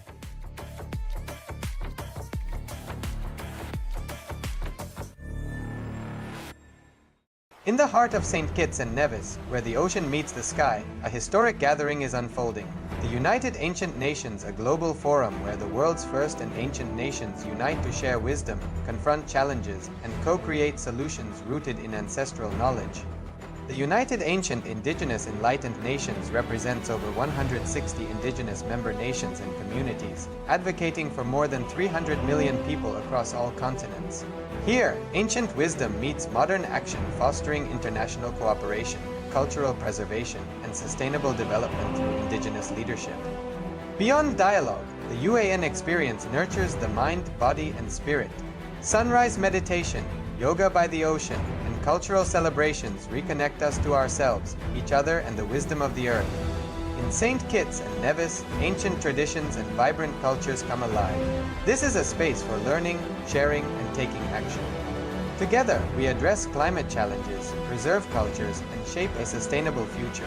The United Ancient Nations is where ancestral knowledge guides the world toward harmony, justice, and collective growth. Join the United Ancient Nations in St. Kitts and Nevis, where ancient wisdom meets a sustainable future. Together, we rise. Established since 2002 in the United States of America, the United Ancient Nations is an intergovernmental organization currently made up of 160+ members and indigenous nations. The UAN and its work are guided by the purposes and principles contained in its founding charter. The UAN is a manifestation of the profound connection amongst indigenous peoples across the world, including African, Andean, American, European, Caribbean, Oceanic, and Yes, Nithyananda, all of you. So, powerful revelations by the Supreme Pontiff of Hinduism on the chakras. Swamiji has covered Muladhara Chakra, Swadhisthana Chakra, Manipuraka Chakra, and we'll be returning back to the Muladhara Chakra, where we'll be performing the internalization exercise to unlock the Muladhara Chakra by restoring integrity. So, in this exercise, we'll be making 2 columns. So, requesting all of you to have a notebook with you, pen and paper with you, where you'll be writing down 2 columns. One will be the inner image, other will be the outer image. And inner image is where whatever the beliefs that you carry about yourself. For example, sometimes you feel that you are weak, or the words that you utter to yourself. You might utter the words like, I am weak, I am friendly, I am unlucky, I am unlucky, I am responsible. There are many words that you utter to yourself about you. Those are your inner images. And in the second column, that is, you'll be writing down your outer image. Means the image that you project to others. For example, the images that you can project to others can be that you are strong, you are friendly, you are lucky, you are very compassionate. There are so many words that you project to others. That is your outer image. So let's take a moment and write down the inner image, outer image in the left and the right column. And once you have written down, compare each of these images. So we'll be entering into these steps. First, let's pen down, take few moments and pen down your inner image and outer image.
Now compare each inner image and outer image you have noted.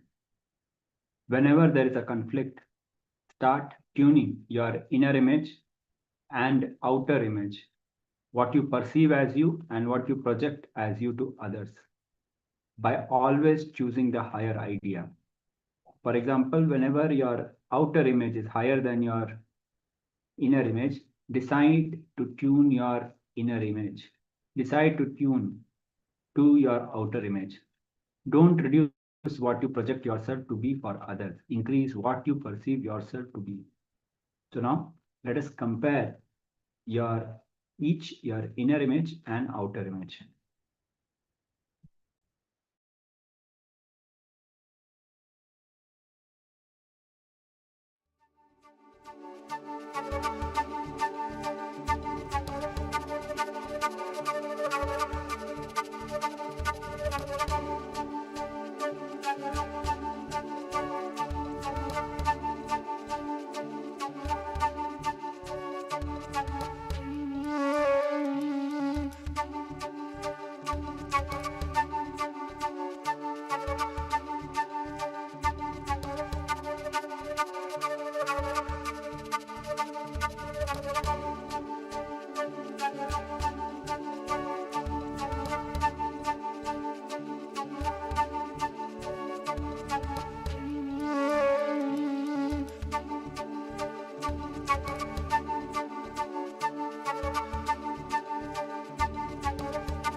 Now, once you have started tuning your inner image and the outer image, repeat this for every point that you have written down and compare both the identities. Wherever the qualities are best in both, choose those. Utter the right words, the higher possibility, higher peak words for you, and draw a star against all your best. And draw a star against all your best images. If there are some great qualities in your inner image, you need to raise your outer image to match that. And if there are some great qualities in the outer image you project, you need to raise your inner image to match that with you, the image that you project. So continuously align yourself to your peak image. So please write down for every point that you have noted down.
Now, identify the obstacles that stop you or distract you from achieving what you want to be, who you want to be, and how you want to be.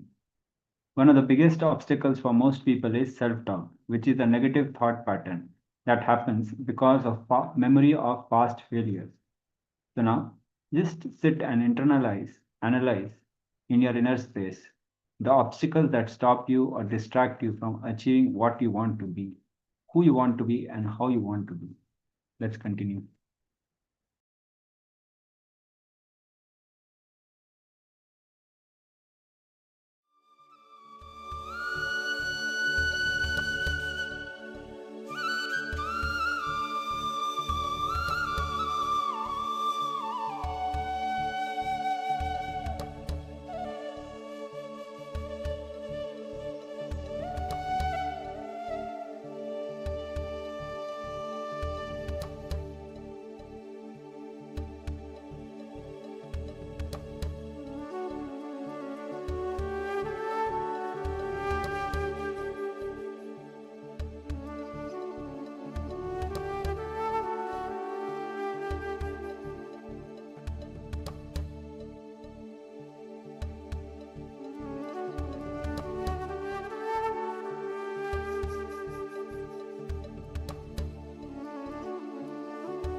Now, whichever thought is in alignment with your peak possibilities, encourage those thoughts, enrich those thoughts, and entertain those thoughts.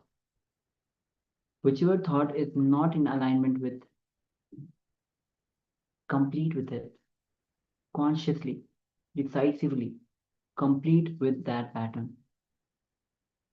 Go on completing every day with those patterns which are stopping you from archiving, from achieving your peak possibilities.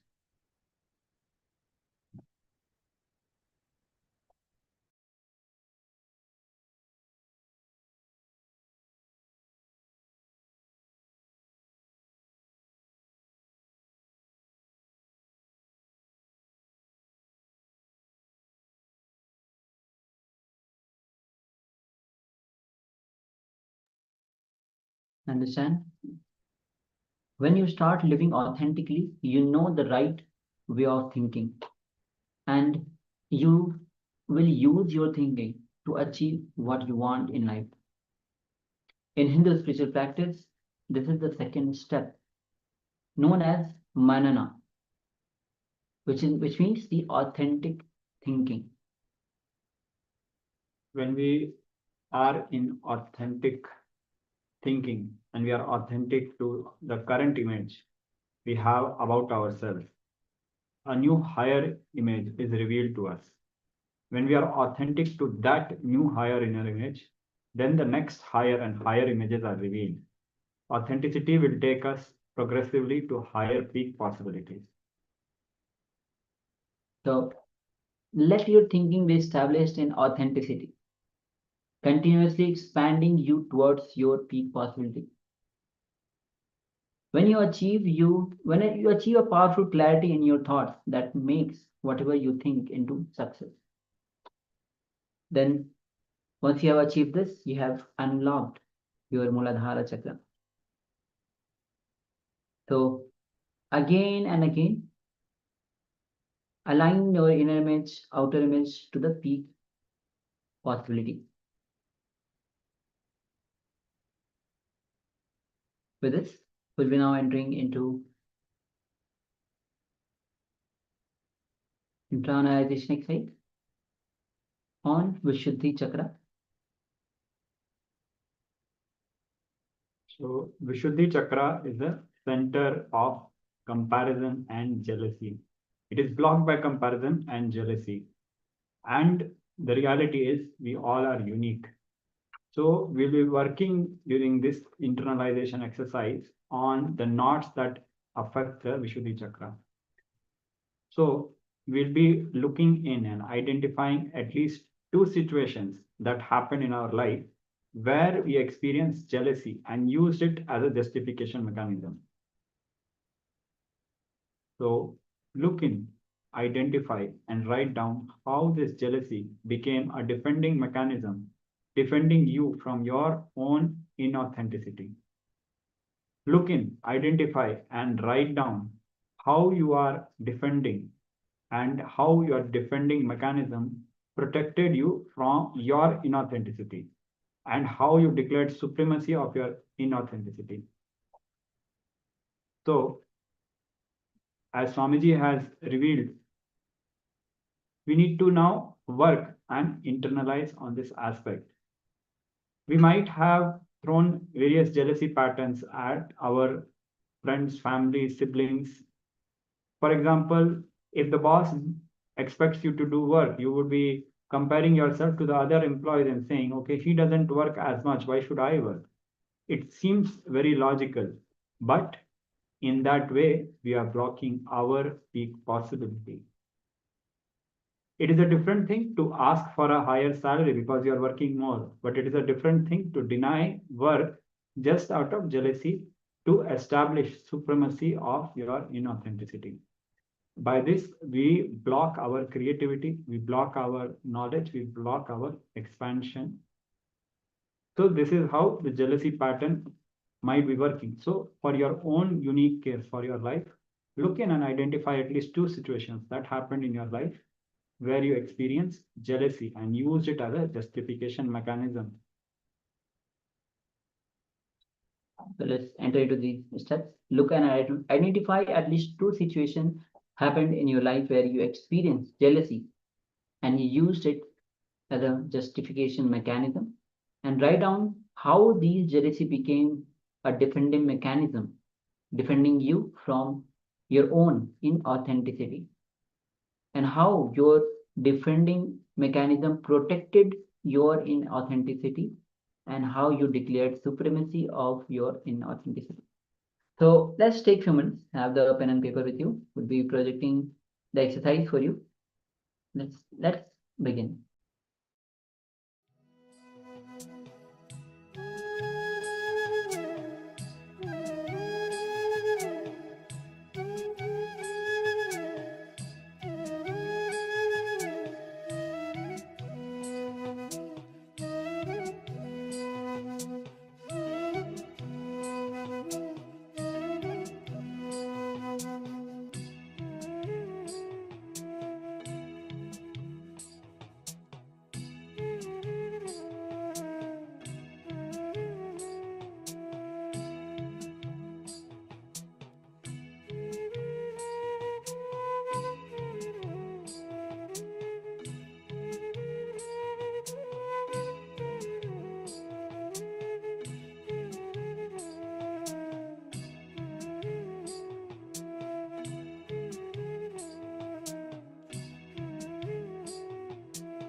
Now bend down.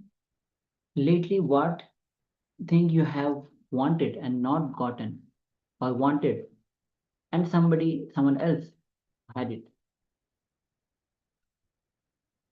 Now sit and go through each one. Ask yourself, did you really want that which you have written down? Or you want it because someone else had it? Do an honest analysis of each of your desires as they surface. Drop all your prestige problem and do a self-analysis. Just take a few moments.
Yes, you can relax now.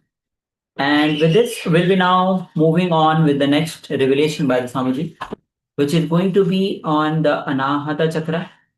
So we are moving from the Swadhisthana Chakra, Manipurika Chakra to the Anahata Chakra. And we'll be moving further. So let's get ready as we enter into these revelations by the Supreme Pontiff of Hinduism, Bhagwan Sri Nithyananda Paramashivoham.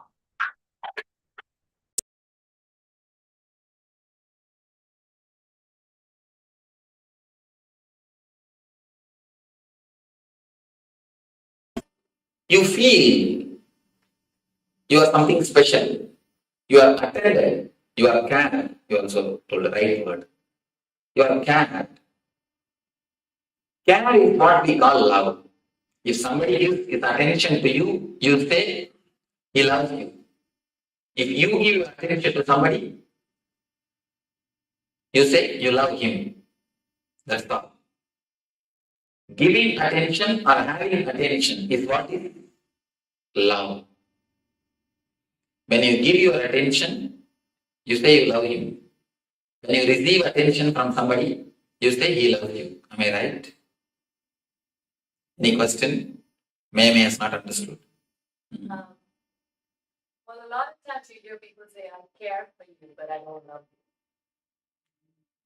Yeah, especially in Americans. Caring and not loving, I don't think there can be caring without love. And I don't think there's a difference between these two. That's all. But I say general love. Total love means it's the caring. The expectations also matter. The expectations, with or without expectation. Without expectation, it cannot happen. Without expectation, only enlightened man can love. I tell you. No, it's the truth. So never think that our love is without expectation or something like that. Or the depth of expectation. No, even the, you see, only two things. Expectation or no expectation. That's all. And when a person becomes a love, when his whole being becomes love, only then he can give loving, he can give love without any expectation. Otherwise, it is not possible. So, let us not bother about expectation or not. That is the basic thing, with expectation only. Whether we give or receive, that is the love. Let us understand basically what is love. Then step by step we will go is something.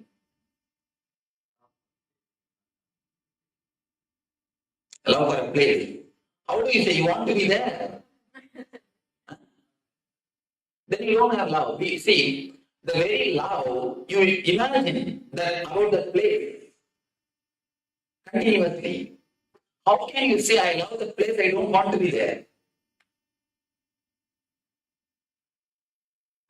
It is simply your feeling to want to be there only is the love for the place.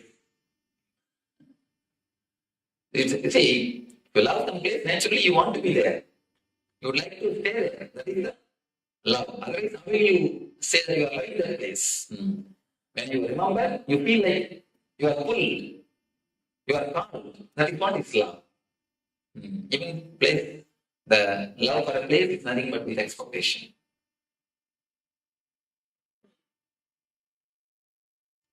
So you understand first, I think Jayashree can take the notes later on. How many of this type of courses you attended earlier? Not even one. First course. That is why you are not experienced. How many of you have attended any other courses like this? Please, you can raise your hands.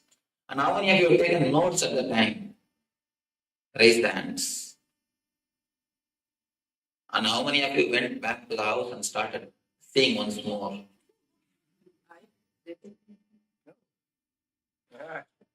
You are on exemption. Last time also you are the only exemption who raised the hand. Nobody else. 90%. You say 99, I suspect you. I don't believe you. Even if you say that I won't revise it, I don't believe. He does. He tells me. Maybe rarely. I think it is no other work. See a single person who takes the notes and goes back to the house and sees it back. No. Most of the time, when we go back to the house, we just put that in some cupboard. When you shift your house, you just come upon that notebook and say, oh, that Swami from Bangalore came. Yes, yes, that course notebook. With respect, put it in the dustbin. So, don't go for notes. Understand. If you take notes, instead of understanding now, you will postpone the understanding. You will think, I'll go and study in the house. So instead of that, at least understand, you will have notes in your heart. And once you understand, you don't need to remember it. The idea will remember you. People ask me, Swamiji, should we practice all these teachings in the house? I tell them, no. Don't practice. If you have to remember and practice, then what you have understood? If you really understand, you don't need to practice. You don't need to remember them. The teachings will remember you. They will just come up whenever it is necessary. I always tell people, try to forget everything. If it is really worth in your life, you will not be able to forget. Do you forget your name? No. You don't forget your basic details or basic things about your life. Same way, if it is a basic need, if understanding is a basic thing, you will not be able to forget. If you don't understand, only then you need to remember. Once this becomes an understanding, you don't need to remember it. The understanding will remember you. Again and again tell the people, if you really understood, if you really grasp what I say, if you really interact, that is more than enough. Whenever you take something, swallow something without understanding, only then you need to again and again remember. You understand what I say now? Just, if you understand, that's more than enough. You don't need to remember the teachings. Teachings will remember you.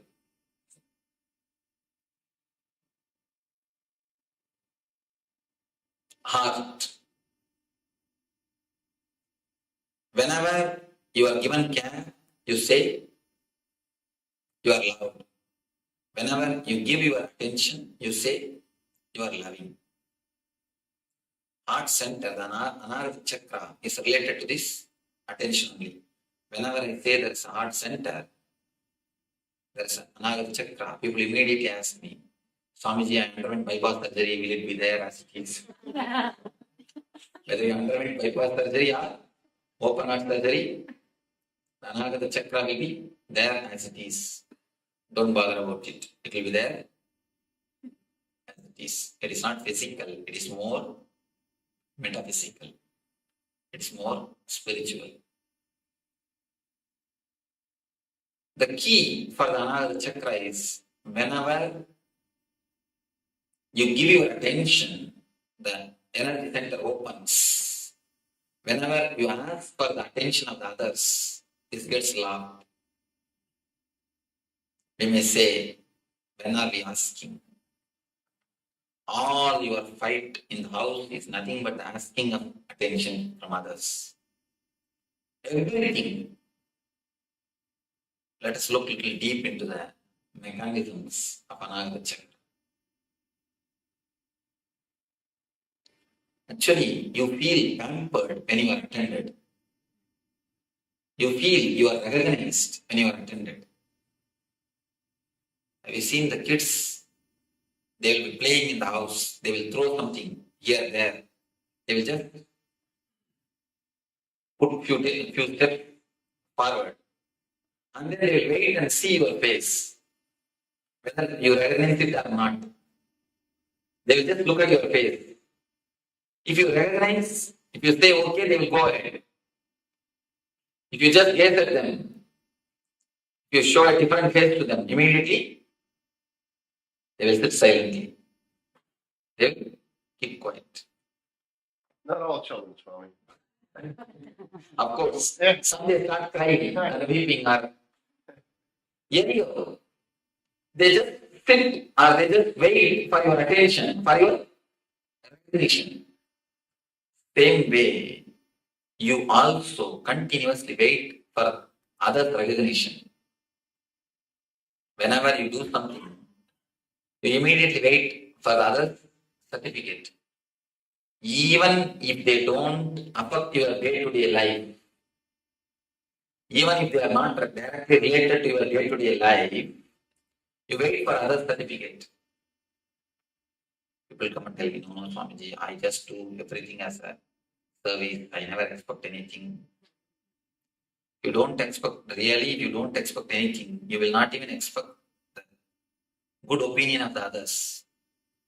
But what all of us do? End of the day, we just wait for what? Certificate. Good wife, good husband, good son. If you are not given certificate, sometimes you demand also. Most of the time, we demand. Understand a little deeply. Every action, if you scan your life, every step, you can see you are expecting certificate. You are expecting certificate from somebody. From the very young age, you are conditioned to live with good certificates. You are conditioned to aspire for good certificates. The West, I saw even many houses I saw, they put the good wife, good husband, good parents. Actual certificates is given. It's give for parents. Husbands give for wives and wives give for husbands. Good certificate, the certificate itself is given. The certificate from the other, the opinion from the other becomes the driving force for us to live. Most of the time, if somebody doesn't give you a certificate or recognition, if nobody recognizes you, you feel lonely. You feel lonely. We are continuously afraid of loneliness. Loneliness is more or less like a poison for us. Your ego is alive only when the others exist. You are a good person only in front of so many persons, so many people. If nobody is there, if nobody recognizes you, if you are alone, your ego feels hurt because it is not getting pampered. It's not getting boosted. It is just there. Your ego slowly withers away. If you stay alone in your room, there is nobody to praise you. You cannot feel you are a good person. Only with so many others, you can feel you are a good person. Alone, can you feel you are a good person? No, there is no comparison. Your ego doesn't have a base to say you are a good person. Your ego does not have any support. Only in the relationship ego flourishes. Whether good or bad, it flourishes only in the relationship. In aloneness, ego never flourishes. That is why aloneness is very killing. We are always afraid of aloneness. Aloneness means we feel frightened. We continuously work only for certificates, only for the other signature. Our life is nothing but a long signature campaign. We have a big notebook. In that we have written, good husband, please sign. Good wife, please sign. Good son, please sign. Our life is nothing but a long signature campaign. You just expect signature from everyone. Playing with the playing cards, they will build big castles with just playing cards. With playing cards, they will build castles. Have you seen? But kids are intelligent. They build their castles with their own cards. What you do? we build our personality with other certificates. Just as the kids build their castles with playing cards, we build our personalities with others' certificates. If somebody says you are obedient, we collect that idea. From the young age, we collected all the ideas of the society. Whatever others have said about us. If somebody says you are a good person, we collect that idea. If somebody says you are a very intelligent, we collect that idea. If somebody says you are smart, we collect. Somebody says you are dark, we collect. Somebody says you are beautiful, we get that idea. If somebody says you are not beautiful, we collect every idea. Totality of that idea, the plus minus, everything we put together, we come to opinion about ourselves from the others' ideas. If we receive 10 opinions from 10 persons, we put together everything and create an idea about ourselves from these 10 opinions. Be very clear, because you do not know about yourself, you are not centered on you, you understand about you from others' opinion. There is a small research done by Chicago University, beautiful research. One day morning, early morning, young man is going to his office. When he came out of his house, the man was standing just in front of his house asking, "You look so tired. Why are you going to the office? Why don't you rest?" He said, No, I'm quite okay. I'm all right. He went to the bus stop. In bus stop, there was one more person. One of his friends asked, "You look so tired. Why don't you go and rest? Why should you want to go to office? Why do you want to go to office?" This man said, No, I'm all right. In the bus again, one more his friend, other friend said, "This is totally arranged." Actually, they arranged. One more person asked, "Hey, your face shows you are tired. Why don't you go and rest? Why do you go for a job?" Again, he said, No, I'm all right. He went to the office. In the office, ground floor itself, somebody said, receptionist. She said, "Why don't you have a leave and rest? Why don't you get your leave and rest? You look so tired." As soon as he went inside the office, boss called and told, You could have had your leave. You feel so sick. By seeing you, I can understand. You are tired. Are you sick? Why don't you go and rest? The man really started thinking. And not only started thinking, he applied for leave and went to the house, went and is rested. That evening, he had a temperature. Not only temperature, really is sick. When many people continuously tell you something, you immediately start believing. Not once or twice, 15 times they did this experiment. All the 15 times, all the 15% fell sick. All the 15% fell sick.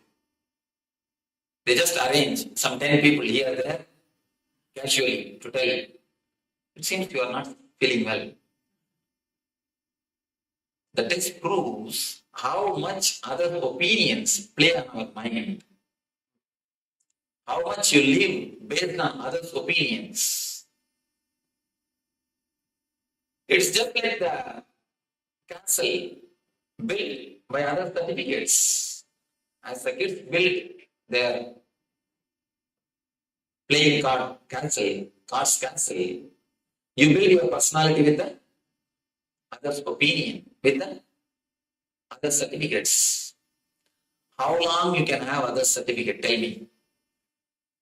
As long as you dance according to their tune, you will have. They will let their certificate to be with you. How long you can dance according to everyone's tune? Imagine. One side, your husband is playing Kathakali music. You go there and do few Kathakali steps. On the other side, daughter is playing pop music. You jump there and do a few steps of pop. On that side, your son is doing Bharatanatyam music. Then you do a few Bharatanatyam steps. This side, somebody else is doing rock music. You jump there and do few rock steps. This side to that side, that side to this side, this corner to that corner, here, there, here, there, here, there. If you continuously run around, what will be your dance? It will be nothing but myth. That is what now we are doing. Everybody has got their own tune. How long you can run, you can dance for everybody's tune. If you know 6-7 type of dances, at least you may manage. Even then, I don't think you will be able to manage. Because you need to change the tune. How long you can manage? If you dance according to everybody's tune, then they will let their certificate to be with you. If you don't dance, if you don't dance according to everyone's tune, what will happen? They will take away their certificate.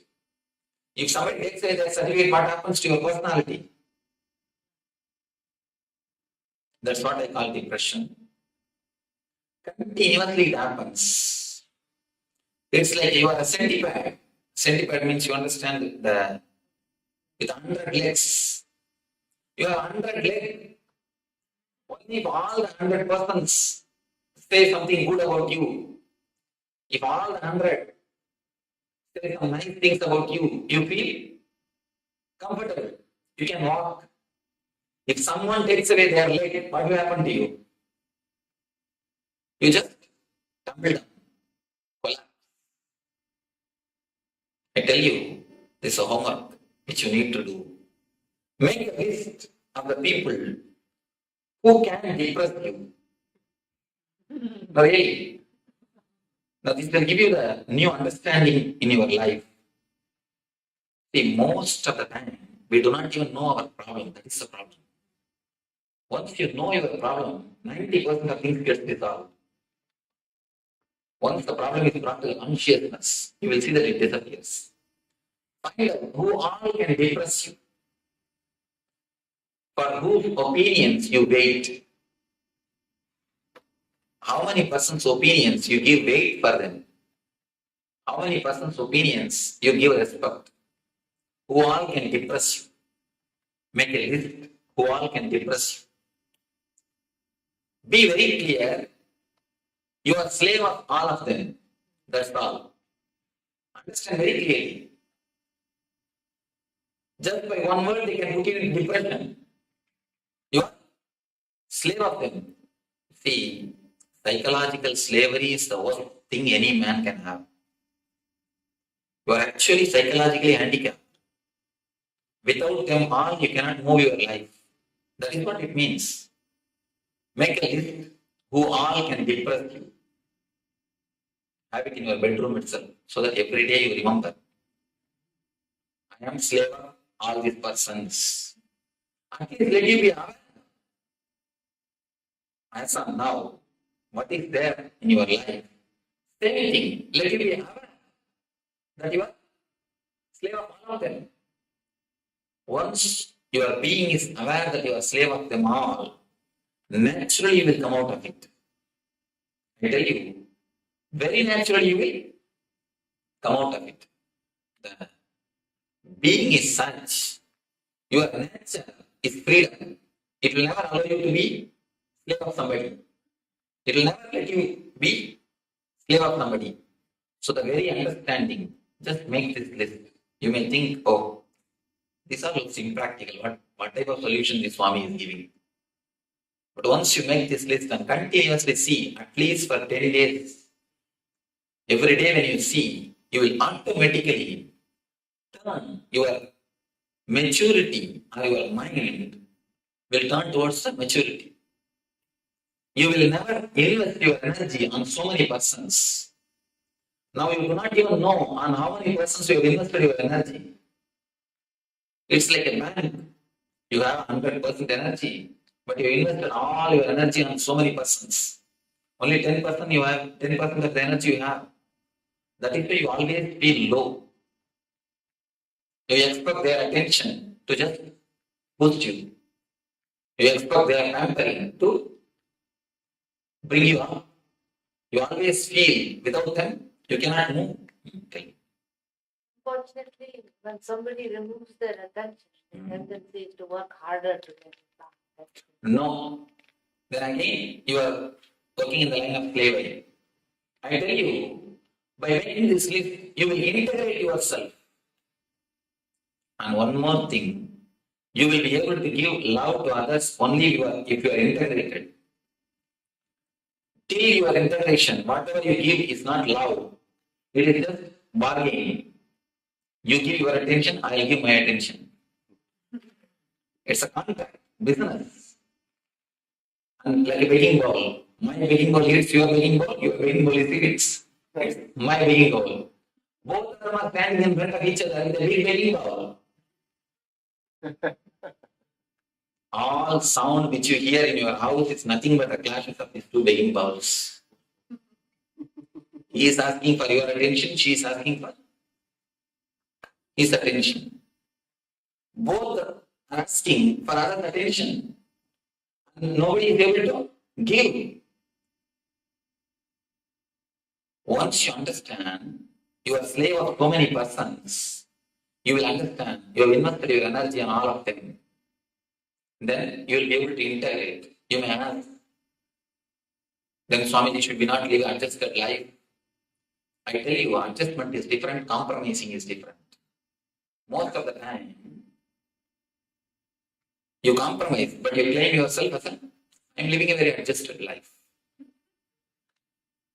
Adjustment has nothing to do with compromise. What is adjustment? What is compromise? Let me explain. Compromise means you are not having your center. You are just having your center on so many persons. You are like a centipede. So you cannot do anything. You have to compromise. You are dependent on others. Your energy is dependent on others. Only by others' opinion, you are alive. This is the compromise. Our present state. Adjustment means you totally integrate your energy in your being. You are never bothered or depressed by anybody's opinion. Even then, you bend and give your attention to others. Even then, you listen to others' opinion.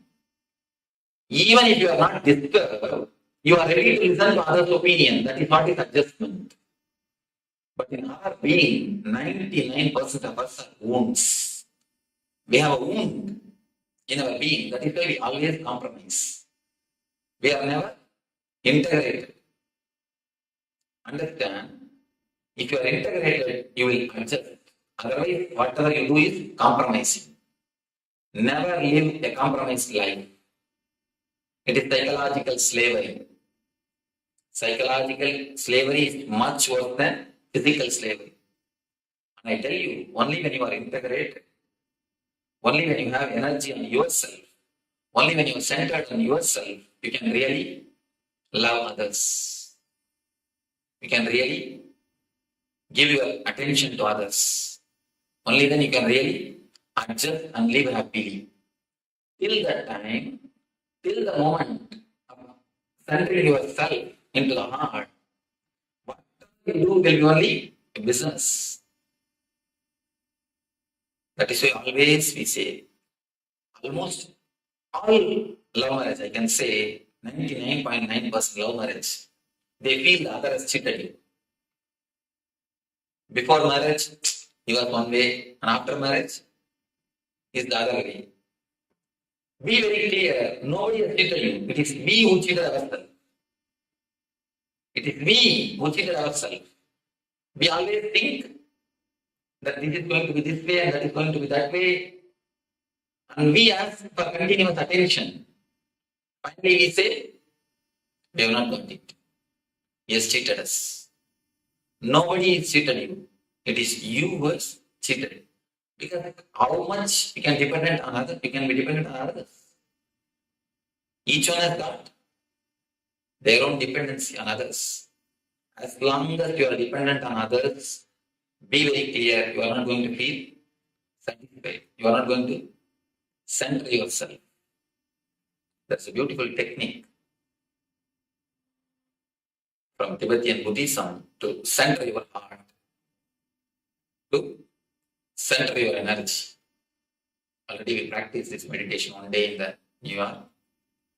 Now, this is the first technique, first level technique, a preliminary technique to center your energy.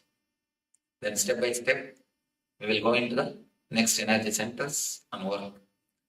Now, let us enter into the first level technique to center your heart, to center your energy. Before entering into the meditation, I want to spend a few minutes. Do you have any question about what we spoke now, what we discussed? I don't think every one of you understood everything, because I myself have not understood totally. Yes. My question is, there are moments when we feel love without having an expectation. How is that different, or is it different? The moments of meditation, you see, the moments of a deep spiritual level, the moments of meditation, if it has happened to your life, only then you will be able to feel the moments of love without any expectation. Till then, even if your mind says that I am not expecting anything, there will be something in the background. Then you will be able to find out. Only when you have the taste of pure love by meditation, only by meditation you can have the taste of pure love.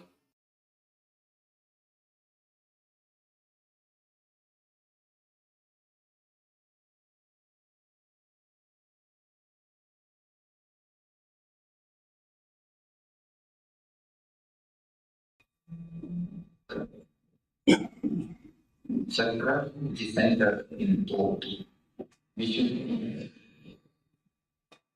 This chakra block because of comparison and jealousy. Opens when you find out your uniqueness, your creativity. You are unique by yourself. When yourself is chakra opens. The very word means when you grasp this chakra, you want to come back. Teaching beyond purity. Money, name, beauty, intelligence, and relationship. Relationship is power. How much people are with you. This 5 things. This is a very very can have long life without that we can feel that.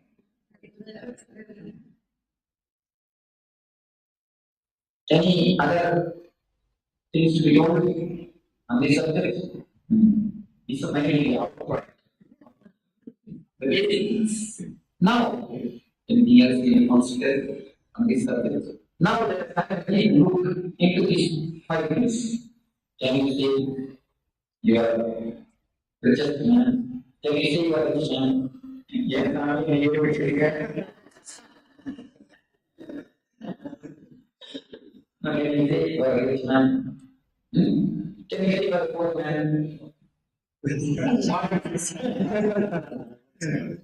Yeah, continuously only either I am poor and I am rich. Telling that rich also will create some more ways. What is it? You are able to man how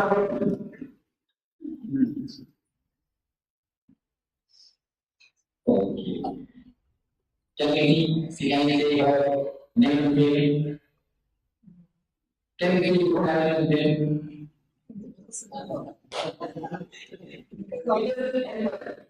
Can I say your good name?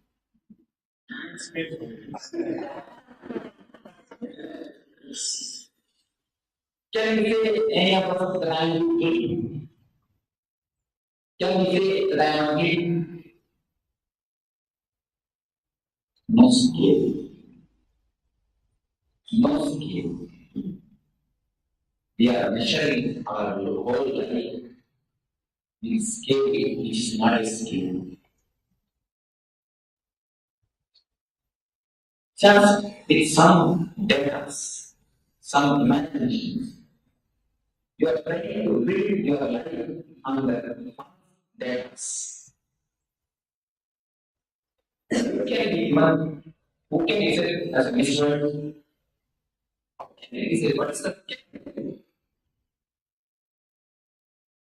what I that measure many people just done this over page.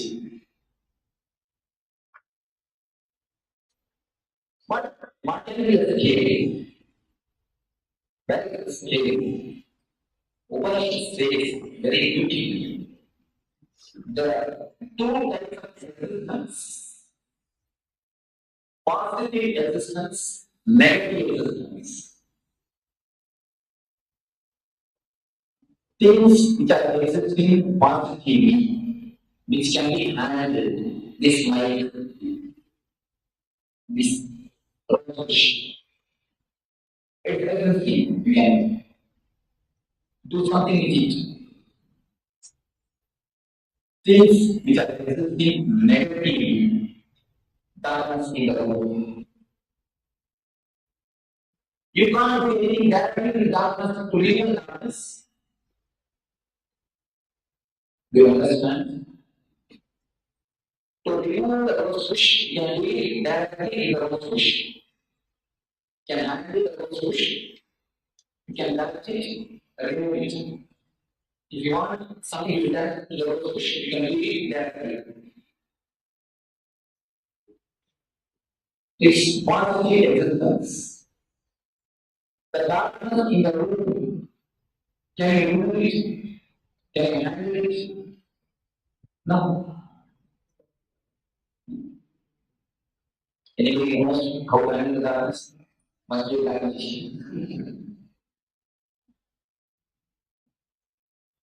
So two kinds of resistance are there. One way which very deeply explains. People are just trying to continuously work with their shadow. With the darkness.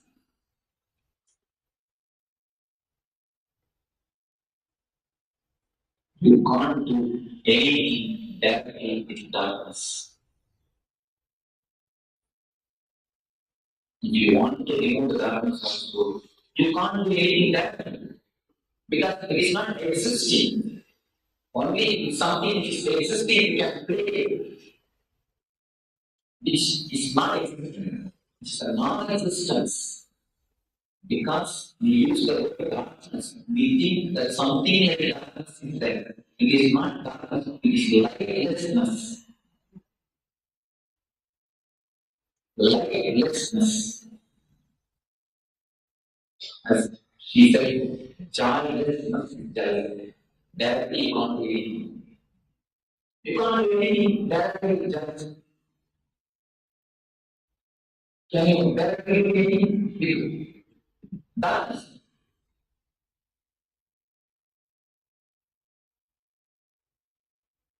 Then if you want to catch the shadow, how long to run, run, you will be able to catch.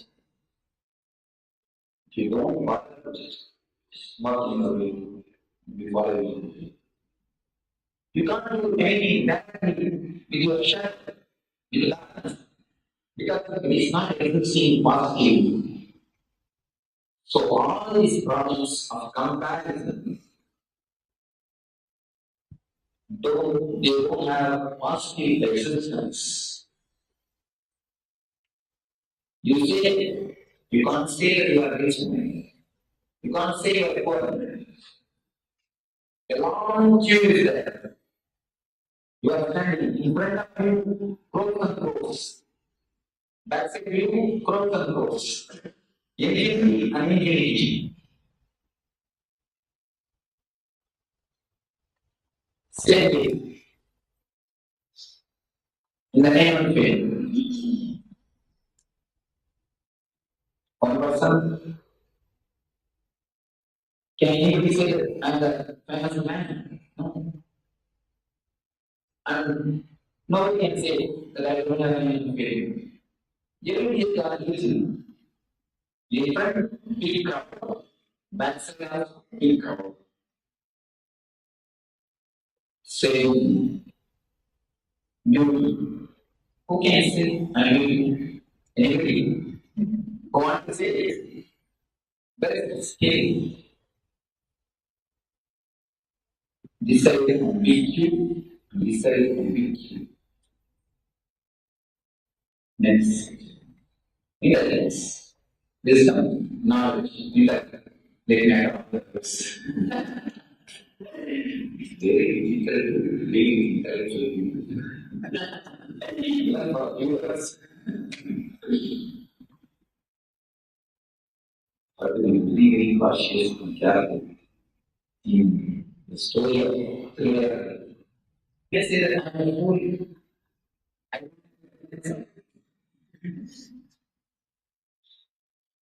No, that's the scale. The 2 days of reality. Reality compared to reality. Compared to reality is non-existential. But our body is completely tortured, bothered, disturbed. We live in heaven just because of this comparative reality.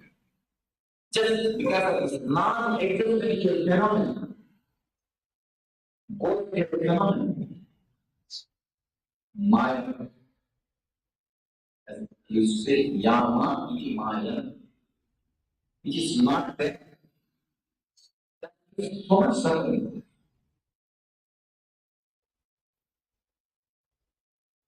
Continuously come back, come back, come back. Any experience, come back.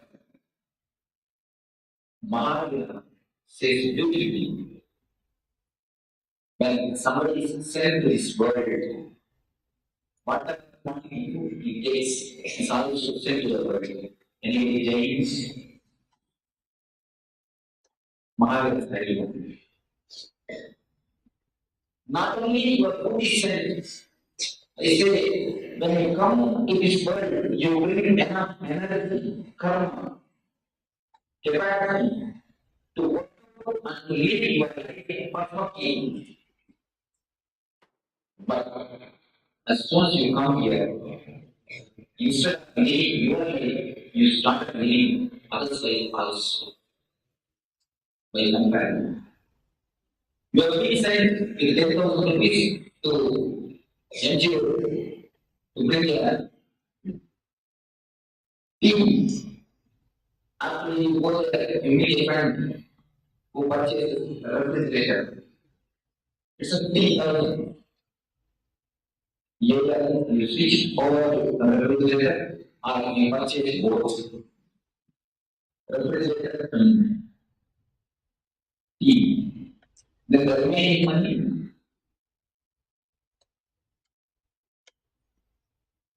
then suffering. God is really gracious. Many people come and ask him, if God is full of love and grace, why so much of suffering in the world? No, he never tells anybody in any hand. He said what you can manage along with you. When you come, you are reflecting how much I will be able to manage with my capacity. How much I will be able to play as play. You bring the energy to create all yourself around with you. After coming here, you forget. You look at the neighbor. If she puts AC, you need immediately AC. Otherwise, the house temperature will increase. Everything is there. For me, nothing is there. Just like that. So, what is the way out? We understand comparison, jealousy, creates so much of problem. Just think, all your problems, all your problem is centered in comparison. Continuously torturing yourself. You are torturing yourself with the thing which is not existing. If it is a reality, you can do something reality. It's not there. Then what can you do about it?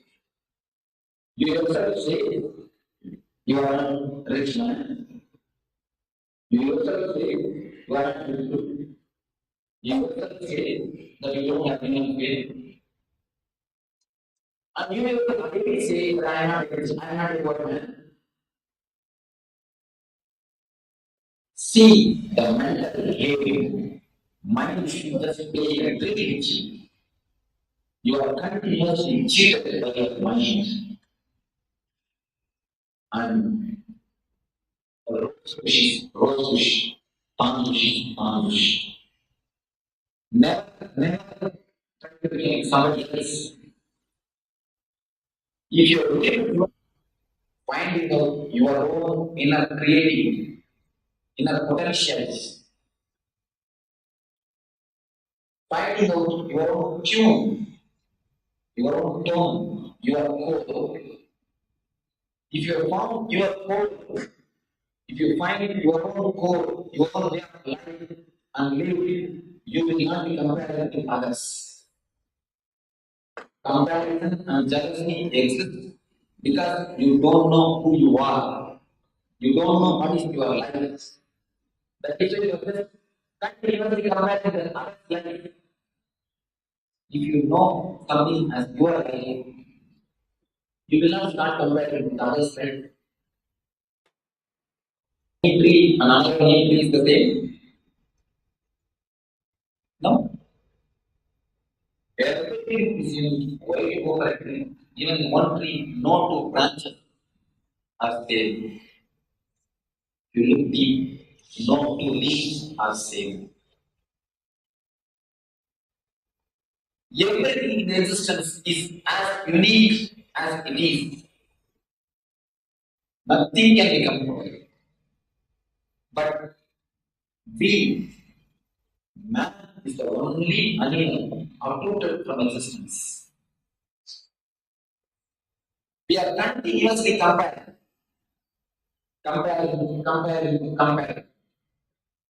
We have lost connection with existence. If you are rooted in existence, in the God, in the nature, you will not feel that you are uprooted. You will feel, you will know that what is the core of your life, what is the uniqueness of your life. You will not be comparing yourself with others. You will not be living for the sake of others. You will live your own life.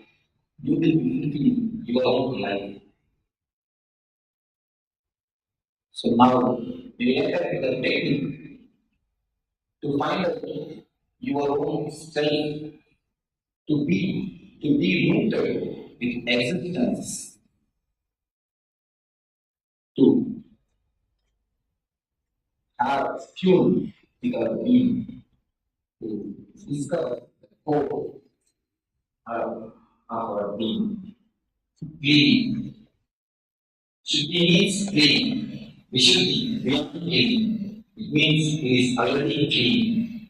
Only I have made you, I ask you to study not to contaminate it for 20 years. What is it? Nothing, just sit. I have to work for ladies. For gents, I will only sit. Sit, that's all.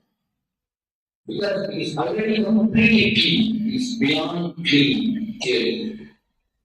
That is the chakra is not a part of the story. Comparison is not a positive thing which is existing very much. It's negative existence. So if you stop, if you drop, contamination, Unity is chakra with Vishuddhi. Ever pure. Karma, akarma, vikarma. Karma means doing. Akarma means not doing. Vikarma means beyond doing and not doing.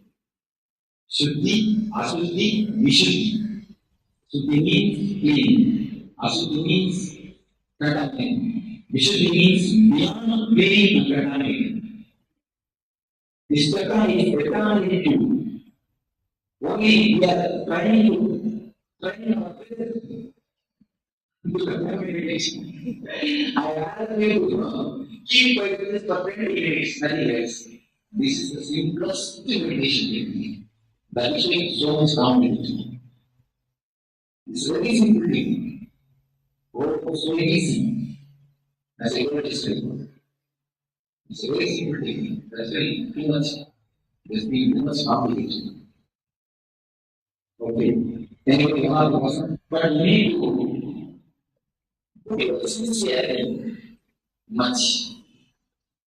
Especially you are shouting, screaming, you need to do many things. But do the techniques very silent, very even.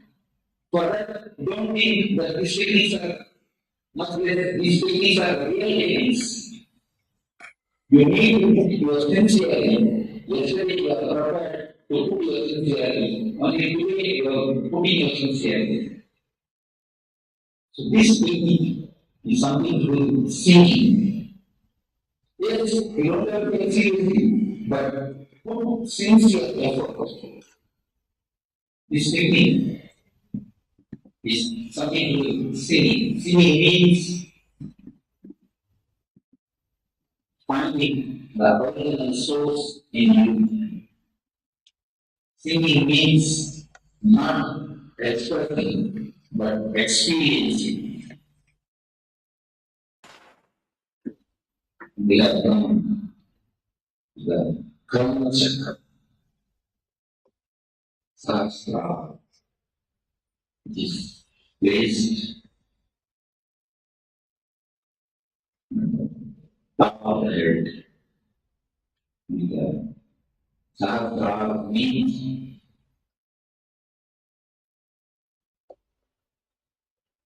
thousands of countless. It is not exactly thousand. It is not many, but countless is the results are ready. The R, which is countless. They just want to express the infinity. So they are using the word Sarah.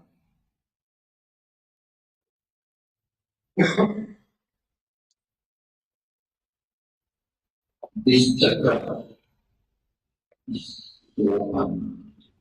This chakra opens by gratitude. When you live with gratitude,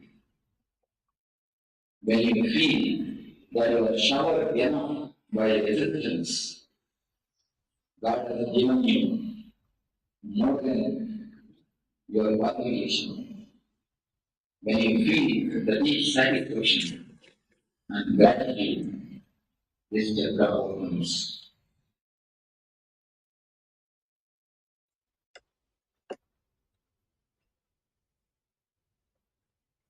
The life. There are many ways of life.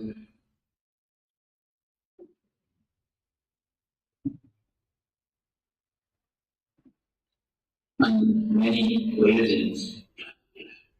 If you list out things which you don't have, you can make a big list. You can make a very big list, which is infinite. You can make a long list, which can go even beyond the years. This way. The same way, if you make things which you have, you make a list, the things which you have, that will make a long list. Then start with your have, because many people don't have. Start with have. You can make a very big list. Decide the big list. And decide another big list.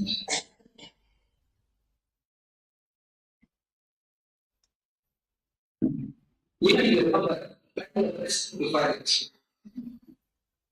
Have only this key, that's enough. Abdullah meditation.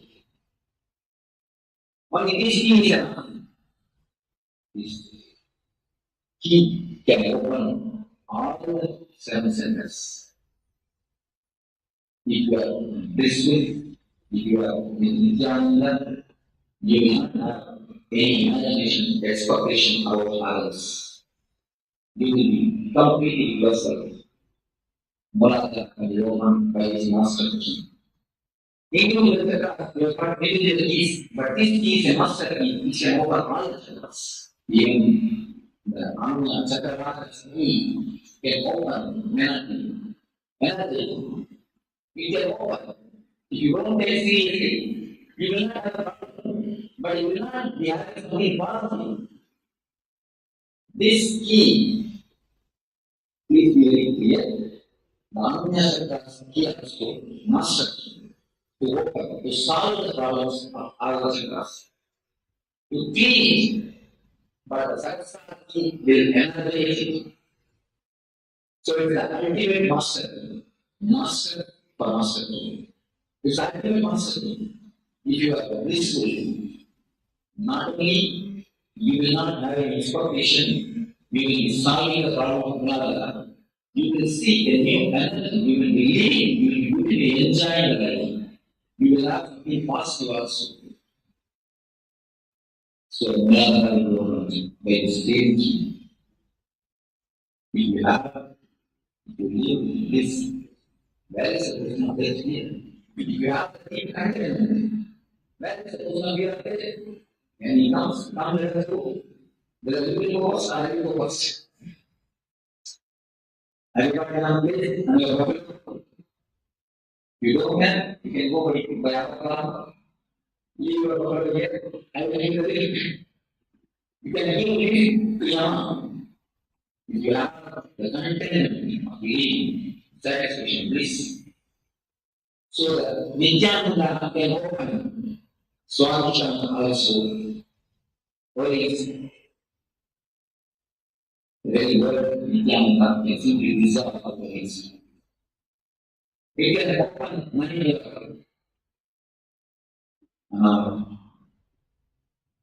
when you are full of Ananda, you will not ask any attention from others. You will just give attention, love. You will really love. You will not be paying, you will be giving. Now, two people standing in front of each other asking for paying. Please give some attention. Please give some attention. Instead of you will be a question. Giving. You should be your blissful. That is the comparison. Compare the others. Only they will judge for you, not you with them. So, you should be absolutely involved by his master key, the energies. And you are blissful, you cannot take anything seriously. You will not take anything seriously. Your intelligence will be in an ultimate state if you are blissful. Any problem, if you want to solve, most of us have got an idea. Before solving some problems, you go to some temple, that's not pray, do something. Some rituals will be having. I will give you a new ritual. Just close your eyes for a few moments and be in a mood of bliss. Just feel that your whole being is smiling. If you feel that your whole being is smiling, you will be really in the mood of bliss. That will iron your intelligence completely. You will be able to solve any problem with this. So the unknown also can be opened by his master key. One key which can unlock and give all the pleasures of all the chakras. If you go back to your house, naturally you will be doing a big discourse about this class. Carry this key with you and share it all. You will give this of this class. No, it means you are not really enjoying the class. Just realize that you will not be down. You see, this moment will end, this moment will fire. This moment completely, the next moment will be Ananda. If you enjoy Nithyananda, you will be Nithyananda.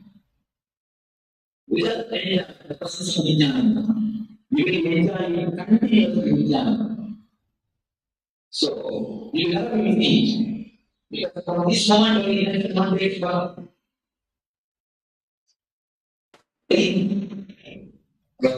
Given to us by the great masters of the world, what one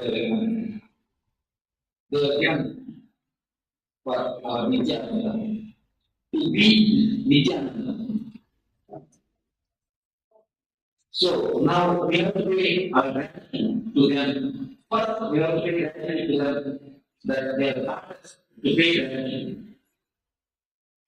Next, let us pay gratitude to the whole existence. Even this flower pot has contributed our joy. We have contributed something for our joy for this new place. Every day contributed something.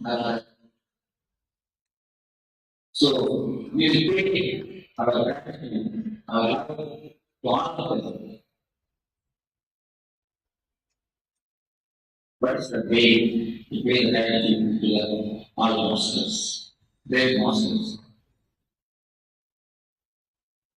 But they want us to be with Nithyananda. So let us nature celebrate.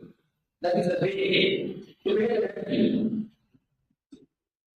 You feel it sitting and meditating, do that. If you feel it singing, do that. If you feel it dancing, do that.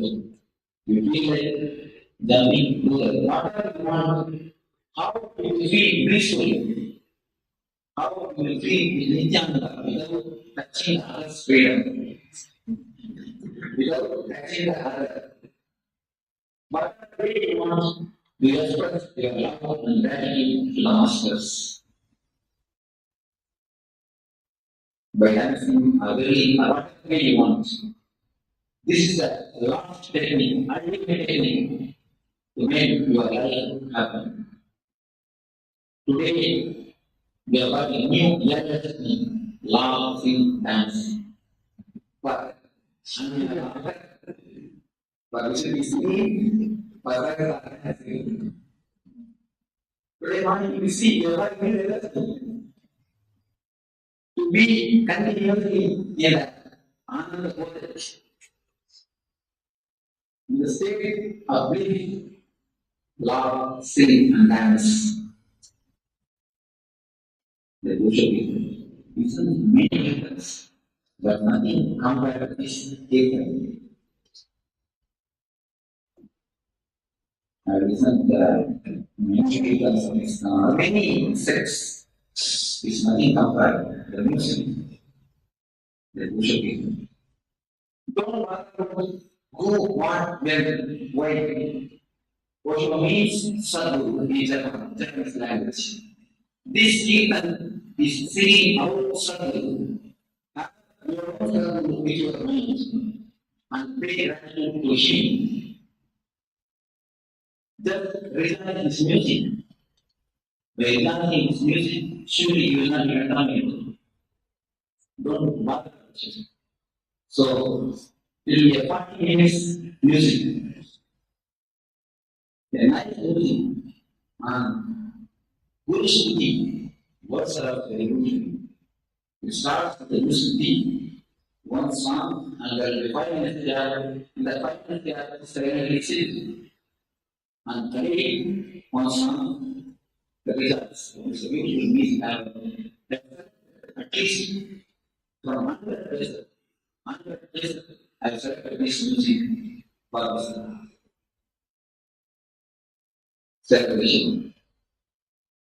Many others are reason, but the slowly thing will allow move.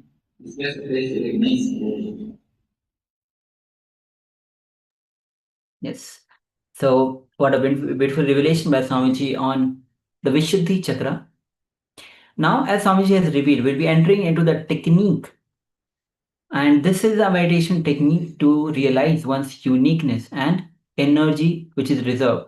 So, Swamiji says that the Vishuddhi Chakra is blocked because of comparison and jealousy. So, when we drop our comparison and jealousy, we recognize our uniqueness and the energy that we have. It will awaken. So we'll be entering into the meditation. This meditation is called as Shakti Sagar meditation. The meaning of it is ocean of energy technique. Means once you realize your uniqueness, ocean of energy, a reserve which is there in you just awakens in you. So this is going to be a meditation. Actually, this is taken from Zen Buddhism, and this meditation is to realize one's uniqueness and the energy that is reserved. And the key to this meditation is to keep the mind fixed on the Vishuddhi Chakra, which is the throat chakra, while the body moves. So you'll be standing with eyes closed and focus on your Vishuddhi Chakra. So you can stand behind a chair or some support and hold the chair or any support that you have if required. Otherwise, just stand. And start walking slowly, very slowly in the same spot where you're standing. So you're actually holding a chair and you're just walking where you are standing on the same spot very slowly. Then start increasing your pace very gradually. Keep walking faster and faster in the same spot. Push your limits only to the extent that you can with no discomfort. Don't overexert yourself at any time. And at all times, focus on the Vishuddhi, the throat, the Vishuddhi chakra. And you'll be able to feel the energy that is coming from it. And the important thing is never to slow down at any point in time. Try to jog faster than what you are jogging, but never slower. So let's begin. Close your eyes, focus on the Vishuddhi chakra, and start walking slowly, very slowly at the same spot where you are standing, and slowly, gradually start increasing the speed. Make sure this we will be doing this for 20 minutes. So this step of meditation is going to be for 20 minutes. So let's begin. Then we'll be guiding for the next step.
Now, for next few minutes, just sit down quietly.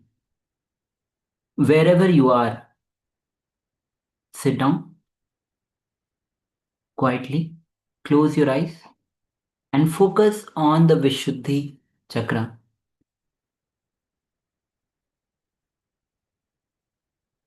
So let's take next few minutes and without any disturbance, just sit quietly and focus on the Vishuddhi chakra. Please continue.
You will absorb the energy that is generated during the movement which you did during this process. When you do this, the cosmic energy enters through the Vishuddhi chakra, the throat center, and becomes a tremendous source of energy to you. While doing this meditation, you may wear your Rudraksha mala around your neck. And if you are wearing the mala, it will be storing the energy. Please continue. Keep your eyes closed. Focus on the Vishuddhi chakra.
Now slowly you can open your eye.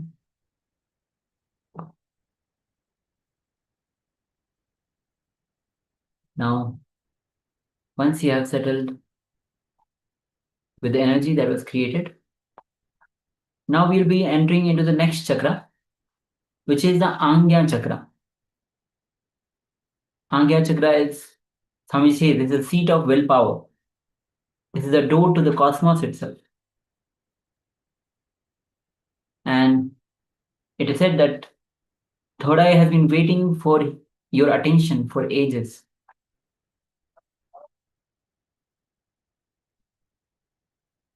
Third eye is a kalpataru. Swami says that third eye is a kalpataru.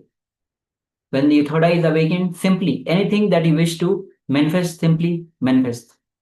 You might have heard of the story that Swamiji says about a person who was traveling, he found a tree and he wanted to rest.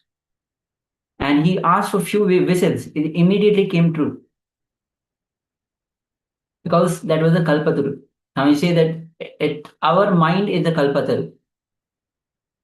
When our third eye is awakened, anything that you wish to manifest, simply manifest. So we'll be entering into the revelation by Swamiji on the Angya chakra.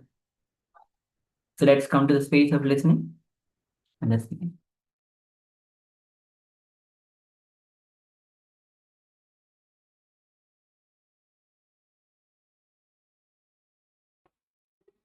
Next chapter is Agnya. Agnya. Agnya.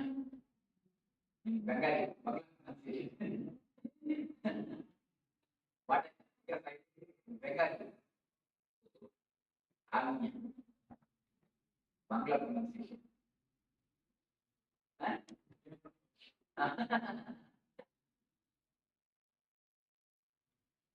So, how this chakra gets blocked? This chakra gets blocked because of the seriousness.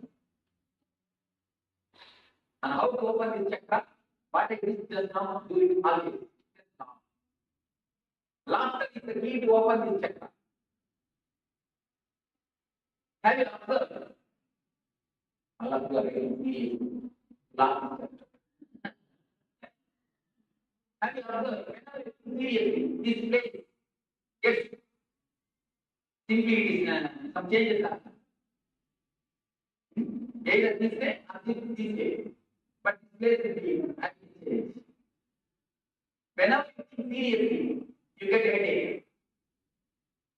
And there are few people who only gives a headache. And there are few people but then whenever you think seriously, you get a headache. You get in Anya Chakra. Situated in the eyebrows. That is what is called Varanasi. Varanasi is not a new to the place.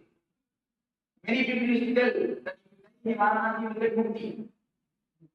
I don't think it's the logic. If we also take the Varanasi, you get mukti. What is the logic? Then why for the then let us all go and Varanasi. And one day after one day, then we will get mukti. Varanasi means the place between the Varana and Nasi. Between the eyebrow and nose. If you die in Varanasi, you will be enlightened. Please be very clear. If you die in Varanasi, you will be enlightened. Not if you die in UP Varanasi.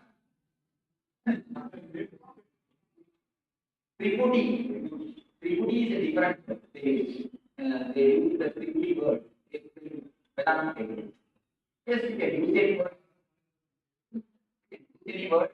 But the place which is centered between the eyebrows and nose. That is what. If you are thinking the key to open this chakra is happiness, does not mean law of happiness. If you are happy, this chakra will open. If you die in Varanasi, if you die in happiness, you will be enlightened, you will be attaining them. Not that you die in Varanasi. Of course, Ramakrishna says that he has seen that when the people die in UP Varanasi, they get elected, they get Mukti. So, according to the authority of Ramakrishna, he accepts about his birth. But logically, this can be much more developed interpretation of the because if you simply give the state of losing the state of lazy keys, the people will laugh, stay in Marathi, and be lazy and do whatever they want.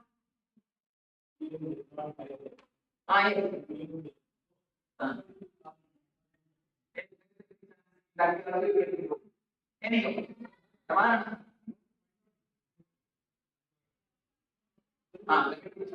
I will so, how is Chakra gets locked? By seriousness. All our seriousness is just about stand captain. Stand captain. Is it not? Stand captain. Stand captain. Our whole life, do you think, is there anywhere, any more than stand captain? I think even stand captain does not come to the if I compare the whole life with stand captain may go to both maybe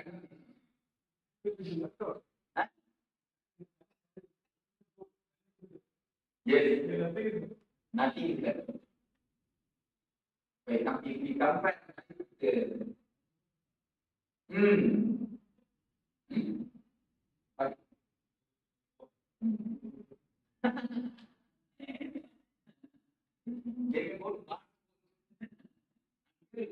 these human beings, they are claiming they are likely to be equal to me. How can they be equal to me? All our life, all our worry, all our serious nothing but about time. And one more key word in this right. The key to unlock this chakra. Whenever you remember, just use the key, all seriousness is stillness. Right? All seriousness. When I say all, I mean all.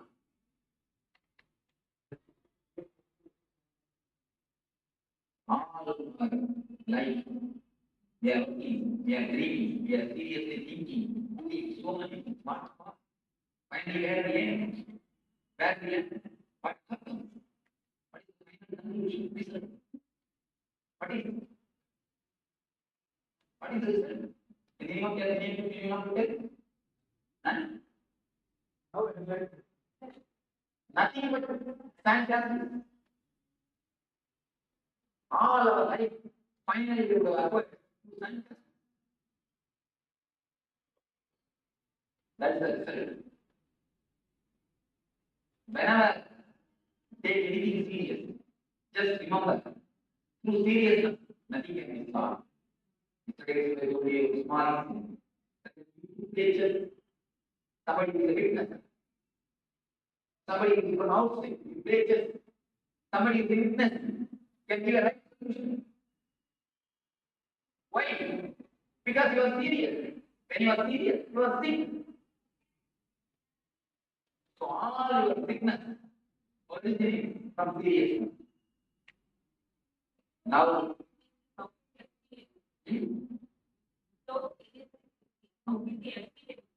man who thinks seriously, he never achieves. Man who thinks sincerely, only achieves. There is a big difference between seriousness and sincerity.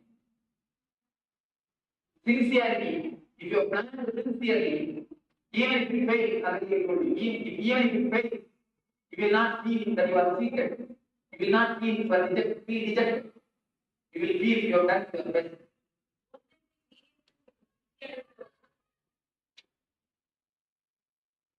I think. I say from my experience, seriousness never gets associated with sincerity. Seriousness always gets associated with worry. Worry and planning, there are two things. Psychological planning and real planning. If you plan something very carefully, you have to plan for tomorrow what you do. In reality, what you do right before everything you have to plan. There is nothing wrong. Chronological way, you will be planning. There is nothing wrong with it. That is not sincere. But something inside you see, postponing the happiness. If I get one house, then I will plan. When you get a house, you will not be happy immediately. If I get tomorrow, one refrigerator, I will be happy. When you get the refrigerator, if I get tomorrow, such and such, I will be happy. Just postponing your time, postponing your happiness, postponing your life. Just at present, I will worry and what be serious. When I will be relaxed, I will be happy. The psychological postponement, the psychological worry, the psychological plan, that is not always associated with serious.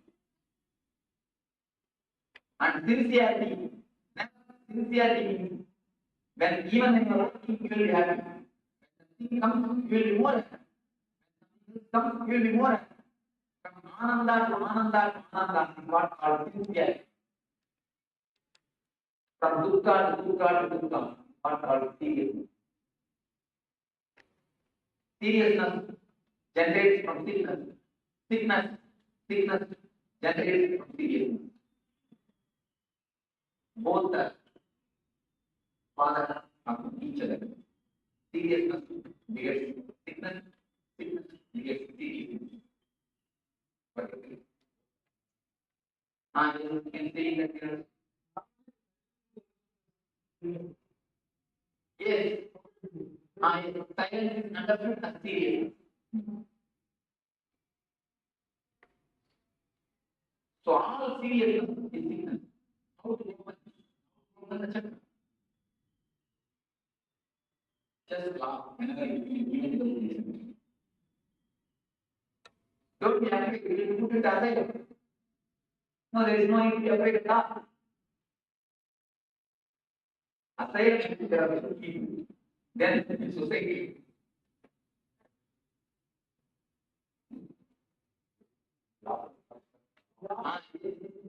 The law taking the things light, taking the things happy, will open this chakra.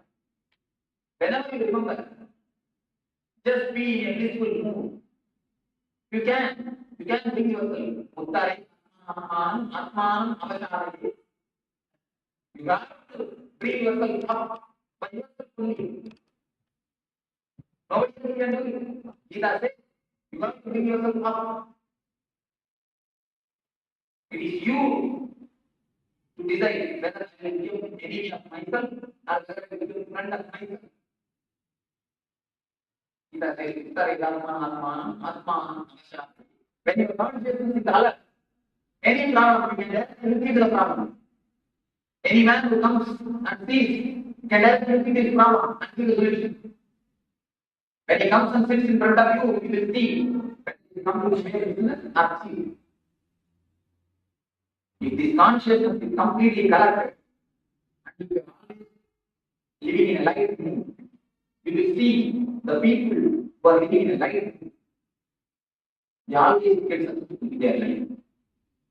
Serious people never succeed in their life. Even though they may make some money, but they don't feel that they are living their life. They don't feel the fulfillment. They may have fulfilled their house with furniture, but they will not be fulfilling their life with the inner furniture. So furnish the inner house.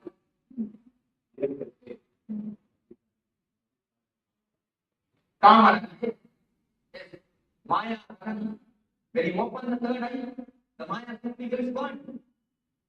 Maya means smart. All of Maya is nothing but sex, nothing but Kama. Yes. So you will become Shiva. When you live in a long life, you will become Shiva. How to become Shiva? Just love.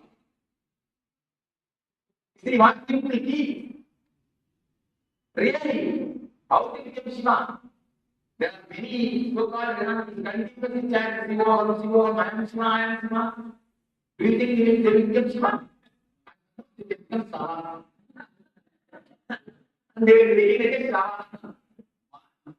They are already being. Their being itself is Sava. Shiva. If you remember, Shiva, the real Shiva, the concept of Shiva, so beautifully danced. A continuous dance master. Full Ananda. Look at the real concept of Shiva, especially in Mantra state of Shiva. So beautifully enchanting expression, enchanting description given about Shiva. But the so-called Namo made it a sannyasa, not a living sannyasa. They made it such a concept that we made. Shiva looks like almost Shiva.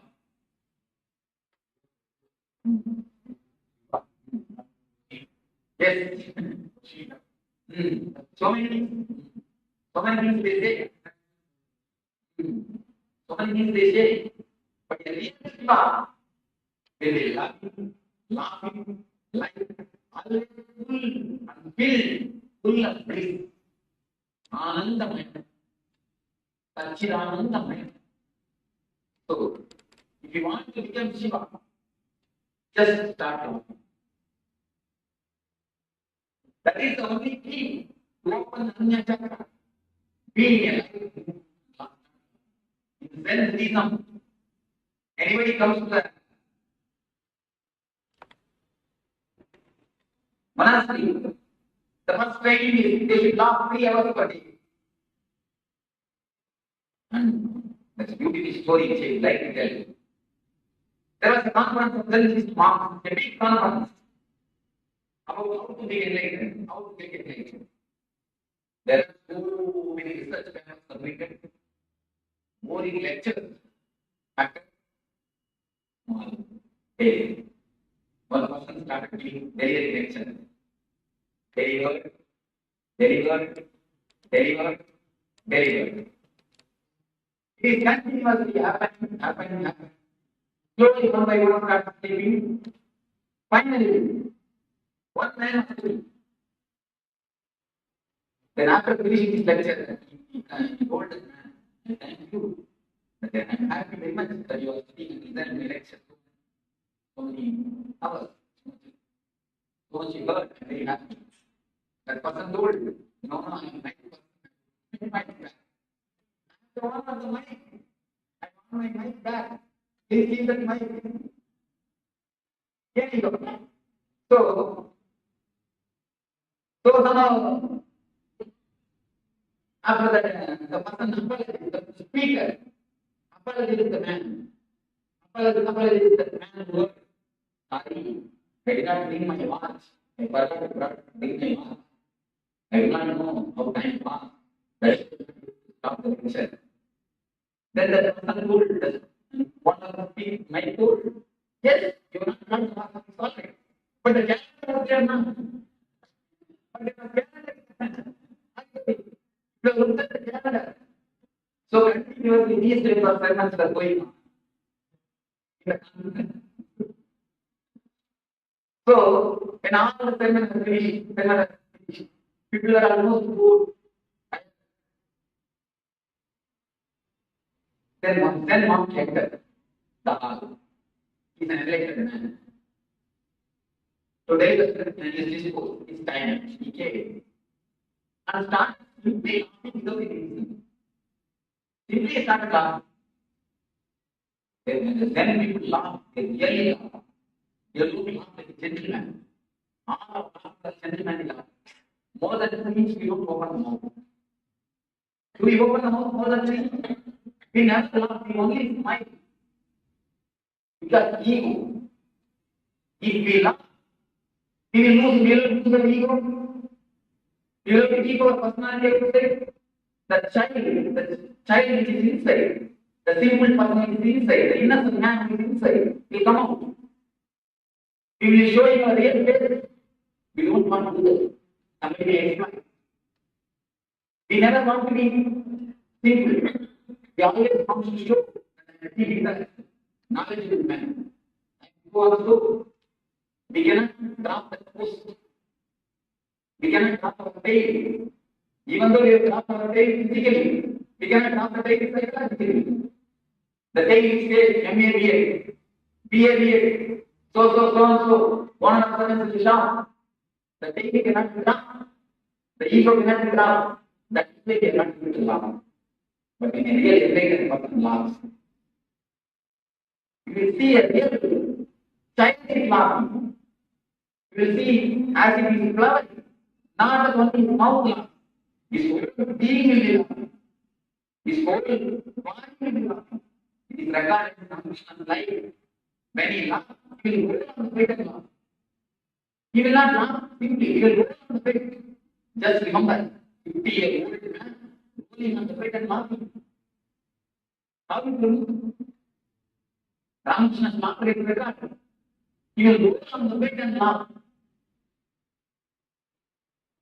So when the Zen monk really laughs, the laughter was so infectious, people started laughing.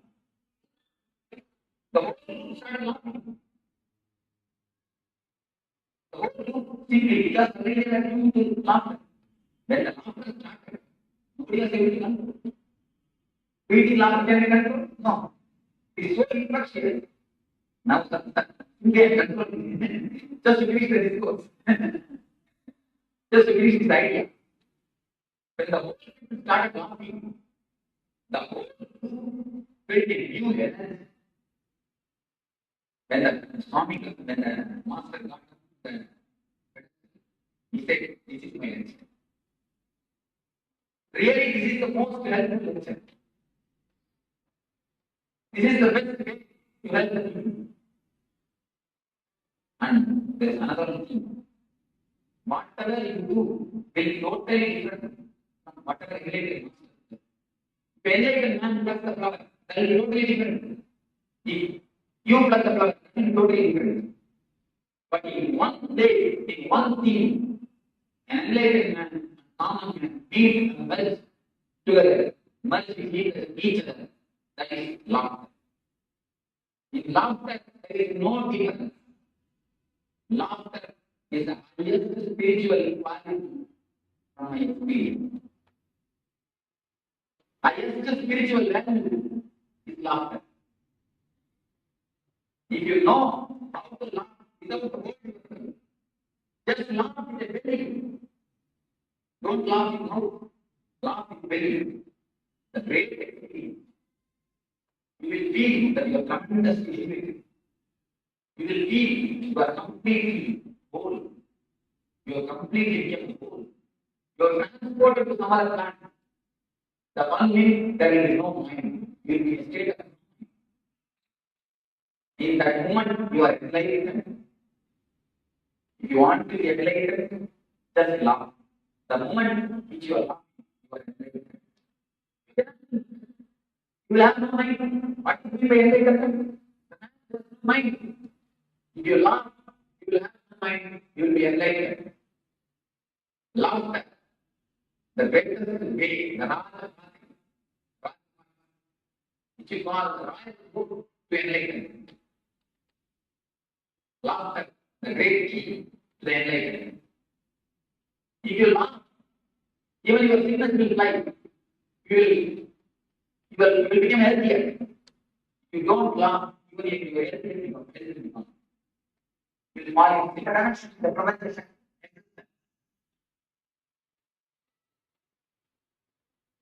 Shall we laugh for 2 minutes? Somebody can give a good laughter can start.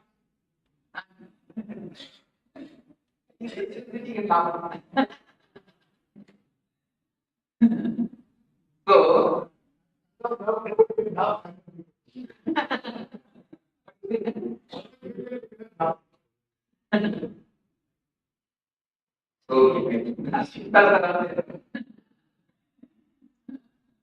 just remember in Ashata, always to live peacefully. You will not laugh. Okay, in the house you try. In the house, you go try. There are topics that you try to do. to create laughter clubs. When we come to the country, you will create laughter clubs in our ashram. In our ashram, that great ashram, all we have is the first day routine. Routine starts with the morning laughter. There's the music. Just as if the 10-20 persons are laughing, yes, we play. Just we play the music together. The early morning, as soon as we get up, first 10 minutes laughter. It will be practice. Within duration, we get accustomed.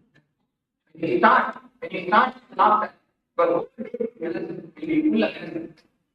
You will be completely healed. The great key for healing is laughter. So now you go for meditation. Now you are seeing the idea, the maturity about the six chakras. The key is to open the six chakras.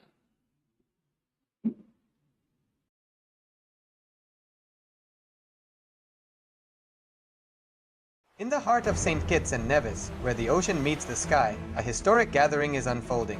The United Ancient Nations, a global forum where the world's first and ancient nations unite to share wisdom, confront challenges, and co-create solutions rooted in ancestral knowledge. The United Ancient Indigenous Enlightened Nations represents over 160 indigenous member nations and communities, advocating for more than 300 million people across all continents. Here, ancient wisdom meets modern action, fostering international cooperation, cultural preservation, and sustainable development through indigenous leadership. Beyond dialogue, the UAN experience nurtures the mind, body, and spirit. Sunrise meditation, yoga by the ocean, and cultural celebrations reconnect us to ourselves, each other, and the wisdom of the earth. In St. Kitts and Nevis, ancient traditions and vibrant cultures come alive. This is a space for learning, sharing, and taking action. Together, we address climate challenges, preserve cultures, and shape a sustainable future. The United Ancient Nations is where ancestral knowledge guides the world toward harmony, justice, and collective growth. Join the United Ancient Nations in St. Kitts and Nevis, where ancient wisdom meets a sustainable future. Together, we rise. Established since 2002 in the United States of America, the United Ancient Nations is an intergovernmental organization currently made up of 160+ members and indigenous nations. The UAN and its work are guided by the purposes and principles contained in its founding charter. The UAN is a manifestation of the profound connection amongst indigenous peoples across the world, including African, Andean, American, European, Caribbean, Oceanic, and Asian regions, rooted in shared wisdom, sustainable practices, and deep reverence for the earth. The United Ancient Nations serves as an international cultural and diplomatic organization focused on uniting indigenous cultures globally. Our governance structure is council-based without territorial claims, led by a collective leadership through our General Secretariat. As a non-state entity with UN-style advocacy, we focus on several key areas: cultural and digital heritage preservation, indigenous diplomacy, revival of indigenous knowledge systems to solve humanity's problems, global peace, environmental preservation, health and wellness, sustained economic development, indigenous and cultural tourism. While the UAN represents numerous indigenous cultures, the United States of KAILASA serves as the first indigenous nation specifically for Hindus. KAILASA's mission is focused on the revival of the ancient enlightened Sanatana Hindu civilization with a formal governance structure including a head of state, ministers, and ambassadors. Under the leadership of SPH, Supreme Pontiff of Hinduism, Bhagavan Nithyananda Paramashivoham, KAILASA has achieved recognition as a sovereign subject of international law, possessing distinctive attributes of juridical statehood. The United States of KAILASA is the main sponsor of the proposed UAN headquarters. This initiative would bring forth an estimated $100 million in revenue for the host country through summits, conferences, tourism, and development projects. The proposed UAN headquarters would represent the world's indigenous nations and peoples through its architectural design. It would blend the best of all worlds, featuring top modern architecture, the highest green building standards, and ancient Vastu architectural principles. This headquarters would serve as a central hub for indigenous diplomacy, cultural preservation, and collaborative efforts towards sustainable development and global peace. Through this initiative, we aim to create a dignified platform for indigenous leadership rooted in ancestral wisdom, cultural legitimacy, and collaborative innovation, enhancing global dialogue and regional stability. The establishment of the UAN headquarters would position a host country at the forefront of a global movement promoting indigenous wisdom while creating significant economic opportunities for the nation and its people.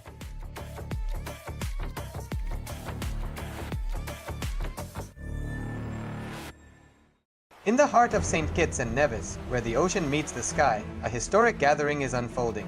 The United Ancient Nations, a global forum where the world's first and ancient nations unite to share wisdom, confront challenges, and co-create solutions rooted in ancestral knowledge. The United Ancient Indigenous Enlightened Nations represents over 160 indigenous member nations and communities, advocating for more than 300 million people across all continents. Here, ancient wisdom meets modern action, fostering international cooperation, cultural preservation, and sustainable development through indigenous leadership. Beyond dialogue,